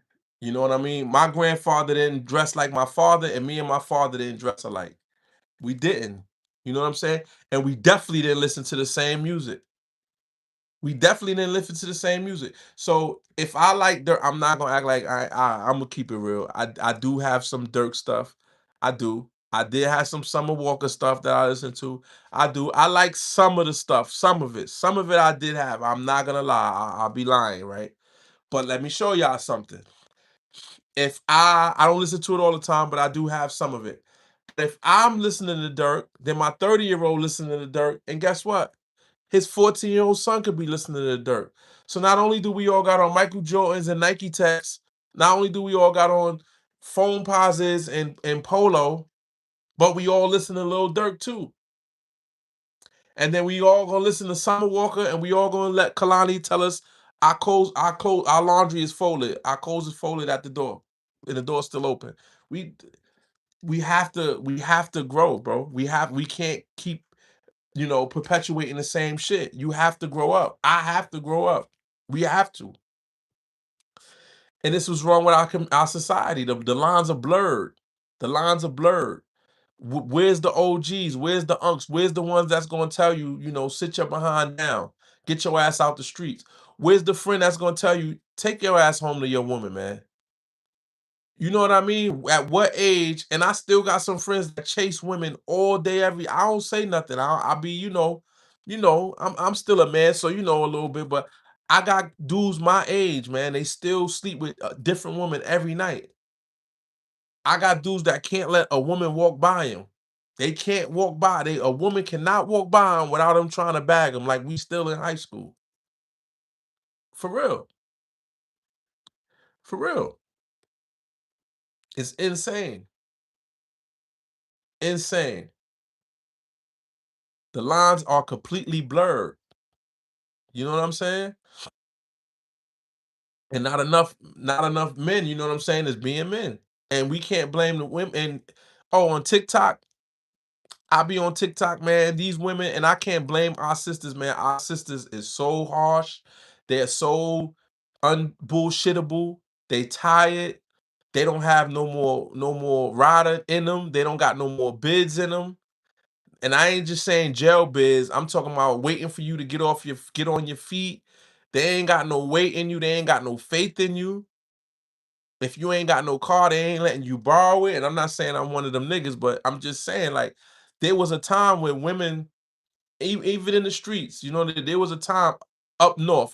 The South might be a little different, but up north, there was a time, man, you could get out of jail or be on hard times, and you meet you a female, and do the things that you supposed to do, right, man. She'll give a brother the car, you know what I mean? She might give you her little tax money, she might give you some money, get on your feet.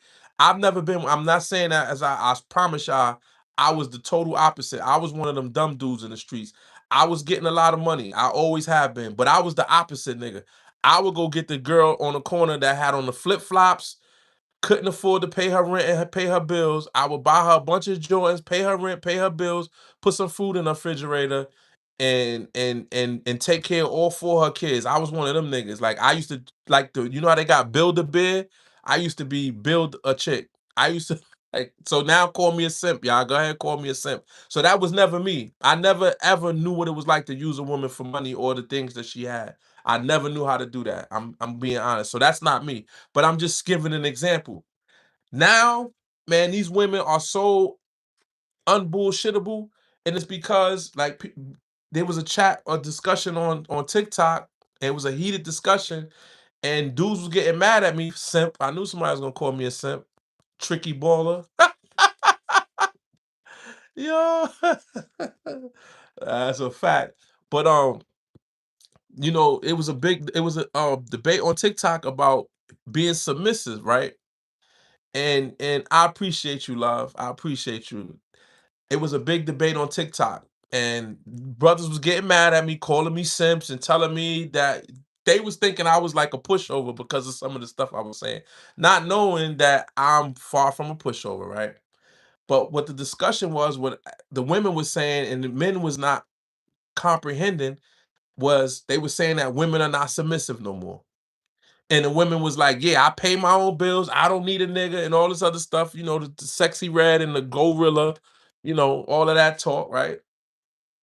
But when I said my piece, what I was saying was like, the women are right, but they're that way because imagine being a woman and opening. Some women used to do it; they don't do it no more. But you got two baby fathers, or you got one kid, one baby father, or you got three kids, one baby father, two baby father.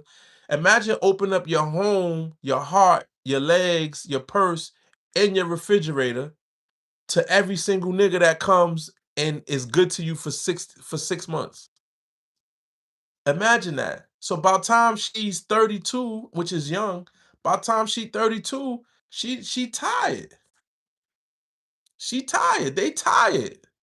They can't ride out with every nigga. They can't believe and it be hard. And me being home now, I begin to realize why these women don't believe shit. And you be like, yo, I'm about to do this. And they be like, nigga, whatever. And then you do it, they be like, damn, you actually did that? Yeah, I actually did that. I said I was gonna do it. You know? And it's like, yo, let me do this. I'm about to do this. And they be like, nah. I'd be like, yo, I'm not used to a man lead. And I've been hearing that. I'm not used to letting a man lead. I'm gonna let you lead, but I'm not used to letting a man lead. Oh, well, you know what? I actually believe you the first guy that I ever seen did what you said you was gonna do. So when you hear stuff like that repeatedly, it's like, y- yeah, you give it, giver's giver, and a taker is neurotic. A taker's gonna take psychotic. What's that? A rap? Black holes love Pookie, not men. Uh, so after a while, this is why these women are the way they are. This is why. Heartbreak after heartbreak, bad credit after bad credit, you know, ruined car insurance after ruined car insurance, bid after bid, abortion after abortion, baby daddy after baby daddy, light bill after light bill. After a while, they be like, man, I'm tired of these niggas. So when they meet a man, they might really, really like you. You know, you fit perfectly. You do everything that she thinks you, but she ain't trying to invest too much in you because if you peel out, she gonna lose everything she got. So she holding on to her little purse string. She side eyeing you. You know what I'm saying? When you tell her you about to make this move and make this move, she just looking at you. And then when you actually do it, she like, oh my God, like you actually did do that. What do you mean? I said I was gonna do it. Yeah, I know you said you was gonna do it, but you really did it. Yeah, I really did it. I said I was gonna do it. Yeah, I know you said that, but you really went and did it. Yeah, I really fucking went and did it. I said I was gonna do it. I had my mind set on doing it. I had a mental list of goals in my sometimes I write shit down. I said I was gonna do what I was gonna do.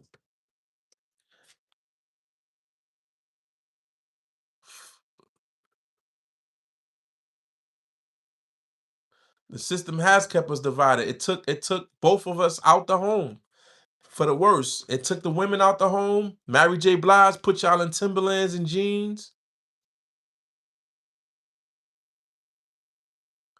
I met this girl one time. If she in the chat, she know who I'm talking about. And they went out, and this girl had on a nice. She had on some velvet pants and like this blouse. And I seen the blouse, and she had her hair all did up, and then she got out the car and she had on Timberland boots, right? And I was like, this outfit you could have put on with the same velvet pants and the blouse. You could have put on high heels. You could have put on some wedges, some little sandal little wedges. There's so many more things she could have put on other than some Timberland boots. She had on Timberland boots with this outfit, y'all. And it didn't look bad. It was alright.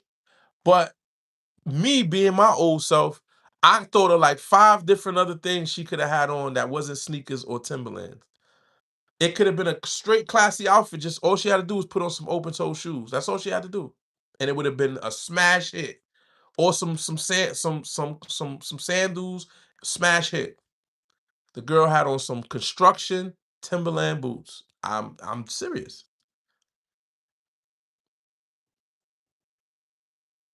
But see, it's hard to break a cycle and that's true. That's true. That's true. And I blame the music. Just like I could blame the drill music for that. I blame Missy Elliott, Mary J. Blige, Ain't Too Proud to Beg, No More Scrubs. I blame all of them too. Independent, all these independent women, and you gotta get your money. I'm not even saying because these niggas is lousy. So I don't blame my sisters for having to go out because if you don't feed them babies, Welfare damn sure ain't gonna feed them. So you gotta go get your money. And I don't knock that. You know what I'm saying? These niggas don't give the security enough for a woman to say, you know what, I'm gonna be a stay-at-home mother. The nigga ain't getting that much money. He ain't. And then these niggas is so wishy-washy. It's like, even if he did, if you was a dude who could provide her with everything, like I once was with my wife, it's like I would provide her with everything but loyalty and exclusive D, because it wasn't exclusive. You know what I'm saying? And then when you get mad, like I used to do, use my money as power over her. The car, the money, the everything. As soon as you get mad, I pay all the bills and all of that. So once a woman go through that, after a while, they like, "Ah, we gonna keep this how we keeping it. If you do what you do, but I'm gonna do what I'm gonna do because I need to make sure I'm situated." You know what I'm saying? And it ain't really their fault, because you might be the fourth real boyfriend if you lucky. If you lucky. I'm not disrespecting these sisters, because it's not even their fault that they had 10 been in 10 relationships, or been in 20 relationships, or had relations with 30 dudes. It ain't even their fault. It's not. Because they want to be loved and they want to be a partner, but these streets is cold and these niggas is terrible. These niggas is terrible, man. Community D. I was horrible. I was horrible, y'all. I'm not gonna lie. I was terrible. But I was one of them. I wasn't a bum nigga though. I took care of everything, but I was giving it up. 90 go north. I'm not gonna lie. Wow, you can talk. I'm on a live. What do you think I'm supposed to do up here? I consistently kept 100 and something people on this live. You asked me what was I supposed to do? I'm talking. That's what I'm up here to do, is talk. You here to watch me talk, ain't you? Oh, you probably just left, because it went from 131 to 125. So you probably just left. I done scared you off. You could talk. Hell yeah, I could talk. There's people in here. That's who I'm talking to. People come up here and say some of the craziest shit sometimes. Oh, you still on here? Yeah, you still on here? If you checked on me 4 hours ago, I don't know, you might have went in and cooked and fried some chicken. If you a nigga, you probably went and fried some chicken, put the baby to sleep, came back, and yep, I'm still on here. I'm still here, y'all. I could be anywhere else in the world, but I'm here with y'all. Y'all here with me. I mean, for hours. Yeah, I can talk for hours. Yep, I can.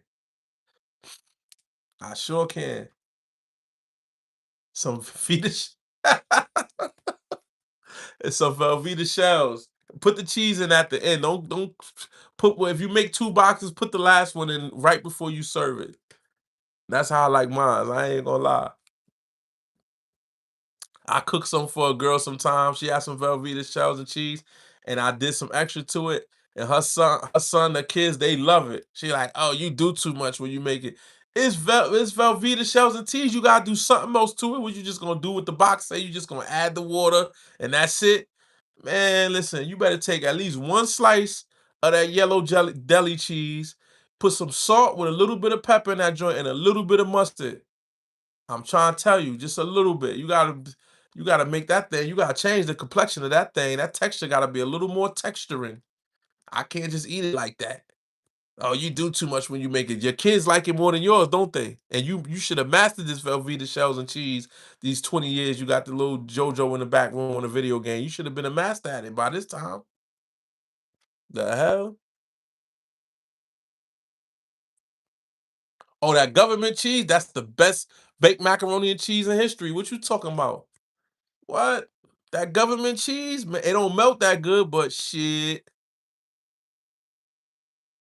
making it from scratch, the real macaroni. Y'all know how to make it from scratch with the elbow noodles.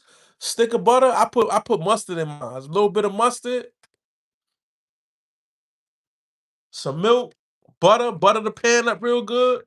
Come on now.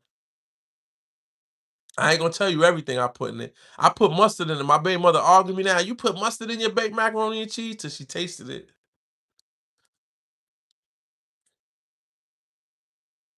Little JoJo in the back room. You know they got little JoJo, little Day Day, little Say Say. You know how we is with them names. And I ain't judging nobody. My daughter named Star Asia. My oldest daughter name is Star Asia. Star Asia and Zariah. I named them. I did it. I did it. Star Asia and Zariah. And I didn't even spell star like star in Asia, like star and then spell Asia. I ain't even spell it like that, y'all. Her teachers, I know her teachers be like Staraja, but guess what?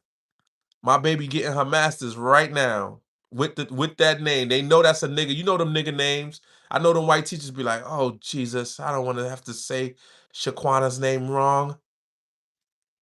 I know I've heard it. I've seen enough Love and Hip Hop. I know it's Shaquana. I know it is. She'd be like, Shaquanda. Oh yeah, Shaquanda, that's it. I did it. But my baby girl, her name is Charlie. My 15-year-old, I named her after me. Her name is Charlie. And then my daughter Zariah was like, "Why you couldn't name me Charlie?" I was like, I didn't know what to say. I was like, "Damn, you're right. I should have gave you a simple name, Zariah, Zariah, Tanaya, Lakaya, Janaya." You know that? Oh my God, you could imagine them teachers giving an attendance in 2026.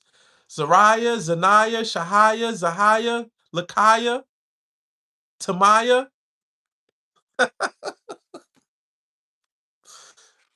I love us though, Lashai. Had a ball on here. I appreciate you. Good night. Good night, love. I appreciate you. Thank you. Some feminine energy up here. We got all these gangsters in the chat. It's 115 people, but I'm about to be out my doggone self, y'all. I'm about to be out. I ain't gonna lie. It's been a blast. I've been on this shit since 8 o'clock, I think. But I appreciate y'all. Y'all all have a good night. I know what Doc name. Lashare. Lash oh Lasharde. Myself. Oh my God. All right, Carla. Thank you for being here. Thank you. I love when the ladies is here because there's so much masculine energy. It's a bunch of gangbangers in here, and I love when our sisters is here. Just like anything, y'all make everything so bright and so beautiful and so soft. All right, appreciate the subs, y'all. Appreciate the subs.